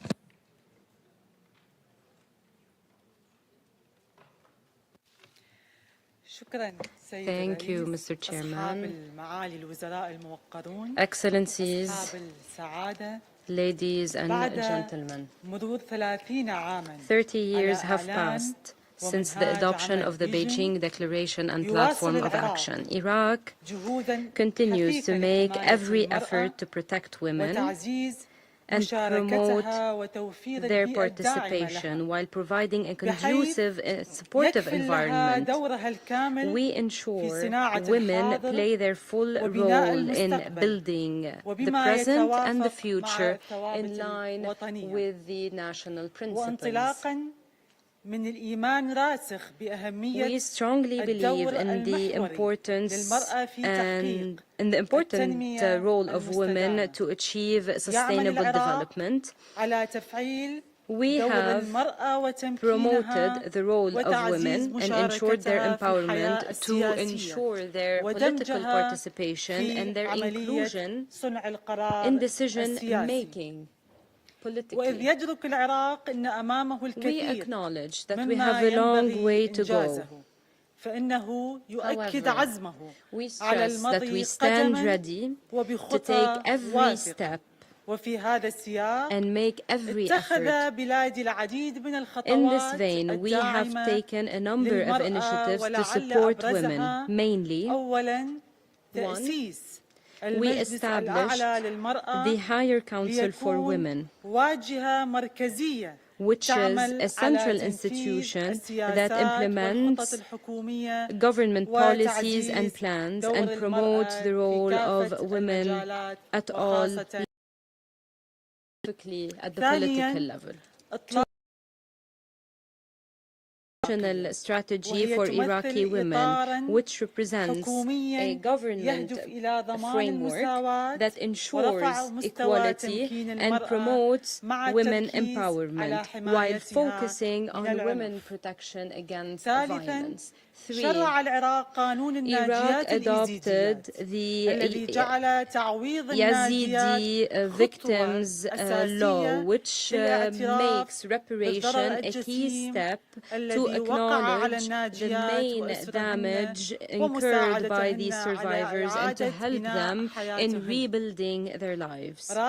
4. We launched the third national plan for women, peace and security. Participation of women in building peace and protecting women during conflict. 5. The mic was unfortunately cut off. Muchísimas gracias a la ministra de Irak to the por su Minister of Iraq participación. for her Doy ahora la statement, and I palabra now give the floor a su excelencia to her Hind Kabawat, ministra de Excellent Asuntos Hind Sociales Kabawat, de la República Árabe Siria. the Minister of Social Affairs of Syria.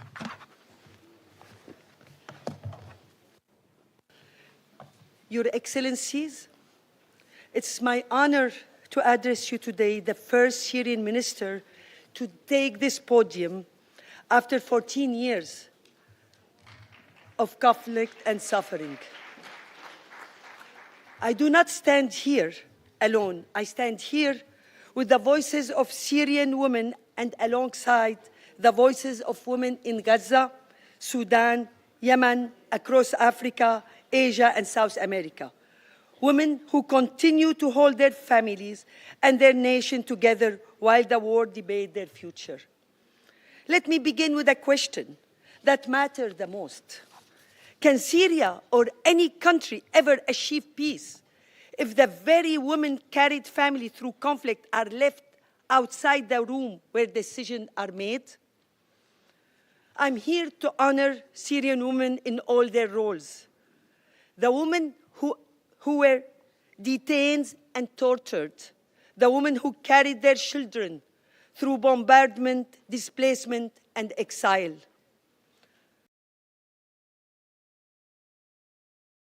To classrooms, who created dignity out of nothing. The mothers who are still waiting for news for their missing sons and husbands. And the women who transferred grief into art, painters, singers, filmmakers, and journalists, ensuring the world would know the truth. I'm here for you. Syrian women have already proven what is possible. They have mediated local ceasefires, opened schools in ruins, and kept families alive when institutions collapsed. They are demanding their rightful place as equal partners in shaping Syria's future. Women in Idlib last week told me their greatest fear, not the tent above their heads, no, but the absence of schools and clinics for their families. Their words are warning, without education, health, and basic services, there is no path to dignity, no path to empowerment, And today, the Syrian humanitarian response plan is funded at less than 20%. That is not statistic, by the way. It's a taste of this community's credibilities. Empowering women politically, socially, and economically is not an optional. It's urgent. Path to recovery, and it's demand action now. So today, on behalf of Syrian women, I come to you with these demands. One, fully fund the Syrian humanitarian response plan and guarantee women full and equal representation in every negotiation, every reconstruction plan. Muchísimas gracias a la Thank you ministra very de much Siria. To the minister from Y le Syria. doy ahora la palabra And I now give the floor a Su Excelencia to Lulwa Al-Lawadi, ministra Excellency Lulwa Al-Lawadi, secretaria general del Consejo Supremo Minister para la Secretary Mujer General of de the Supreme Bahrein. Council of Bahrain.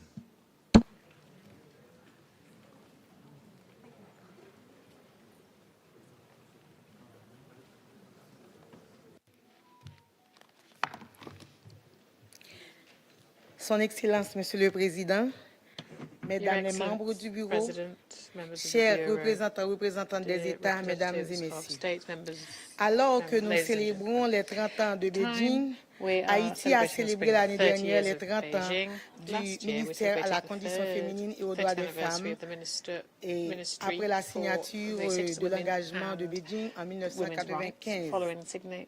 Aussi, au nom du gouvernement haïtien et du Conseil présidentiel de transition, coordonné par son Excellence Monsieur Laurent Saint-Cyr, je salue la communauté internationale et je remercie cette tribune pour son engagement renouvelé en faveur des droits des femmes. Haïti réaffirme son attachement au principe de Beijing et réitère ses vœux à faire progresser les droits des femmes et des filles conformément à ses obligations internationales à travers la CEDEF, l'agenda 2030 et les recommandations de la CSW 69. 30 ans après Beijing, l'égalité femmes-hommes demeure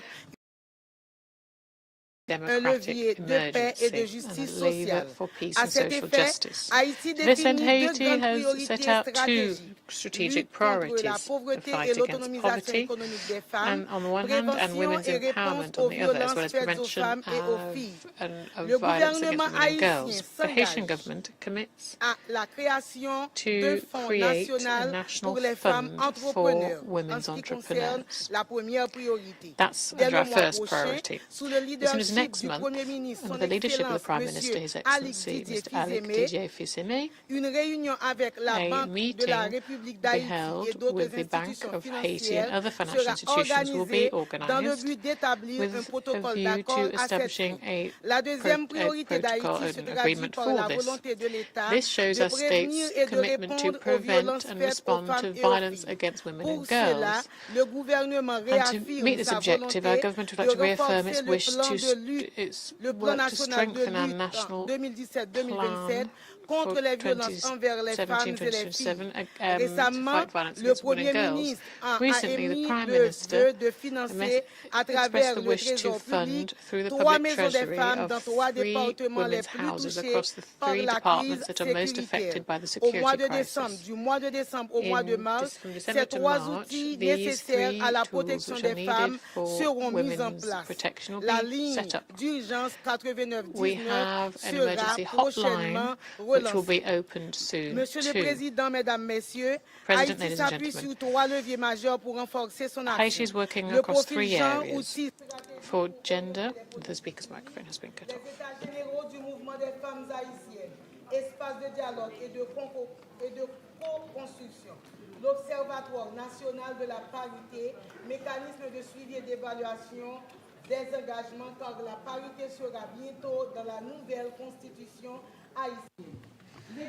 Muchísimas gracias Thank you a very su much excelencia Petrica Sanjan, ministra de la Mujer de Haití. Pedrica Sanjan, Minister of Disculpas Status por of Women. I'm la sorry introducción equivocada. for my Doy ahora la mistaken palabra a su introduction. I excelencia now give the floor Bahar to Muradova, Her Excellency Bahar del Comité para la Muradova, Familia, Mujer y from Asuntos de la Chairman of the Niñez State de Committee for Azerbaiyán. Family, Women, and Children's Affairs of Azerbaijan. Mr. President, ladies and gentlemen, it's my honor to greet you and to wish this conference every success. For decades, the Beijing Declaration and Platform for Action has served as a guiding framework in advancing gender equality and the empowerment of women and girls. Yet the challenges of our time demand that we renew, resource, and accelerate the implementation of these commitments. On the eve of the third anniversary of the World Conference on Women, Azerbaijan reaffirms its commitment to the goals of equality, development, and peace. The past 3 decades of global effort have delivered significant progress. We have undertaken consistent reforms to strengthen women's participation in education, health care, employment, and decision-making. We have minimized restrictions on women's labor, prepared a draft law and paid paternity leave, and advanced legislative reforms addressing domestic violence, child marriage, and relative marriages, including abolishing exceptions to the minimum age of marriage. Our National Action Plan on combating domestic violence has been implemented, and we are now working on a new plan. Alongside a National Action Plan on gender equality, these efforts not only safeguard women's rights, but also reinforce the bonds between families and society. Expanding educational and economic opportunities for women remains a national priority. Through the Support for Girls' Education initiative, thousands of young women have benefited from dedicated scholarship programs. Public-private partnerships have strengthened women's roles in entrepreneurship and innovation. Azerbaijan also contributes actively to global initiatives. This July, we proudly hosted the first Women's Forum of the Economic Cooperation Organization. In addition, we proposed the establishment of a Women's Council within the framework of the Conference in Interaction and Confidence-Building Measures in Asia. Excellencies, colleagues, Azerbaijan believes that without the empowerment of women, there can be no sustainable development, no lasting peace, and no just society. We remain fully committed to fulfilling our obligations in this regard and to ensuring that women's full potential is realized. Thank you for your attention and wish you all prosperity and success. Muchísimas gracias a la ministra de Azerbaiyán. Doy la palabra a su excelencia Lulwa Al-Wahadi, ministra y secretaria general del Consejo Supremo para la Mujer de Bahrein. of the Supreme Council for Women. Mr. Chairman, Excellencies, good afternoon. 30 years following the adoption of the Beijing Declaration and Platform for Action, with what was achieved and what was not achieved, we meet today to stress our commitment and reaffirm our commitment to this declaration, whatever the challenges and whatever the achievements as mentioned today. For my country, the Kingdom of Bahrain, we are implementing the national strategy for women empowerment that was adopted by His Majesty the King, and our international voluntary and binding commitments. We have made great strides to promote women's role, including implementing the gender equality model, which reflects a formal commitment in line with the government's plan of action. We are ensuring equal opportunity. Until today, there are 36 committees for equal opportunity in the public sector and 25 committees for the private sector. They are implementation mechanisms that empower women in decision-making and economic participation.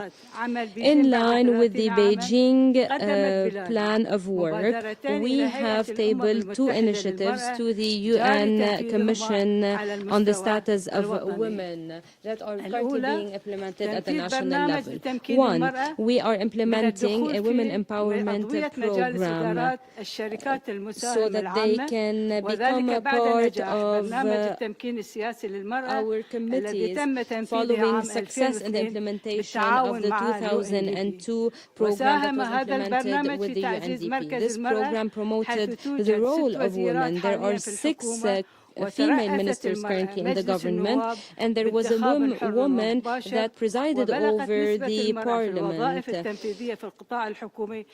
In the public sector, 50% of employees are women, and in the private sector, 63% of employees are women. We also implemented a binding training program to promote and spread awareness on equal opportunity and to ensure gender equality in government institutions. The Kingdom of Bahrain believes that achieving the main goals for which the countries are working, namely women empowerment, cannot happen unless we work together, coordinate and collaborate among ourselves as countries.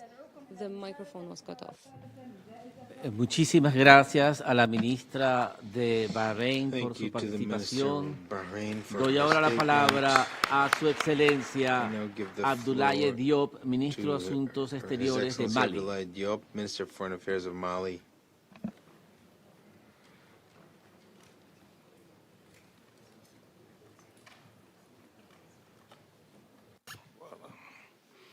Monsieur le Président, President, Mesdames, Messieurs les chefs de délégation, heads of delegation, Mesdames et Messieurs, ladies and gentlemen, je commence par vous adresser au nom de Madame la ministre de la Promotion de la Femme, de l'Enfant et de la Famille, et de l'ensemble du gouvernement du Mali, les salutations cordiales des femmes et des filles dont le rôle et la place sont connus, reconnus et respectés dans la lutte pour l'indépendance, la cohésion nationale et le développement socio-économique.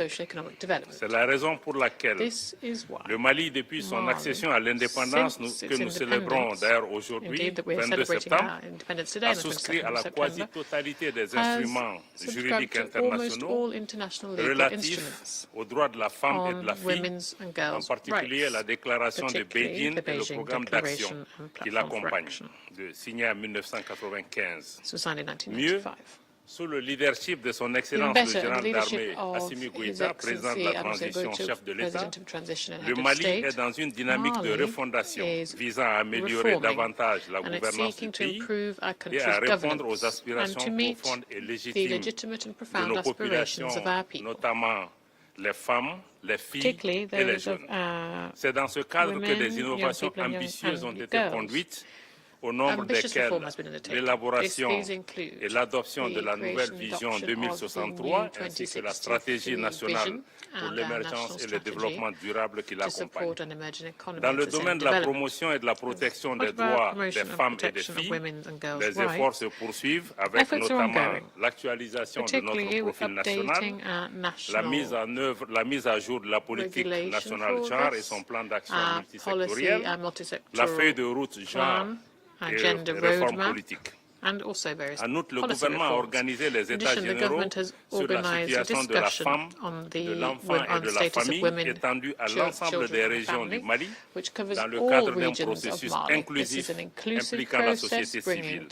Les recommandations qui en ont résulté seront traduites en plan d'action quinquennal. Comme vous le savez, comme vous le constatez, en dépit des défis sécuritaires conjoncturels, le gouvernement du Mali reste déterminé à rendre effectives ces réformes qui vont permettre these reforms are effective. This will allow our country to honour their national and international commitments, particularly the priorities contained in the Beijing Plus 30 and the Plan of Action. Thanks very much. Muchísimas gracias al ministro de Mali. Doy ahora la palabra a su excelencia Rosa Yolanda Villavicencio, ministra de Relaciones Exteriores de Colombia. Foreign Minister of Colombia. Excelencias, para Colombia es un honor participar en esta conmemoración de los 30 años de la Cuarta Conferencia Mundial sobre la Mujer. Beijing fue y sigue siendo un hito transformador en donde se adoptó una agenda ambiciosa y visionaria para lograr la igualdad de género y el empoderamiento de todas las mujeres, jóvenes, adolescentes y niñas. Hoy Colombia reitera su compromiso inquebrantable con la plataforma de acción de Beijing+30, convencida de que constituye una hoja de ruta indispensable para alcanzar sociedades justas, democráticas y sostenibles, eliminar la discriminación, avanzar en la prevención y atención de las violencias basadas en género e incrementar el liderazgo de las mujeres y la protección de sus derechos. Mi gobierno ha adoptado una política exterior feminista y un primer plan de acción nacional de la Resolución 1325 del Consejo de Seguridad que en su conjunto orienta nuestro actual internacional bajo los principios del pacifismo, la interseccionalidad, el cuidado, la justicia social y ambiental y la participación significativa de las organizaciones de mujeres y feministas. Si bien los avances logrados en las últimas 3 décadas son significativos, los desafíos persisten, incluyendo el aumento de los conflictos y el gasto militar, niveles inadmisibles de violencia basadas en género, altas tasas de pobreza y desigualdad, barreras de acceso a la salud, los derechos sexuales y reproductivos y brechas de género en tecnología. Para materializar plenamente los objetivos adoptados hace 3 décadas en Beijing y eliminar las barreras estructurales que aún existen, es indispensable abordar otra cuestión urgente, la falta de integración de la perspectiva de género en la política mundial de drogas.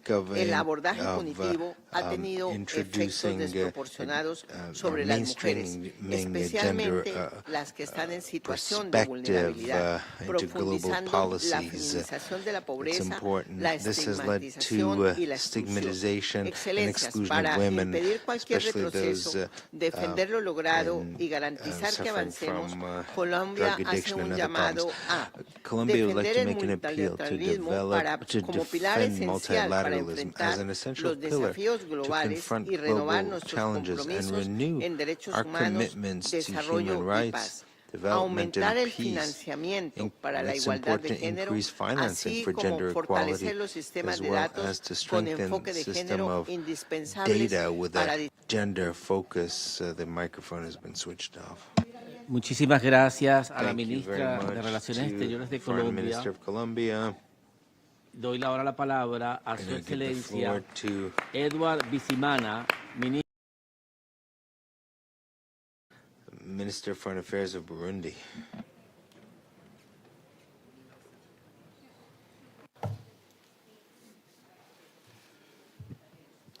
Mr. Chair, ladies and gentlemen, head of delegations, the Republic of Burundi is honored to join the international community in commemorating the 30th anniversary of the Fourth World Conference on Women held in Beijing in 1995. We commend the progress achieved thus far and reaffirm our strong commitment to the full implementation of the Beijing Declaration and Platform for Action, which remain a fundamental framework for achieving gender equality and empowerment of all women and girls. We wish to underscore the importance of preserving the original intent and clarity of Beijing texts, particularly with regard to the term gender, which we understand to refer to biological sex, that is, women and men.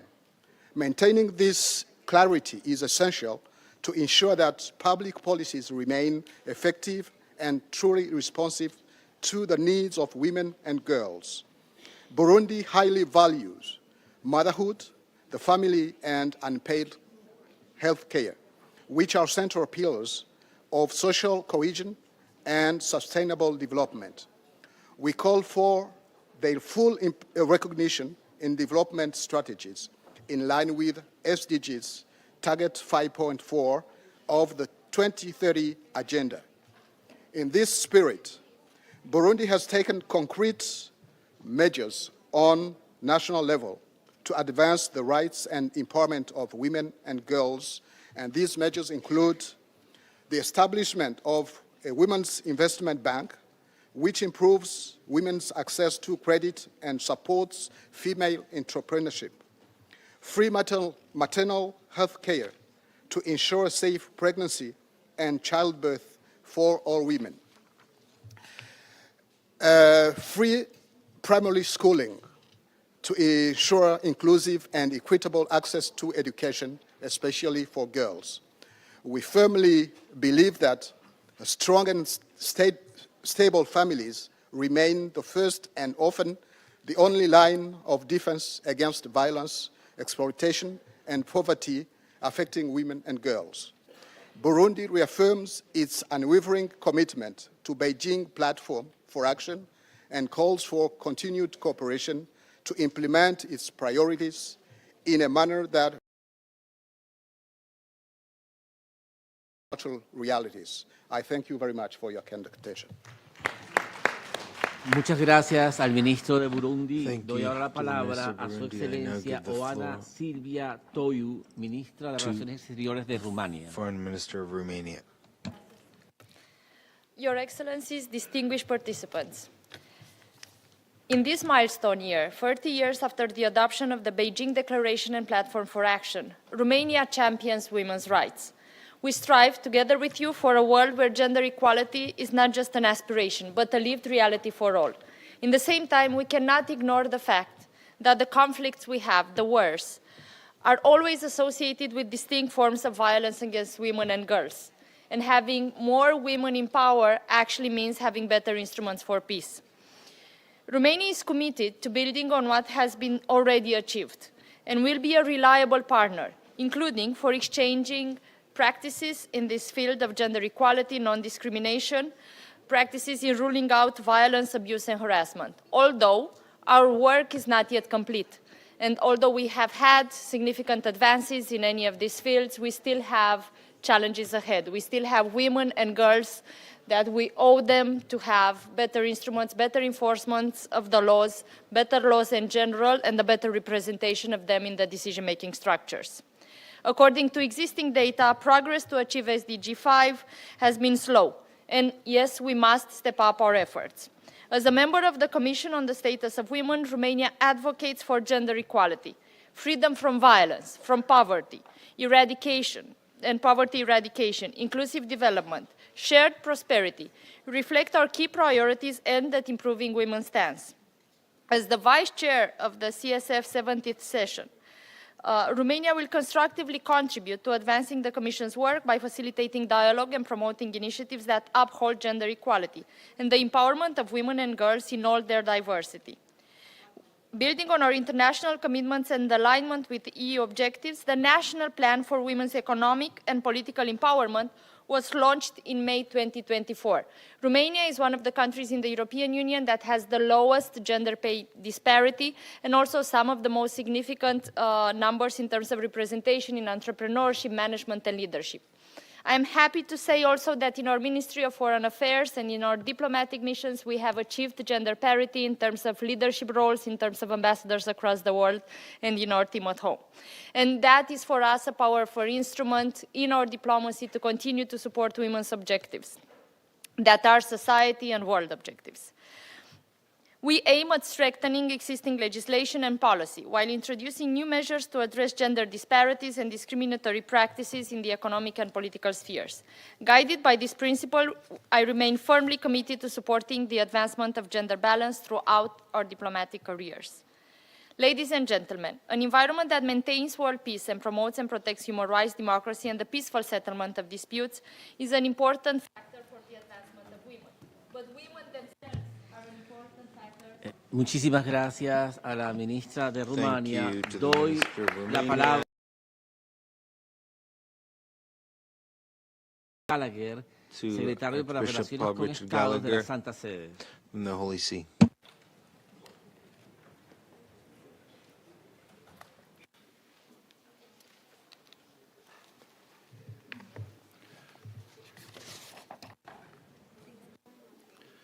Mr. President, ladies and gentlemen, 30 years ago, the international community gathered in Beijing to focus on important and urgent questions regarding the dignity of women and the full enjoyment of her fundamental human rights. However, there are persistent issues that remain unaddressed: a higher extreme poverty rate for women, obstacles to accessing or even exclusion of women from quality education, and their lower wages in the workforce. These conditions impede the full achievement of women's equal dignity and ability to fulfill their potential in all spheres of life. The continued prevalence of violence against women and girls is deeply alarming. It constitutes an affront to their dignity and is a grave injustice. Regrettably, technology is also being used to exacerbate certain forms of abuse and violence. However, violence is not limited to sexual exploitation and trafficking, but includes also the practices of prenatal sex selection and female infanticide. These acts continue to result in the deaths of millions of missing girls each year. Disparities in healthcare continue to affect women. Although maternal mortality rates have dropped significantly, progress has stalled in recent years. Access to prenatal care and skilled birth attendants, as well as to healthcare systems and infrastructure,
Hello,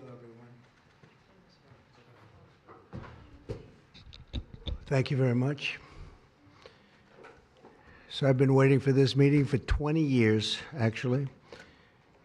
And it's not that everything's 100% understood or known, but I think we've made a lot of strides. Wish it was done a long time ago. Today, we're delighted to be joined by America's top medical and public health professionals as we announce historic steps to confront the crisis of autism. Horrible, horrible crisis. I want to thank the man who brought this issue to the forefront of American politics along with me. And we actually met in my office, is it like 20 years ago, Bobby? It's probably 20 years ago in New York. I was a developer, as you probably heard, and I always had very strong feelings about autism and how it happened and where it came from. And he and I don't know, the word got out, and I wouldn't say that people were very understanding of where we were, but it's turning out that we understood a lot more than a lot of people who studied it, we think. And I say we think because I don't think they were really letting the public know what they knew. Thanks as well to the director of the National Institute of Health, Dr. Jay Bhattacharya, FDA Commissioner, Dr. Marty Makary. These are great people. Administrator of the Centers for Medicine and Medicaid Services, Dr. Mehmet Oz, and Acting Assistant Secretary of HHS, Dr. Dorothy Fink. So thank you all. Thank you, Dorothy, very much. The meteoric rise in autism is among the most alarming public health developments in history. There's never been anything like this. Just a few decades ago, 1 in 10,000 children had autism. So that's not a long time. And I've always heard, you know, they say a few, but I think it's a lot less time than that. It used to be 1 in 20,000, then 1 in 10,000. And I would say that's probably 18 years ago. And now it's 1 in 31, but in some areas it's much worse than that, if you can believe it, 1 in 31. And I gave numbers yesterday. For boys, it's 1 in 12. I was told that's in California where they have for some reason, a more severe problem. But whether it's 1 in 12 or 1 in 31, can you imagine? That's down from 1 in 20,000, then 1 in 10,000. And now we're at the level of 1 in 12 in some cases for boys. 1 in 31 overall. So since 2000, autism rates have surged by much more than 400%. Instead of attacking those who ask questions, everyone should be grateful for those who are trying to get the answers to this complex situation. And the first day all of these great doctors behind me were there, I told them this is what we have to find out. Because when you go from 20,000 to 10,000, and then you go to 12, you know there's something artificial. They're taking something. And by the way, I think I can say that there are certain groups of people that don't take vaccines and don't take any pills that have no autism. That have no autism. Does that tell you something? That's currently, is that a correct statement, by the way? There are some studies that suggest that, yeah, with the Amish, for example. The Amish, yeah, virtually. I heard none. See, Bobby wants to be very careful with what he says, and he should, but I'm not so careful with what I say. But you have certain groups. The Amish, as an example, they have essentially no autism. First, effective immediately, the FDA will be notifying physicians that the use of well, let's see how we say that. Acetaminophen. Is that okay? Which is basically commonly known as Tylenol, during pregnancy can be associated with a very increased risk of autism. So taking Tylenol is not good. All right, I'll say it. It's not good. For this reason, they are strongly recommending that women limit Tylenol use during pregnancy unless medically necessary. That's for instance, in cases of extremely high fever, that you feel you can't tough it out, you can't do it. I guess there's that. It's a small number of cases, I think. But if you can't tough it out, if you can't do it, that's what you're going to have to do. You'll take a Tylenol, but it'll be very sparingly. It can be something that's very dangerous to the woman's health. In other words, a fever that's very, very dangerous, and ideally a doctor's decision, because I think you shouldn't take it. And you shouldn't take it during the entire pregnancy. They may tell you that toward the end of the pregnancy, you shouldn't take it during the entire. And you shouldn't give the child a Tylenol every time he's born and he goes and has a shot. You shouldn't give a Tylenol to that child. All pregnant women should talk to their doctors for more information about limiting the use of this medication while pregnant. So ideally, you don't take it at all. But if you can't tough it out, if there's a problem, you're going to end up doing it. The other thing that I can tell you that I'll say that they will maybe say at a little bit later date, but I think when you go for the shot, you do it over a 5-time period. Take it over 5 times or 4 times, but you take it in smaller doses and you spread it out over a period of years. And they pump so much stuff into those beautiful little babies. It's a disgrace. I don't see it. I think it's very bad. They're pumping, it looks like they're pumping into a horse. You have a little child, little fragile child, and you get a vat of 80 different vaccines, I guess, 80 different blends, and they pump it in. So ideally, a woman won't take Tylenol.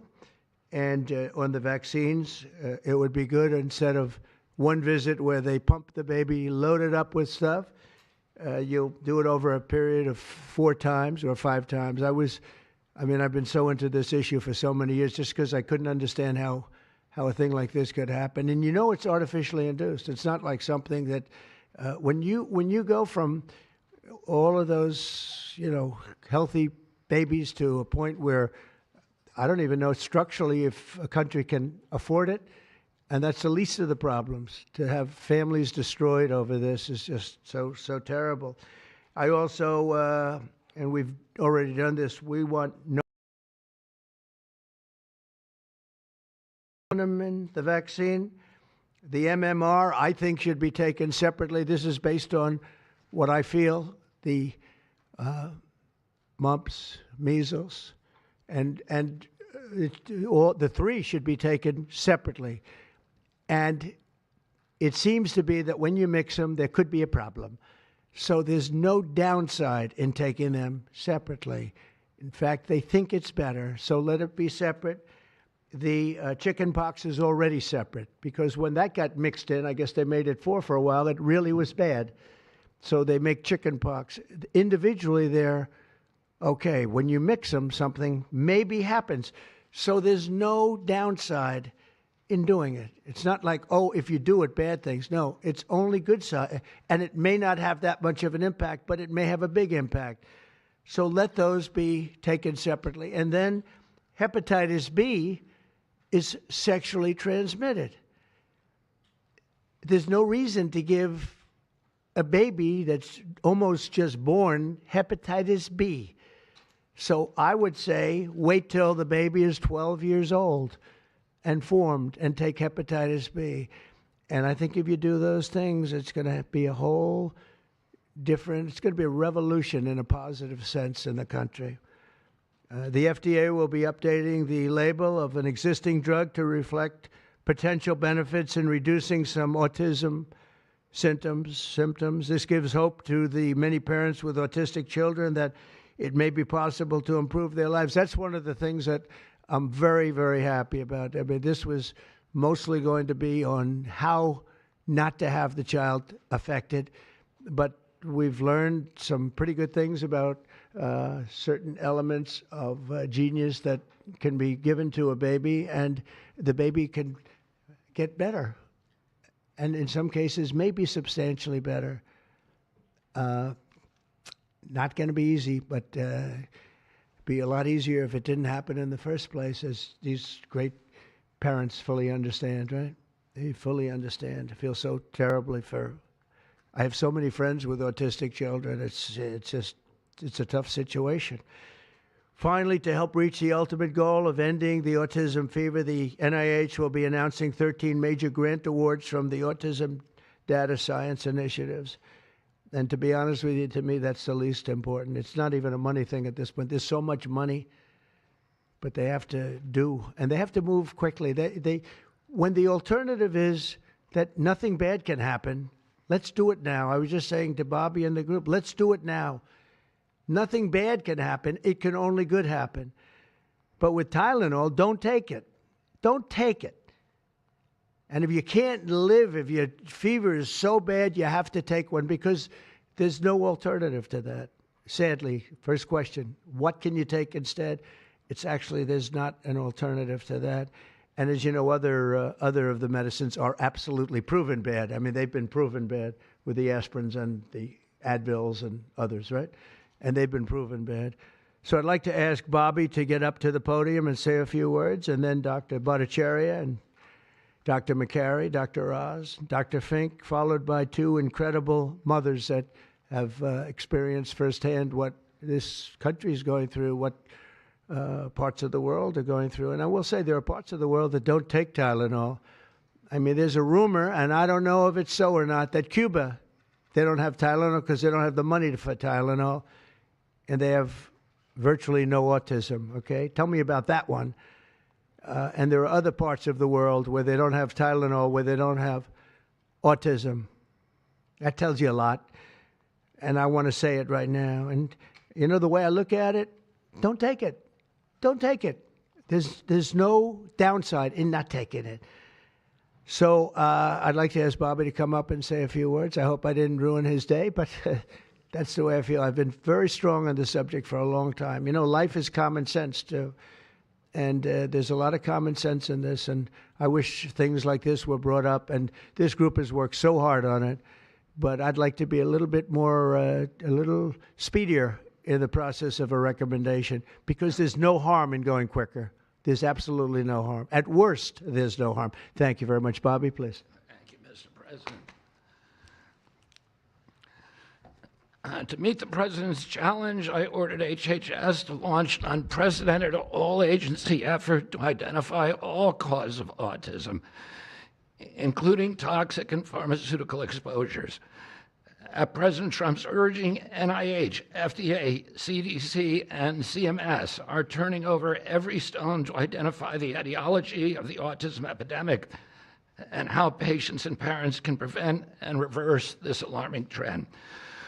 We have broken down the traditional silos that have long separated these agencies, and we have fast-tracked research and guidance. Historically, NIH has focused almost solely on politically safe and entirely fruitless research about the genetic drivers of autism. And that would be like studying the genetic drivers of lung cancer without looking at cigarettes. And that's what NIH has been doing for 20 years. As a result, we don't have an answer to this critical question, despite the cataclysmic impact of the epidemic on our nation's children. We are now replacing the institutional culture of politicized science and corruption with evidence-based medicine. NIH research teams are currently testing multiple hypotheses with no area off limits. We promise transparency as we uncover the potential causes and treatments, and we will notify the public regularly of our progress. Today, we are announcing two important findings from our autism work that are vital for parents to know as they make these decisions. First, HHS will act on acetaminophen.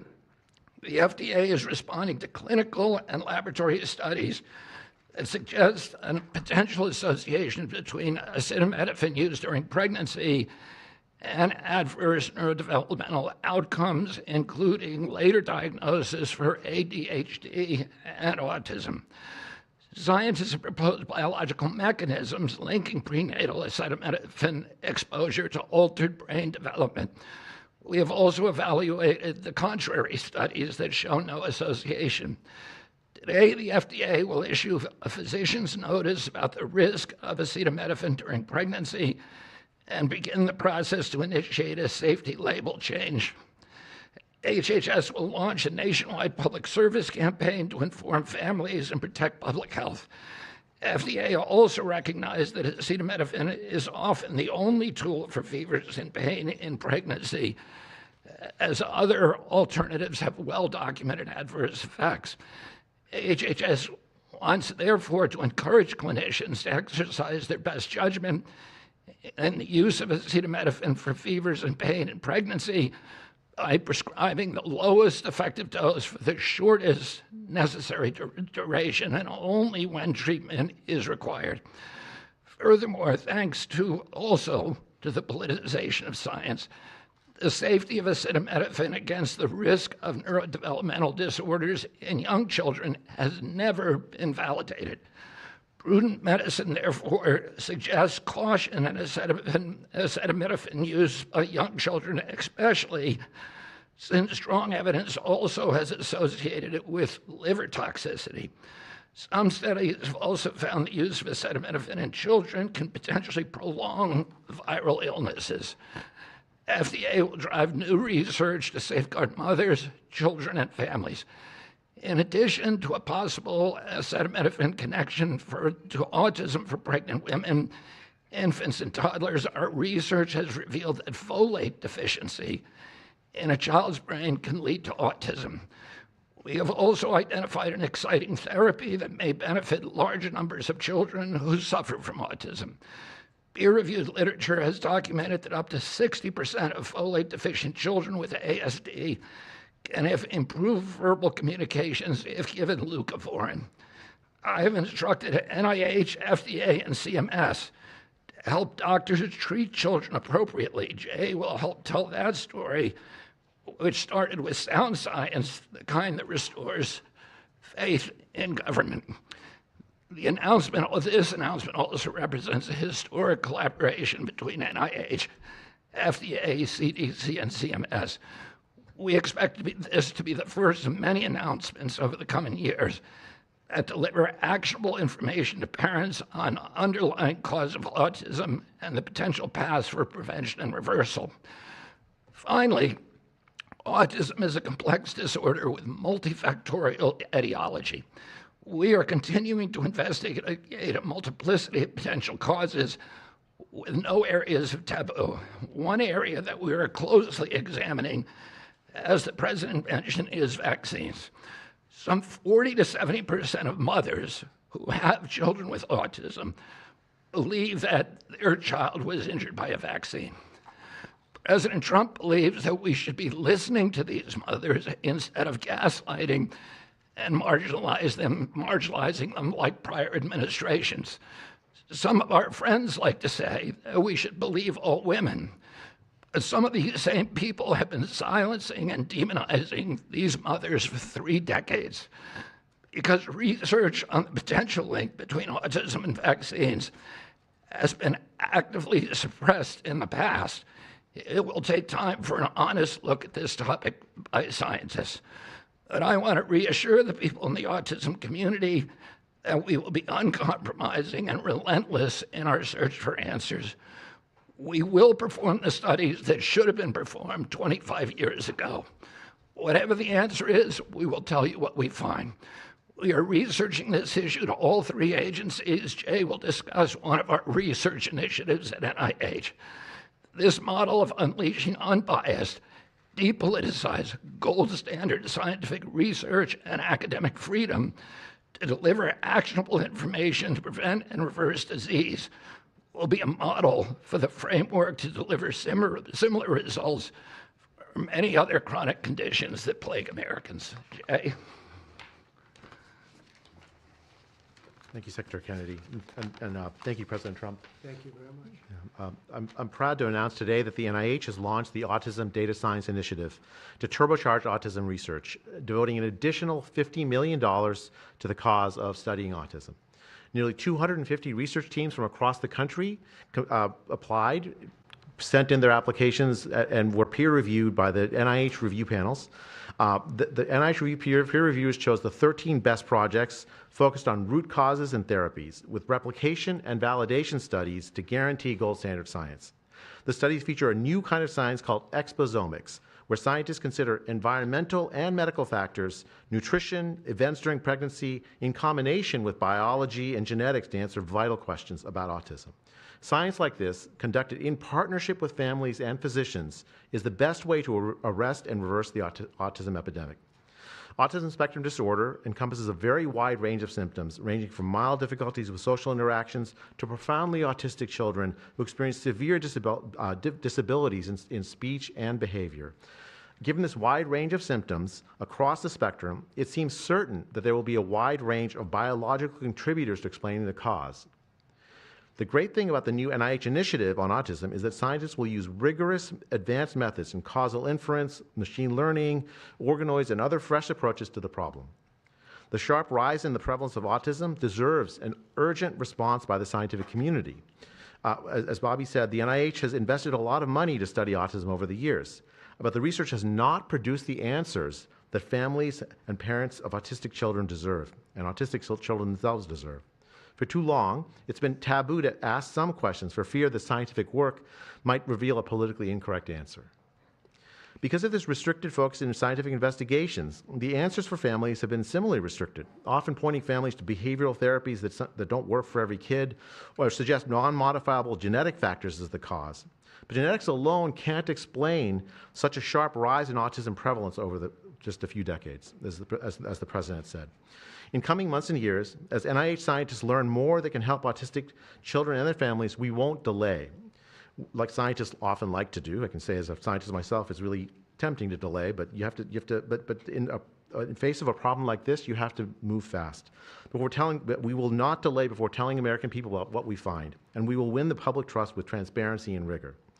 Already, our broadened focus on autism research has pointed to 2 items that will help families prevent and treat some cases of autism. I'll leave the good news on these 2 items to my close friends and colleagues, Dr. McCary and Dr. Oz. We've been working together closely on this problem for the past 6 months, and our cooperation represents an unprecedented collaboration with Secretary Kennedy's Department of Health and Human Services and with President Trump. I'm delighted to introduce Dr. Marty McCary, Commissioner of the Food and Drug Administration, who will tell you about these announcements of practical help for families with autism. Great, thank you, Dr. Bhattacharya. Mr. President, this is the start of a historic shift in medical culture. This administration is working together to ask big questions about why our nation's children are getting sick so fast. Too often, medicine is doing small little studies, giving us answers we already knew. But we've got to make a difference. You've given us a charge to identify root causes, and we are not going to stop so that we can end the suffering we are watching. And if you've seen a kid with autism, with severe autism, it's hard to watch. Kids get frustrated, they get angry, they can be crying because they want to speak and they can't speak. It's hard to watch, and it may be entirely preventable. For an epidemiologist, that child is an expanding statistic, but for a child, it can be brutal to have autism. Today, the FDA is taking action to update the label on acetaminophen and sending a letter to all U.S. doctors letting them know about the risks in pregnancy. We now have data we cannot ignore. There's a very large study, the Boston Birth Cohort, with researchers that have, from Johns Hopkins, my former institution, and Boston University, found quote-unquote consistent associations between acetaminophen in pregnancy and autism. And the Nurses' Health Study, with researchers from Yale, Columbia, and Harvard looking at 9,000 kids, found that acetaminophen use in pregnancy was associated with neurodevelopmental disorders. And 4 weeks ago, a Mount Sinai Harvard study reviewed all the existing literature and found the overwhelming body of evidence points to an association. Sure, you'll be able to find a study to the contrary. That's how science works. But to quote the dean of the Harvard School of Public Health, there is a causal relationship between prenatal acetaminophen use and neurodevelopmental disorders of ADHD and autism spectrum disorder. We cannot wait any longer. And honestly, there's been this perfunctory, reactionary, mindless practice in medicine. I learned it in medical school and residency. Just treat all fevers, low-grade fevers, treat them with acetaminophen. Why? What are we doing? A study out of Hopkins actually showed that treating a fever can prolong the duration of illness in a young kid. Maybe that's because a fever is a body's natural way of ridding an infection. When my wife was pregnant and delivered our son a few months ago, they pushed her to take acetaminophen for a low-grade fever. She said no, and then they looked to me and I said, absolutely no. I'm also here to announce good news. Today, the FDA is filing a Federal Register notice to change the label on an exciting treatment called prescription leucovorin so that it can be available to children with autism. You know, autism may also be due to an autoimmune reaction to a folate receptor on the brain, not allowing that important vitamin to get into the brain cells. It's a fairly established, mature pathway. Again, we have a duty to let doctors and the public know. We are going to change the label to make it available. Hundreds of thousands of kids, in my opinion, will benefit. One study found that with kids with autism and chronic folate deficiency, 2/3 of kids with autism symptoms had improvement, and some marked improvement. Mr. President, you told us to do what's medically right, to go bold, and not worry about the corporations and the lobbyists. So that's what we're here doing today. Thank you, Mr. President. Good, thank you. Thanks, Marty. I think you all appreciate the passion in the President's voice. We've been hearing that since the inauguration. In fact, even before the inauguration, the President was upset about what he spoke to today. And so together with Secretary Kennedy, who's made it his life's work to address some of these challenges with autism, they challenged us.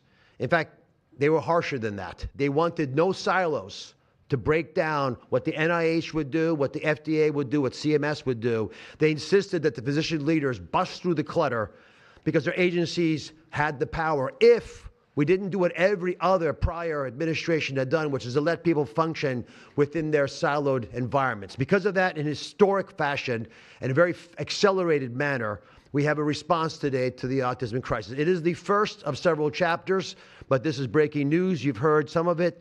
The response to the autism crisis is going to continue to come to you under Secretary Kennedy's leadership, and the President wouldn't have it any other way, as you've heard. The FDA, based on NIH research, is approving prescription leucovorin for treatment of autistic children. Now, if you're following the script, there should be two questions that you have, two questions that should come to your mind. The first is, how will patients and parents get access to the treatment?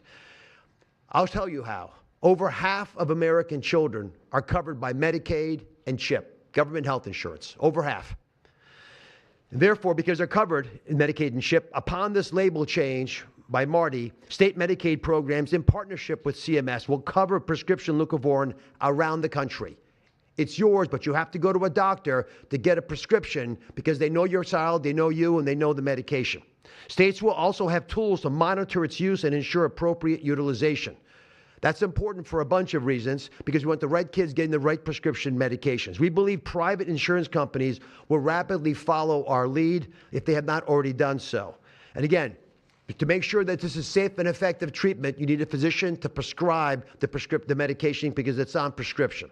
Second big question, how are we going to collect clinical data to answer the big questions that the President's asking and the Secretary insists that we offer? CMS is also issuing guidance to convene states and existing research networks to support NIH and FDA in their research efforts of prescription leucovorin, while also maintaining the privacy of all patients, all health information of our beneficiaries. Collecting real-world data, which is what many of you have been asking us to do in the community, is fast, it is life-saving, and we'll get answers based on what happens over the next few months with this approach. The aggressive approach, and it is aggressive, demanded by the President and by the Secretary, have already identified risk factors and opened the door for the first FDA-recognized treatment pathway for autism. It is the first of its kind, and it wouldn't have happened without the leadership of the President and the Secretary. The five-fold increased prevalence of autism over the past 25 years demands a rapid response. The average clinician, researcher, we spoke to many, thought it would take 5 years to get this data. Parents are unwilling to wait 5 years. The President is unwilling to wait 5 years for these results. So the President and the Secretary are acting today with this tri-agency move. The administration's bold actions investing in groundbreaking research follow the science, They restore trust, which has been lacking, and they will change the trajectory for millions of American families. Mr. President, God bless you for being brave. So let me introduce Dr. Fink, who's acting administrator, and after Dr. Fink, we've got some wonderful women, Jackie and Amanda. I know it's going to be tough, but if you can make some comments about this historic day, God bless you. Thank you, Mr. President, for this opportunity to speak with all of you today. As a pediatrician and mom, I am here today to talk about what this announcement means for the millions of moms and dads who are faced with the choice of whether to take acetaminophen during pregnancy. It's hard to hear information that challenges the status quo. We are sharing this information not to confuse, but to empower parents to make the best choices when taking medications during pregnancy. We are all concerned about the rising rates of neurodevelopmental disorders, including autism. President Trump and Secretary Kennedy are dedicated to radical transparency so that patients have the best, most up-to-date information. We are also sharing this information with our nation's doctors, and we encourage you, as always, to consult with your doctor to make the best decision for you. All too often, it's easy to think that medicines we buy without a prescription pose little to no risk for the mom or the baby. As you heard today, pregnant women who need high fever or pain reduction during pregnancy should take the lowest effective dose of acetaminophen for the shortest possible duration. Most women will not meet these indications during their pregnancies. I am encouraged by these developments today because it is another example of our commitment to the American people to leave no stone unturned in improving the health of our nation's children. Next, I'm going to turn it over to some incredible mothers who are going to share more about their stories, and we're so grateful to have you here today.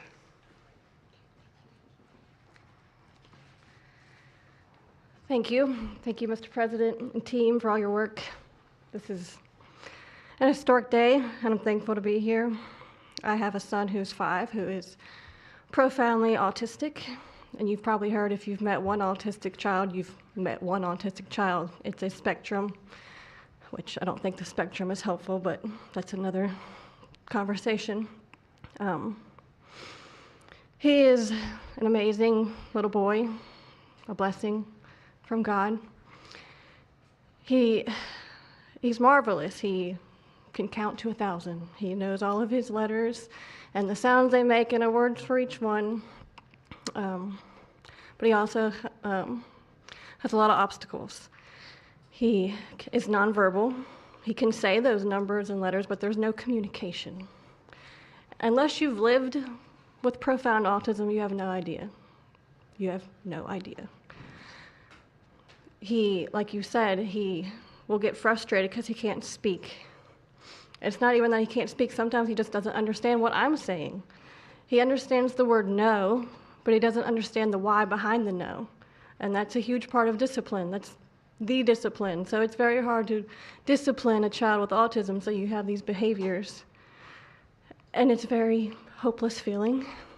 It's very isolating being a parent with a profound autistic child.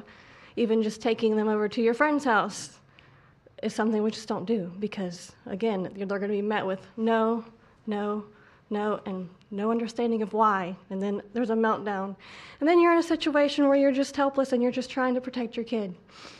So it's just better not to do it. You learn your limits, and it's been really hard. This is amazing that we're here today. And no one has been able to point to anything to say this is what caused it.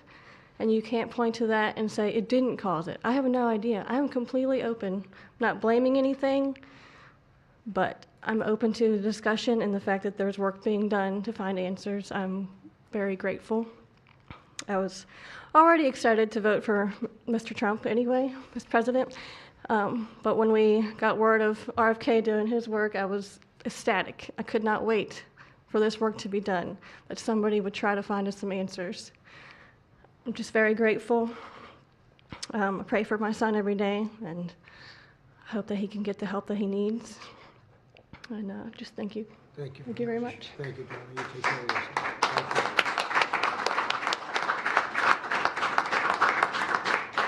Hi, my name's Jackie. I'm also extremely grateful for the opportunity to be here and share my son's story. My son is Eddie. He's 11. He's on the opposite end of the spectrum from what Amanda just explained. He's considered high functioning. He was not always high functioning. He was nonverbal till the age 4. We've had quite a hard time to get to the place where we are today. I am just so grateful to President Trump and the entire administration for finally listening to moms who have been crying out for help, for answers for years. I've met so many other moms with children on the spectrum in the 9 years since my son's diagnosis, and they all have very similar stories. And they've all just wanted somebody to listen, to not ridicule them or look at them like they were the crazy people. It's hard when you don't have doctors that take the time to really listen and find out when the change happened and what change happened. And it's just, I've been praying for this day for 9 years, and I'm so thankful to God for bringing the administration into our lives. And I'm speechless. This day is a day I never thought would happen. I thought that we would never have an administration that was courageous enough to look into things that no prior administration had. So I'm just here to express my gratitude, and I am looking forward to what comes from this, and hopefully we just get more answers. So thank you. Thank you very much. So I just want to say acetaminophen is basically Tylenol, essentially, because I noticed that term is used throughout this conference. So it's essentially Tylenol. And I just recommend strongly that you don't use Tylenol unless it's absolutely necessary.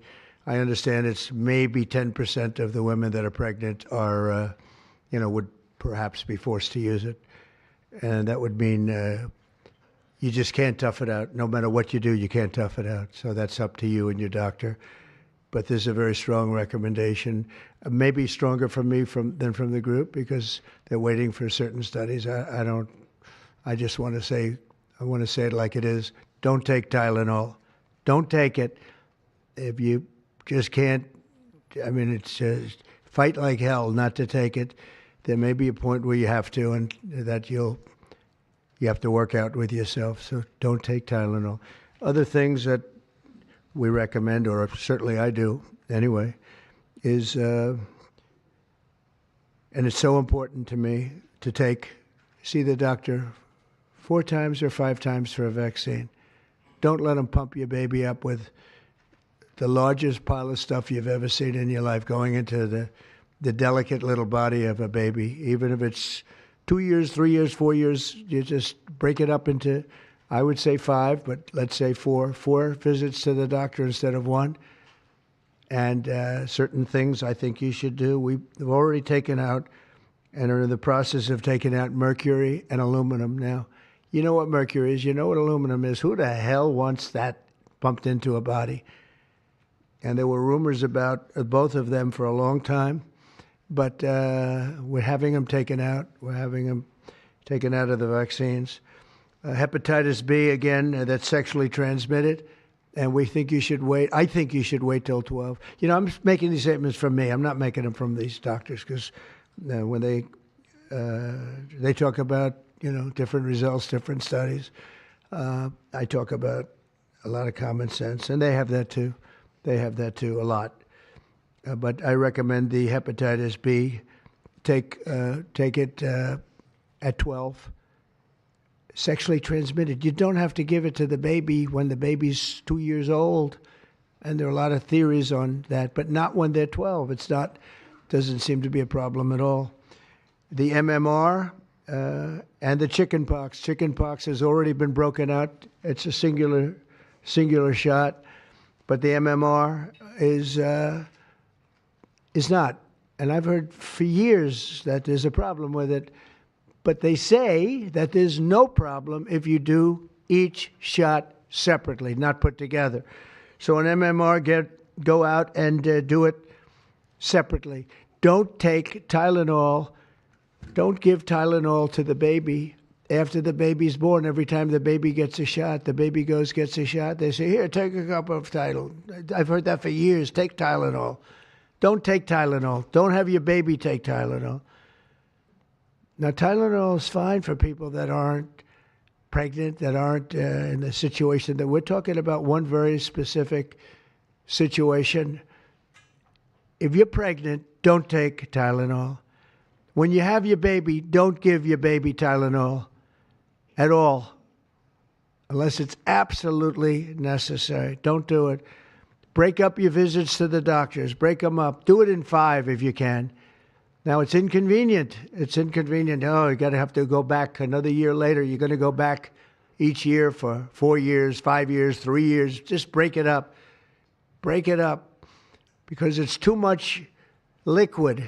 Too many different things are going into that baby at too big a number. The size of this thing, when you look at it, it's like 80 different vaccines and beyond vaccines, and 80. Then you give that to a little kid. I mean, I can tell you that I had a woman who worked for me, a beautiful, wonderful woman, worked in Trump Tower, and she had the most perfect child. Beautiful, just perfect. And I remember this little blonde-haired boy running around the lobby of Trump Tower, so healthy and so vibrant. And I said, that's great. And one day I came in and she was crying her eyes out behind the counter.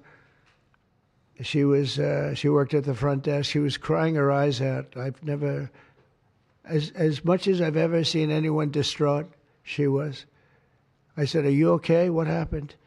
My boy, I've lost my boy. What does that mean, your boy? My boy, you know him, sir. You've seen him grow up. He was so beautiful. And I took him for a vaccine, sir. And he developed this unbelievable, I think she said 107, 108. You know, it goes well beyond when this happens. It goes up to 106, 107, 108. You know, we hear 105 and you're in trouble, but it just goes up to a level that you never hear about, but it goes up very high. And it's fried. They get fried. She said, I took him, he developed an unbelievable temperature. And I've lost him, sir. He's gone. And then I saw the boy. It was so tragic to see. That was the following day. That was the following day after the vaccine.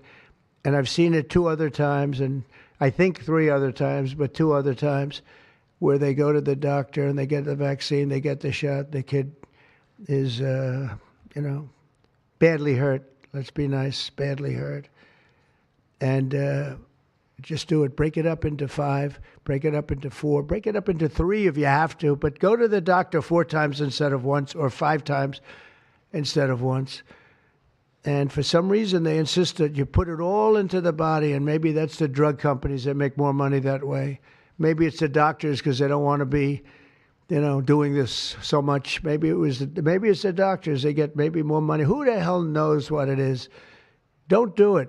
Get them broken into 4 or 5 visits. Do it 4 or 5. That means you have 20%, 25% what you're putting into the baby's body.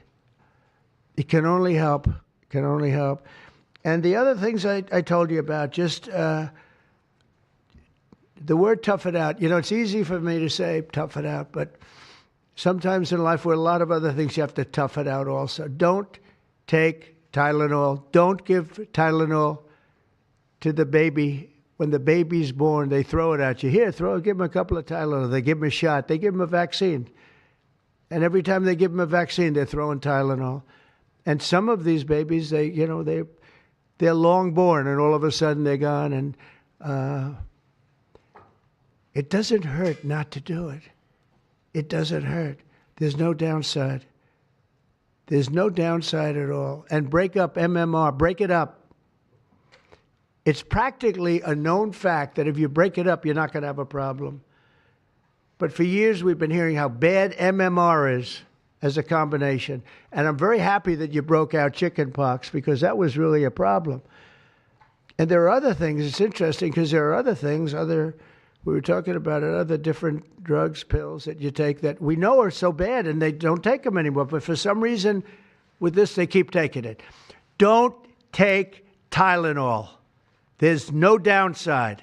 Don't take it. You'll be uncomfortable. It won't be as easy, maybe. But don't take it. If you're pregnant, don't take Tylenol. And don't give it to the baby after the baby is born. And you know, we have more than 3 years left. And I told Bobby and the doctors behind me, and they are so committed to this, I told them that this is the number one thing I want to do from you. And you know, we have something else called Favored Nations, where I'm going to be reducing drug prices by 1,000%, by 900, 600, 500, 1,200.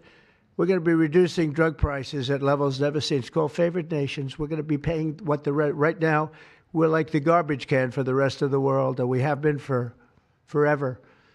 We pay much higher for drugs than the rest of the world. We subsidize the rest of the world. We're not doing that anymore.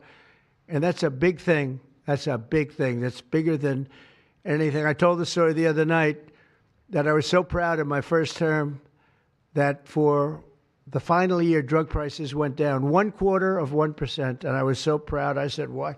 I'm the first one to do it. I think it was 28 years, they said, where drug prices went down from the beginning of the term to the end.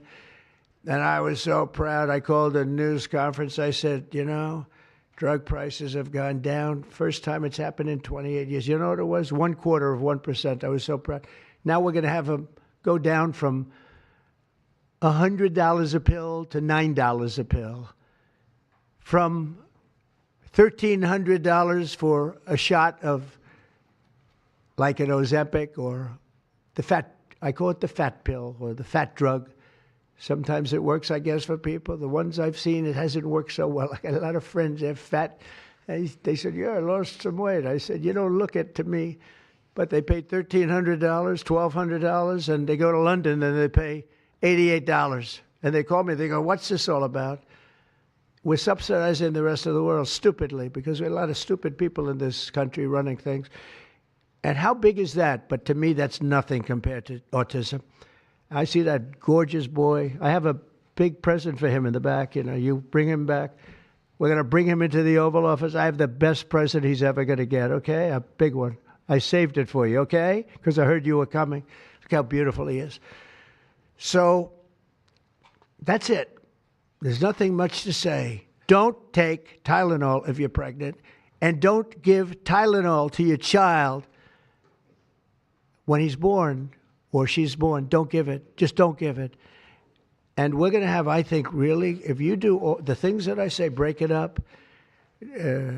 Just break it up. Break up the shots with the doctor. MMRs, as I told you, separate. Chickenpox already separate.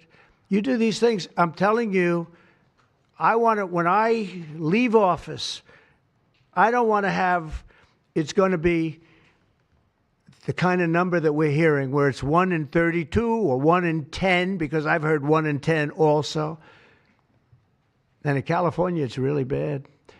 I want it to be, let's get it back to maybe 1 in 10,000 or 1 in 20,000 or maybe none in 20,000.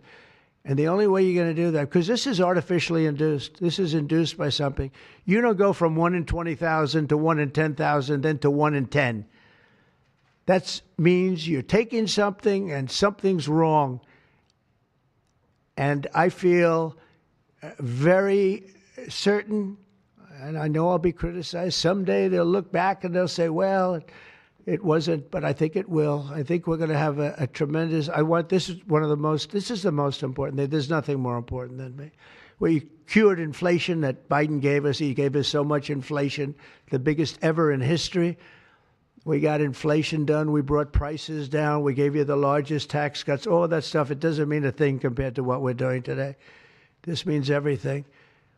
So we're going to save a lot of children from a tough life, really tough life. We're going to save a lot of parents from a tough life. Okay, how about a few questions? Let's just make it on this subject. This is so beyond as a subject that I'd rather not talk about, some nonsense on the economy. And I will say this The economy is unbelievable. The stock market just hit another record high and all that stuff. This means more to me. It's also related. Yes. Why do you think we haven't heard more previously about the tie to autism and acetaminophen? Nobody knows. I don't know. Not only that, when you say it, something similar, not as strongly, because now facts are on our side.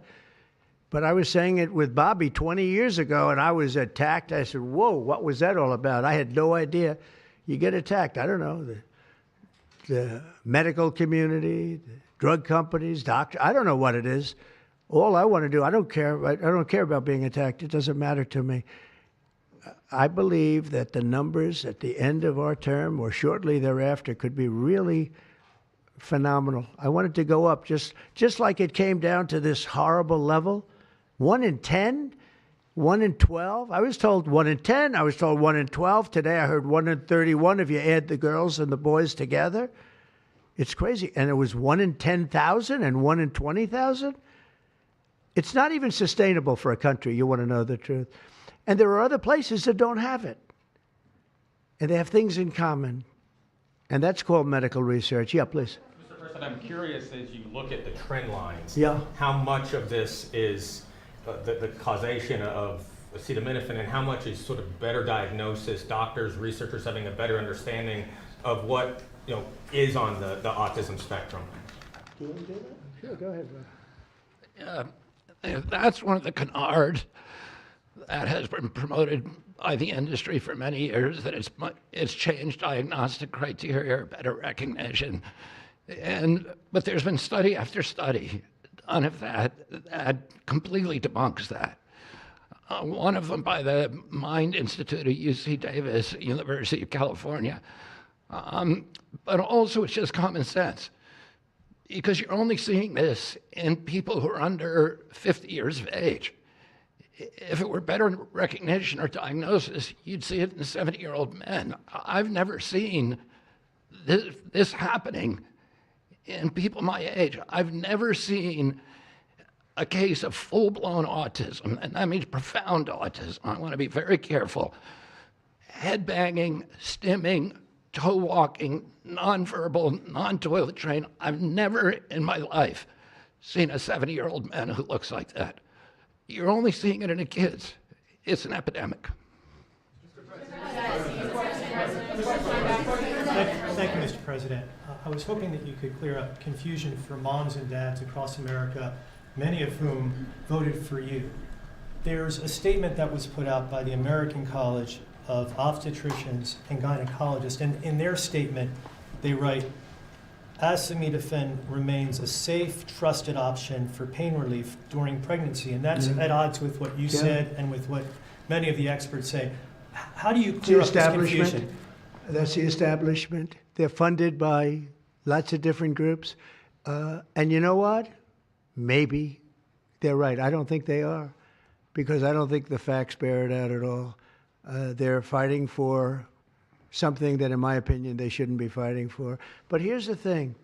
There's no downside to doing, other than a mother will have to, as I say, tough it out a little bit. There's no downside to doing this. It's not like, oh, if you do this, you're going to die. There's no downside. There's no downside to going over a 4-year or a 5-year period or a 3-year period, or even if you space them out for 6 months, you space it out. There's no downside. And that's why I will say the gentlemen behind me, they have very strong views, and they feel that we're right, but they'll have more research done over the next 2 months. I said, well, 2 months is a long time. A lot of people could be saved, and there's no downside to doing it. Everything I said, there's no downside to doing it. It can only be good. And I think you're going to see very good results. That's establishment stuff, and we've been reading that about a lot of things for years. And you know what's happened? We've gone from 1 in 20,000 to 1 in 10,000 to 1 in 32 to 1 in 10. Think of it. 1 in 10 or 12 or 1 in 31. Think of it. 1 in 31 people, young kids, get autism. What is it, Jeff? My question is about leucovorin. You mentioned that as part of your plan. That is also a chemotherapy treatment. Have you been in touch with the drug companies to increase production about that? And just, I'm going to throw in my follow-up at the same time. Dr. Oz mentioned that this will be available with CHIP, children who are on CHIP. But the big beautiful bill reduced funding for CHIP and Medicaid by $1 trillion over the next 10 years. Are you concerned that that will impact your ability to get this drug out? I'll explain it to you in a second, but please go ahead. Thank you. Thank you. Leucovorin is not a chemotherapy, but it is a vitamin given with chemotherapy sometimes. And the idea here is that the folic acid receptor in the brain is blocked by some antibody response. It might be 20, 40, 50% of kids with autism. And leucovorin will bypass that blocked receptor. And that's why so many doctors are probably seeing so much clinical improvement on kids with leucovorin. So are you going to increase production? And we actually talked to them about a month ago. And on your second part of your nasty question, the number is that the great big beautiful bill, which is the greatest, I think one of the best things ever passed in the history, with the tax cuts and regulation cuts and all of the things it does, no tax on tips, no tax on Social Security, no tax on overtime, all of it does. It also gives $200 million, as just explained by Dr. Oz, and I'd like you to explain that to exactly what you're saying. The Big Beautiful Bill actually increases Medicaid spending projected over the next 10 years by $200 billion. There's also a $50 billion Rural Health Transformation Fund, which will allow a lot of these programs to get in the rural parts of the country that the President and Congress are handing to governors to start distributing. Those grants have already gone out. The money will be allocated by the end of this calendar year. And I want to point out that the ability of NIH to do research that feeds and hands the ball to the FDA, which then can change labeling to allow Medicaid programs in states to fund this program, will ensure that the things that President Trump and Secretary Kennedy desire are financially affordable for the families around America. You mentioned CHIP, sir. That's why I asked that question. You mentioned that CHIP would fund this for children. But most of the kids are on Medicaid, probably 43% on Medicaid, another 8-10% on CHIP. And all the programs in general are being evaluated. Most of what the One Big Beautiful Bill was seeking to do was to remove fraud, waste, and abuse. But the programs themselves should stay financially intact for the people for whom they were designed, and in this case, for children. And the only thing we cut, so that's $200 billion positive. The only thing we cut was for fraud, waste, and abuse, of which there was a lot in this country, and nobody minds that. Yeah, please. Mr. President, you said that there is no reason to give newborn babies hepatitis B vaccines. But hepatitis B can be contracted not just through sexually transmitted diseases, it can come from needles to open wounds. So when you say you feel, is that appropriate to be telling? I think it's absolutely appropriate. I think they should wait till they're 12 years old. Yes, please. Mr. President, thank you all for being here. You've been talking about reducing autism by spacing out vaccines. Would you like other combined vaccines babies receive to be spaced out, like MMRV? What is this again? You've been talking. Speak up, please. Sir. You've been talking about reducing autism by spacing out vaccines. Right. Correct. Would you like the other combined vaccines babies receive to be spaced out, like MMRV? I would say yes, but that just is, for me, it's a lot of common sense involved in this. It's a process, but we're looking, but it should at least be given separately.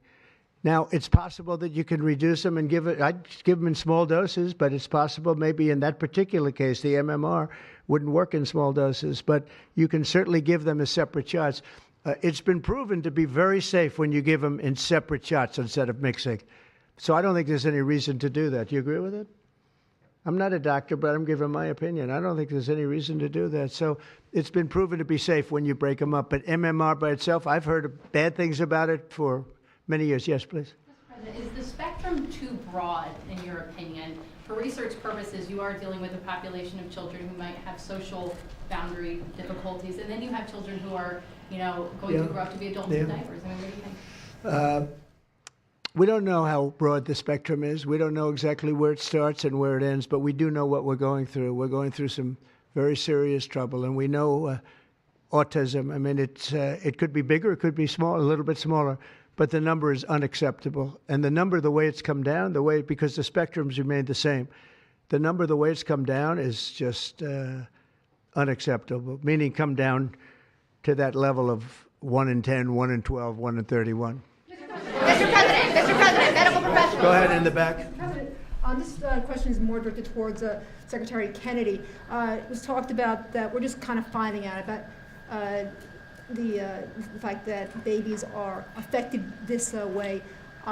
Is there a concern that information is being suppressed right now within HHS, and could an investigation perhaps be launched? It's been really not given out very freely over the years, absolutely. And I think that's by drug companies and maybe doctors, but I certainly think that over the years. I think this is a different group. We have a lot of information. And that information, I mean, it's the information that we have that we're making these statements. And I'm making them out front, and I'm making them loud, and I'm making them strongly not to take Tylenol, not to take it. Just don't take it unless it's absolutely necessary, and there's not too many cases where that will be the case. And again, what's the worst? The worst is nothing can happen. It's very positive. That's a positive thing. But I don't believe I don't actually believe that's possible. I think the results are going to be amazing. I want to see amazing results by the time I leave this beautiful building.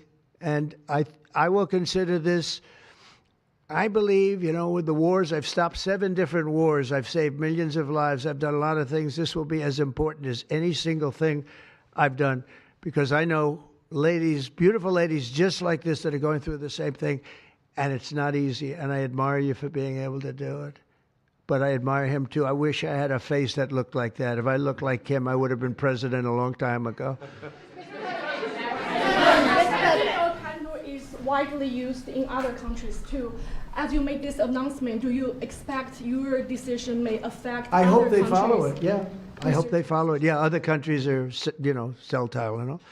Some countries don't. I mean, I hear Cuba. Now, again, you'll have to check this out. But I hear Cuba doesn't have it because it's very expensive.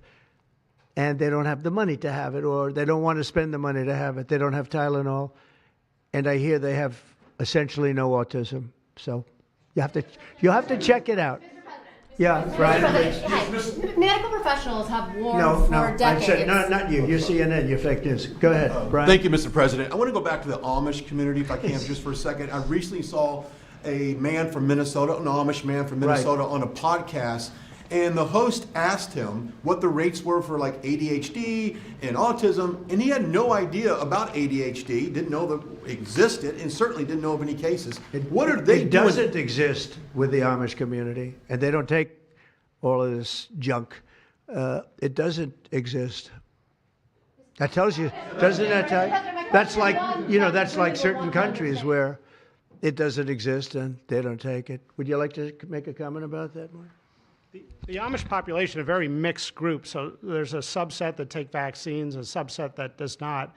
And we know they have very low rates of chronic disease all across the board. Please. Thank you, Mr. President. Should the establishment media show at least some openness to, you know, trying to figure out what the causes of autism are? I wish they would, yeah. And why are they so close-minded? Well, they just, look, it's not only the media, in all fairness, it's some people. When you talk about vaccines, they go crazy. And, you know, I'm a big supporter of vaccines.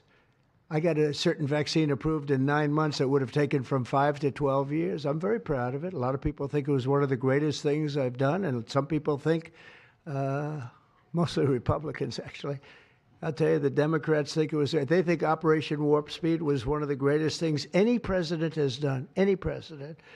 It's, you know, we're very proud of what happened. We got hit with something that came from a place that shouldn't have happened, but it did happen. You know, those things take place, and you're very unpleasantly surprised. But no, I'm a big believer in vaccines. The polio vaccine, big believer in vaccines. I know Bobby and you guys have it out a little bit, but he's a believer in vaccines too.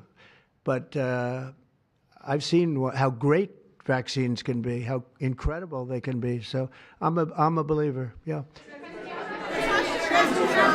Yeah, please. Your comments you made about MMR and hepatitis B, and you said those were your suggestions, but have you spoken with Secretary Kennedy about actually making those changes? I have, yeah, I have. I've spoken to all the doctors about it, and doctors that are not here right now. I've spoken to many doctors about everything we're talking about. And, the Tylenol has started to be spoken of over the last period of time, but we've been doing the research. A lot of what they've been speaking about comes from right here by research done by these people. And I just say it again, don't take Tylenol. Don't take it. And don't give it to your child after your child is born. And do all those other things, little things, just spread out your visits, et cetera, on the vaccine. And I want to thank everybody. This is a very important day. Thank you very much.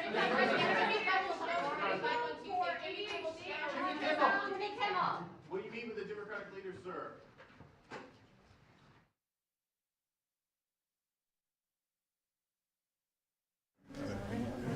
He's not going to answer my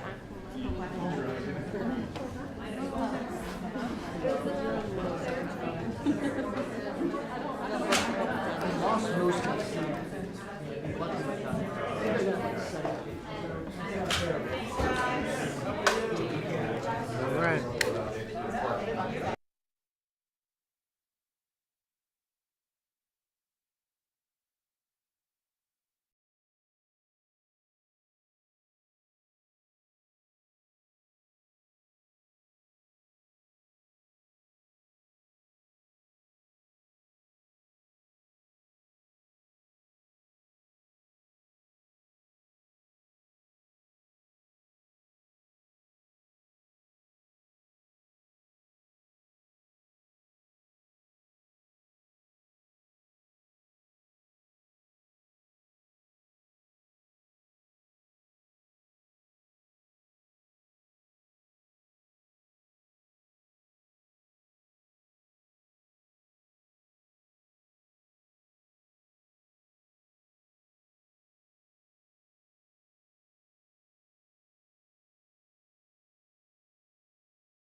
At the outset, I wish to express my profound respect and sincere appreciation to France and the Kingdom of Saudi Arabia for their leadership in convening this high-level conference.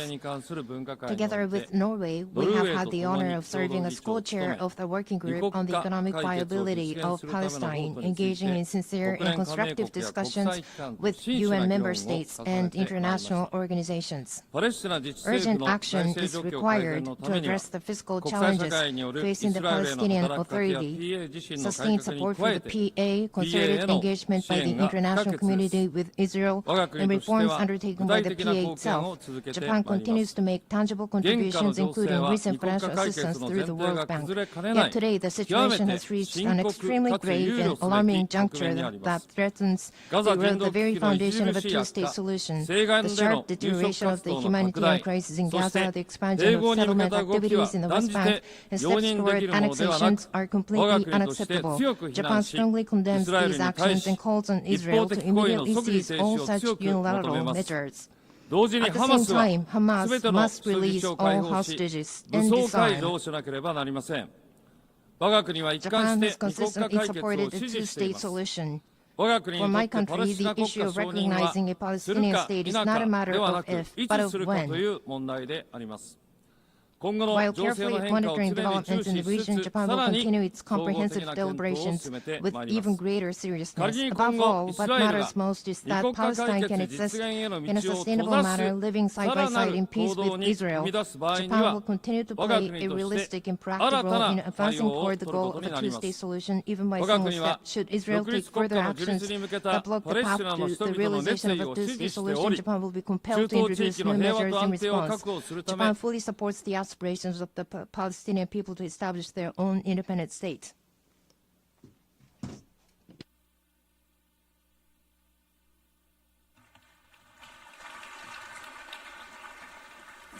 I would like to thank His Excellency and give the floor to His Excellency, the Foreign Minister of Andorra.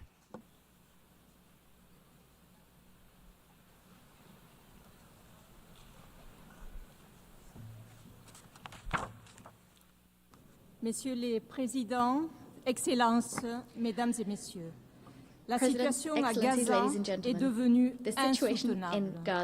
Les victimes civiles, majoritairement des femmes et des enfants, se comptent par dizaines de milliers. L'accès à l'aide humanitaire est gravement entravé, érigeant la faim en arme de guerre. Les déplacements forcés ont pris des dimensions inouïes. Face à cette tragédie humaine, nous réitérons notre appel à un cessez-le-feu immédiat et la nécessité de mettre fin de manière durable à ce terrible conflit. Un conflit dont la seule issue crédible, mesdames et messieurs, est la solution à deux États. Path out of this conflict, ladies and gentlemen, is the two-state solution. The 12th September vote did not leave a shadow of a doubt. This assembly, by an overwhelming majority, believes that the Palestinian people should live in peace and security within their own state, side by side with the state of Israel. With this widely shared assessment in mind, the government of Andorra approved the recognition of Palestine.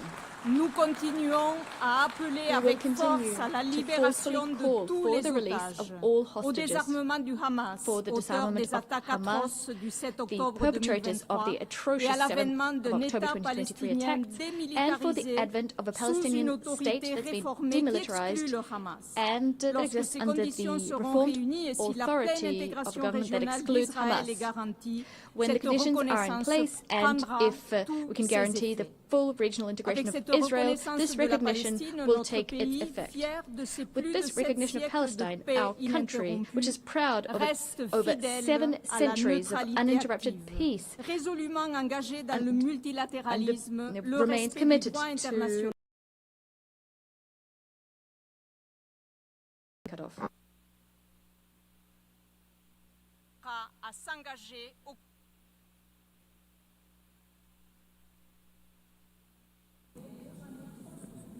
Your Excellency,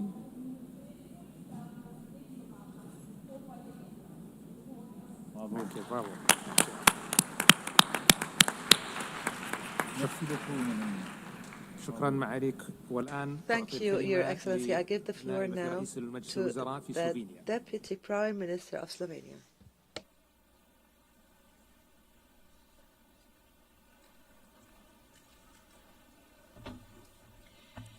Your Excellencies, I would like to thank France and Saudi Arabia. A mutually agreed and sustainable two-state solution is the only viable path forward for peace in the Middle East. This cannot exist without a legitimate and capable Palestinian Authority, which requires reforms but also international support. We cannot allow the region to revert to an ineffective state that leaves a vacuum. It is for these reasons I signed a Memorandum of Understanding with Palestine last month. The horrifying images of starving children in Gaza are the outcome of deliberate choices. This is a man-made catastrophe. Gaza is enduring what international law defines as genocide. This demands clarity of words and urgency of action. When brute force replaces law, it will not bring security. It will bring instability and radicalization for generations. We insist that law must apply equally to the powerful as to the weak. Slovenia has acted. We recognize Palestine together with Ireland, Norway and Spain. We call for a permanent ceasefire, the release of all hostages and the protection of all civilians. We insist that humanitarian aid must flow into Gaza. We are at a turning point. We welcome the most recent recognitions and insist others must follow suit. History will not be kind to hesitation. It will not remember speeches that avoided difficult truths. It will unapologetically remember those who stood silent when genocide unfolded. Let this conference be remembered not as another echo chamber, but as the place where the international community finally moved from words to consequences. And the speaker's microphone has been cut off.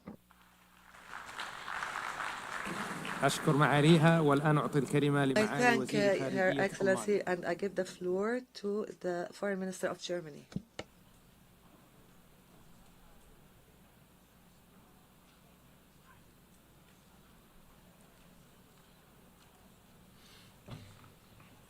Excellencies, ladies and gentlemen, across Gaza, people are living through hell on earth. Tens of thousands of people have died. Hundreds of thousands are starving. Colleagues, the horrendous terrorist attacks of October 7 and the most brutal war that followed have made it very clear. This decades-old conflict cannot be solved by terror, destruction, and death. It can neither be won nor managed. It needs to be resolved. We are well aware that today a two-state solution appears more distant. Steps are being taken as we speak to bring it further out of reach. We are meeting today because we are convinced there can be a better future. An independent, democratic and viable Palestinian state existing side by side and in peace and in security with Israel. A negotiated two-state solution in accordance with international law, one to which no convincing alternative has been presented so far. Colleagues, to bring that future closer, Germany is guided by three principles. First, we do not and will not recognize any changes to the 1967 borders unless agreed upon both parties. Second, we consider Israeli settlements in the occupied territories unlawful and a serious obstacle to peace. And third, we respect the IGC's advisory opinion of 19th July 2024 and act in line with its stipulations. My country will always be deeply committed to Israel's existence, which is still being questioned by some. My country will always be committed to Israel's long-term security.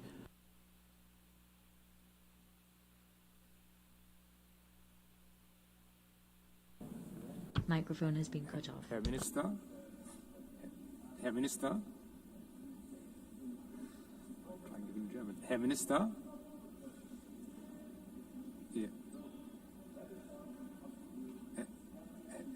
Minister, Ihr Mikrofon ist ausgeschaltet. Thank you. Thank you, Your Excellency. شكرا معالي الوزير. والآن أعطي الكلمة لوزير خارجية الدنمارك. To the Foreign Minister of Denmark.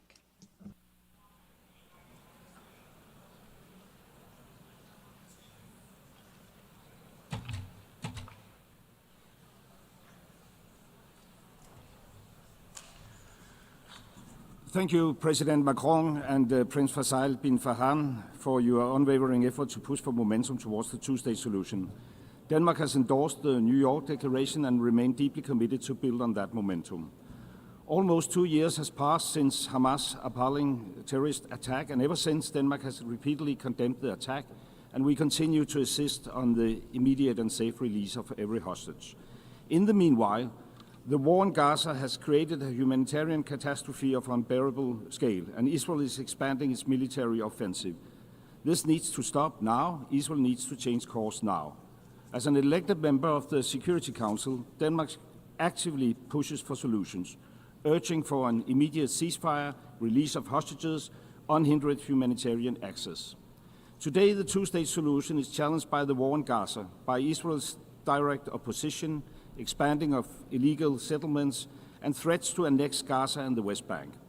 This is why I say today, the keys to recognition of the Palestine state should no longer lie in the hands of the Israeli government.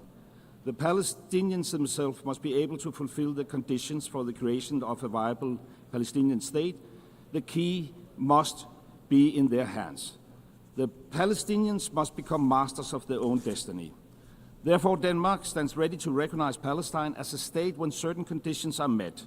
The Israeli hostages are released, when Hamas are disarmed and no longer plays a role in Gaza, when there has been further progress on the PA's reform agenda, and when it is certain, and when there is certainty that a future Palestinian state will be demilitarized. In that spirit, we welcome the strong commitment by President Abbas regarding democratic reform and condemnation of Hamas, confirming that they can have no role in Gaza. Denmark has been at the forefront pushing for The microphone has been cut off.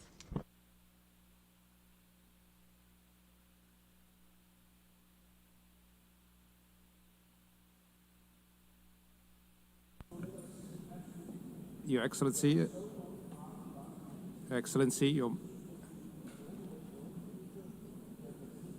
Your Excellency. Thank you, Your Excellency. Thank you, Your Excellency, and I give the floor to His Excellency, the Foreign Minister of the Netherlands.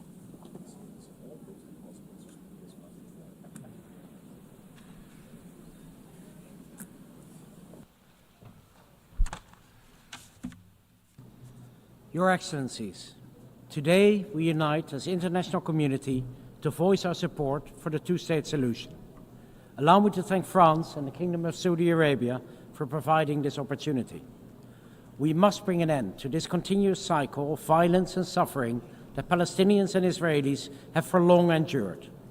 We have both the ability and the obligation to provide hope and a future to those who seek peace and reconciliation. The horrendous war in Gaza must end now, and the worrying tide in the West Bank must be turned. With this in mind, we put our signature under the New York Declaration. And with this in mind, we have taken and will take steps to preserve the two-state solution and alleviate the immense suffering of the people of Gaza. A full course correction is needed, and the steps the Netherlands takes at the national and European level should force Israel to change its course. A legitimate and democratic Palestinian Authority with full control of the Palestinian territories is critical for achieving a viable Palestinian state.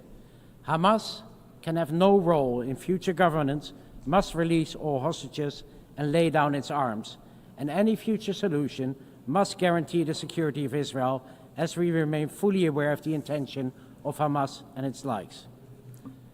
The Netherlands will recognize a Palestinian state at a later stage as part of a political process that should commence now.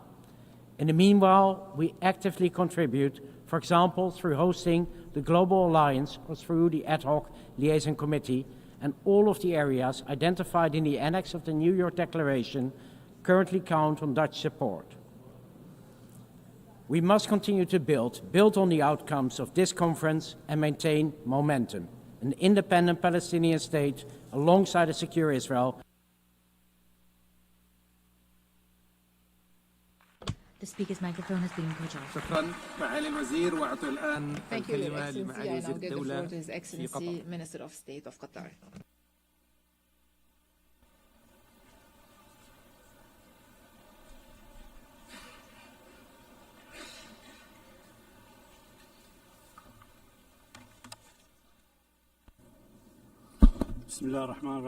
In the name of God, the compassionate, the merciful, Your Excellencies, I would like to express my appreciation to His Excellency, the President of France and His Royal Highness of the Kingdom of Saudi Arabia for their perception in convening this historic conference for the peaceful settlement of the Palestinian cause under the umbrella of the United Nations. This international movement comes in a very important context. First, a historic context of decades of injustice, occupying the territories of peoples who have been subjected under occupation, taking their land and living under complete destruction in Gaza. At the same time, the West Bank is subjected to reckless practices, annexing land, expanding settlement, and violating the holy sanctities.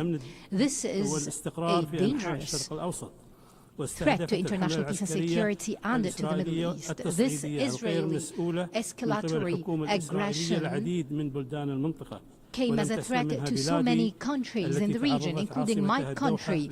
Our capital, Doha, has been subjected to a treacherous Israeli aggression that violated its territorial integrity, led to the killing of 6 martyrs, and put the entire region to the brink of danger. This was a violation of international law and the UN Charter, and we believe that Israel is fully responsible for this rogue aggression, which was condemned by the Security Council and the United Nations. We have participated in the preparation of this conference to come up with a document that will be balanced to ensure the participation of all. Today, we must stress the establishment of a Palestinian statehood with sovereignty. The mic was cut off.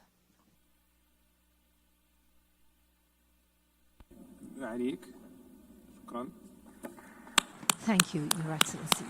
أشكر معاليكم على كلمتكم والآن نعطي الكلمة لمعالي وزير الدولة في الإمارات العربية المتحدة فليتفضل. The Minister of State in the UAE.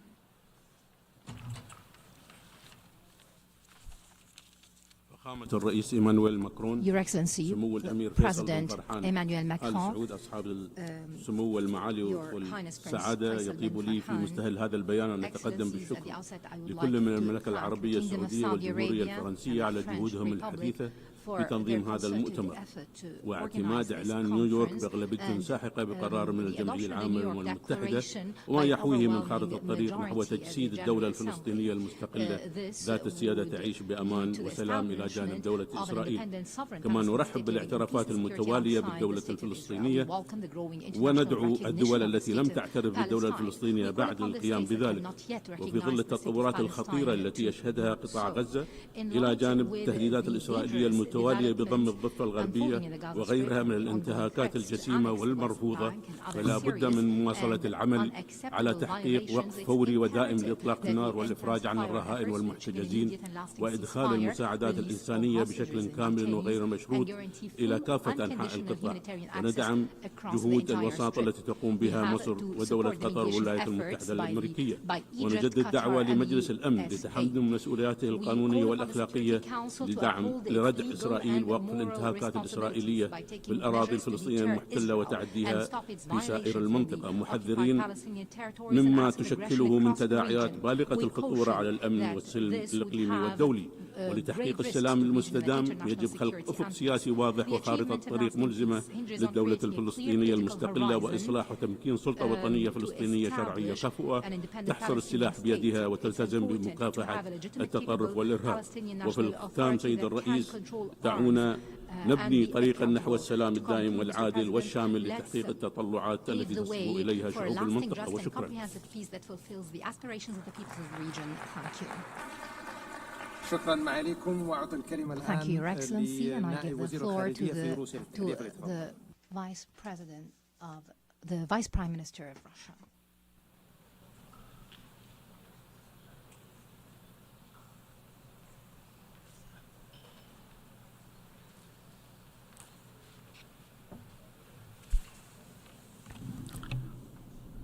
Уважаемые господа сопредседатели, дамы и господа, Distinguished co-chairs, ladies and происходящее на gentlemen, Ближнем Востоке what's произошло happening все in the мыслимые и Middle немыслимые East пределы. has exceeded all thinkable and последние 3 года мы unthinkable стали limits over the свидетелями last 3 очевидной years. всплеска We've террористической seen угрозы, an uptick in the агрессивных terrorist посягательств на threat, суверенитет и aggressive территориальную целостность attacks on стран-членов ООН, sovereignty, нарушение and ее the устава, territorial атаки integrity of на states, ядерные violations объекты, of the UN находившиеся Charter, под гарантиями МАГАТЭ. as well as attacks Сектор Газа в результате военной on операции sites under Израиля буквально на AEA наших глазах safeguards разразился before our массовый very рукотворный eyes. голод. We have seen Нуждающихся hunger, расстреливают в man-made очередях hunger. за продовольственными пайками. We're 50 тысяч детей seeing уже погибли, еще queues, порядка people 10 queuing тысяч for foodstuffs. несовершеннолетних страдают от 50,000 острого people, children have died, and many children are suffering from malnutrition. According to the OCHA representative, the city of Gaza has been handed down a death sentence. The Israeli leadership has announced it will be annexing a large portion of the West Bank, building up E1, that sector, and thus doing a blow to the establishment of a continuous state of Palestine with East Jerusalem as its capital. Palestinians being subjected to unspeakable suffering, as well as having their hopes for a better future taken away from them.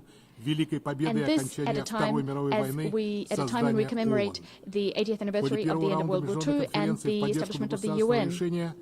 Many states promised the recognition of Palestine some time ago, and today they made good on that promise. They did this 80 years after the adoption of a key decision, Resolution 181 of the UNGA, with the partition plan of former Mandate Palestine into 2 states. I'd like to remind you that Russia, much like the overwhelming majority of the world's states, 149 states, long ago recognized the legitimate rights of Palestinians to return to their own state. And we did this without waiting for this current human tragedy. The speaker's microphone has been cut off.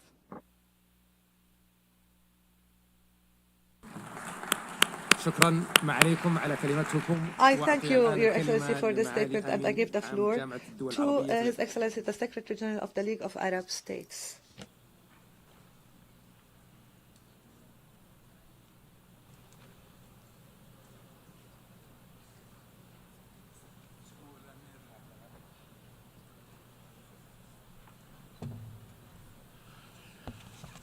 السيد الرئيس Your Excellency, we face an extraordinary moment by all standards and means. While the Israeli occupation is seeking now to bury the project of the Palestinian state on the streets of Gaza, we see the representatives of the overwhelming majority of the countries of the world and at highest levels to save this project. We are here today not to save the Palestinian state only, but to also save some of our common humanity.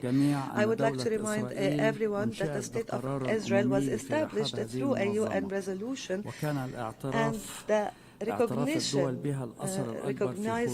states recognizing Israel had the biggest impact on the fact that it was established and given legitimacy. The UN resolutions stipulated the establishment of a Palestinian state to be established alongside Israel, but this state did not see the light of day for several reasons.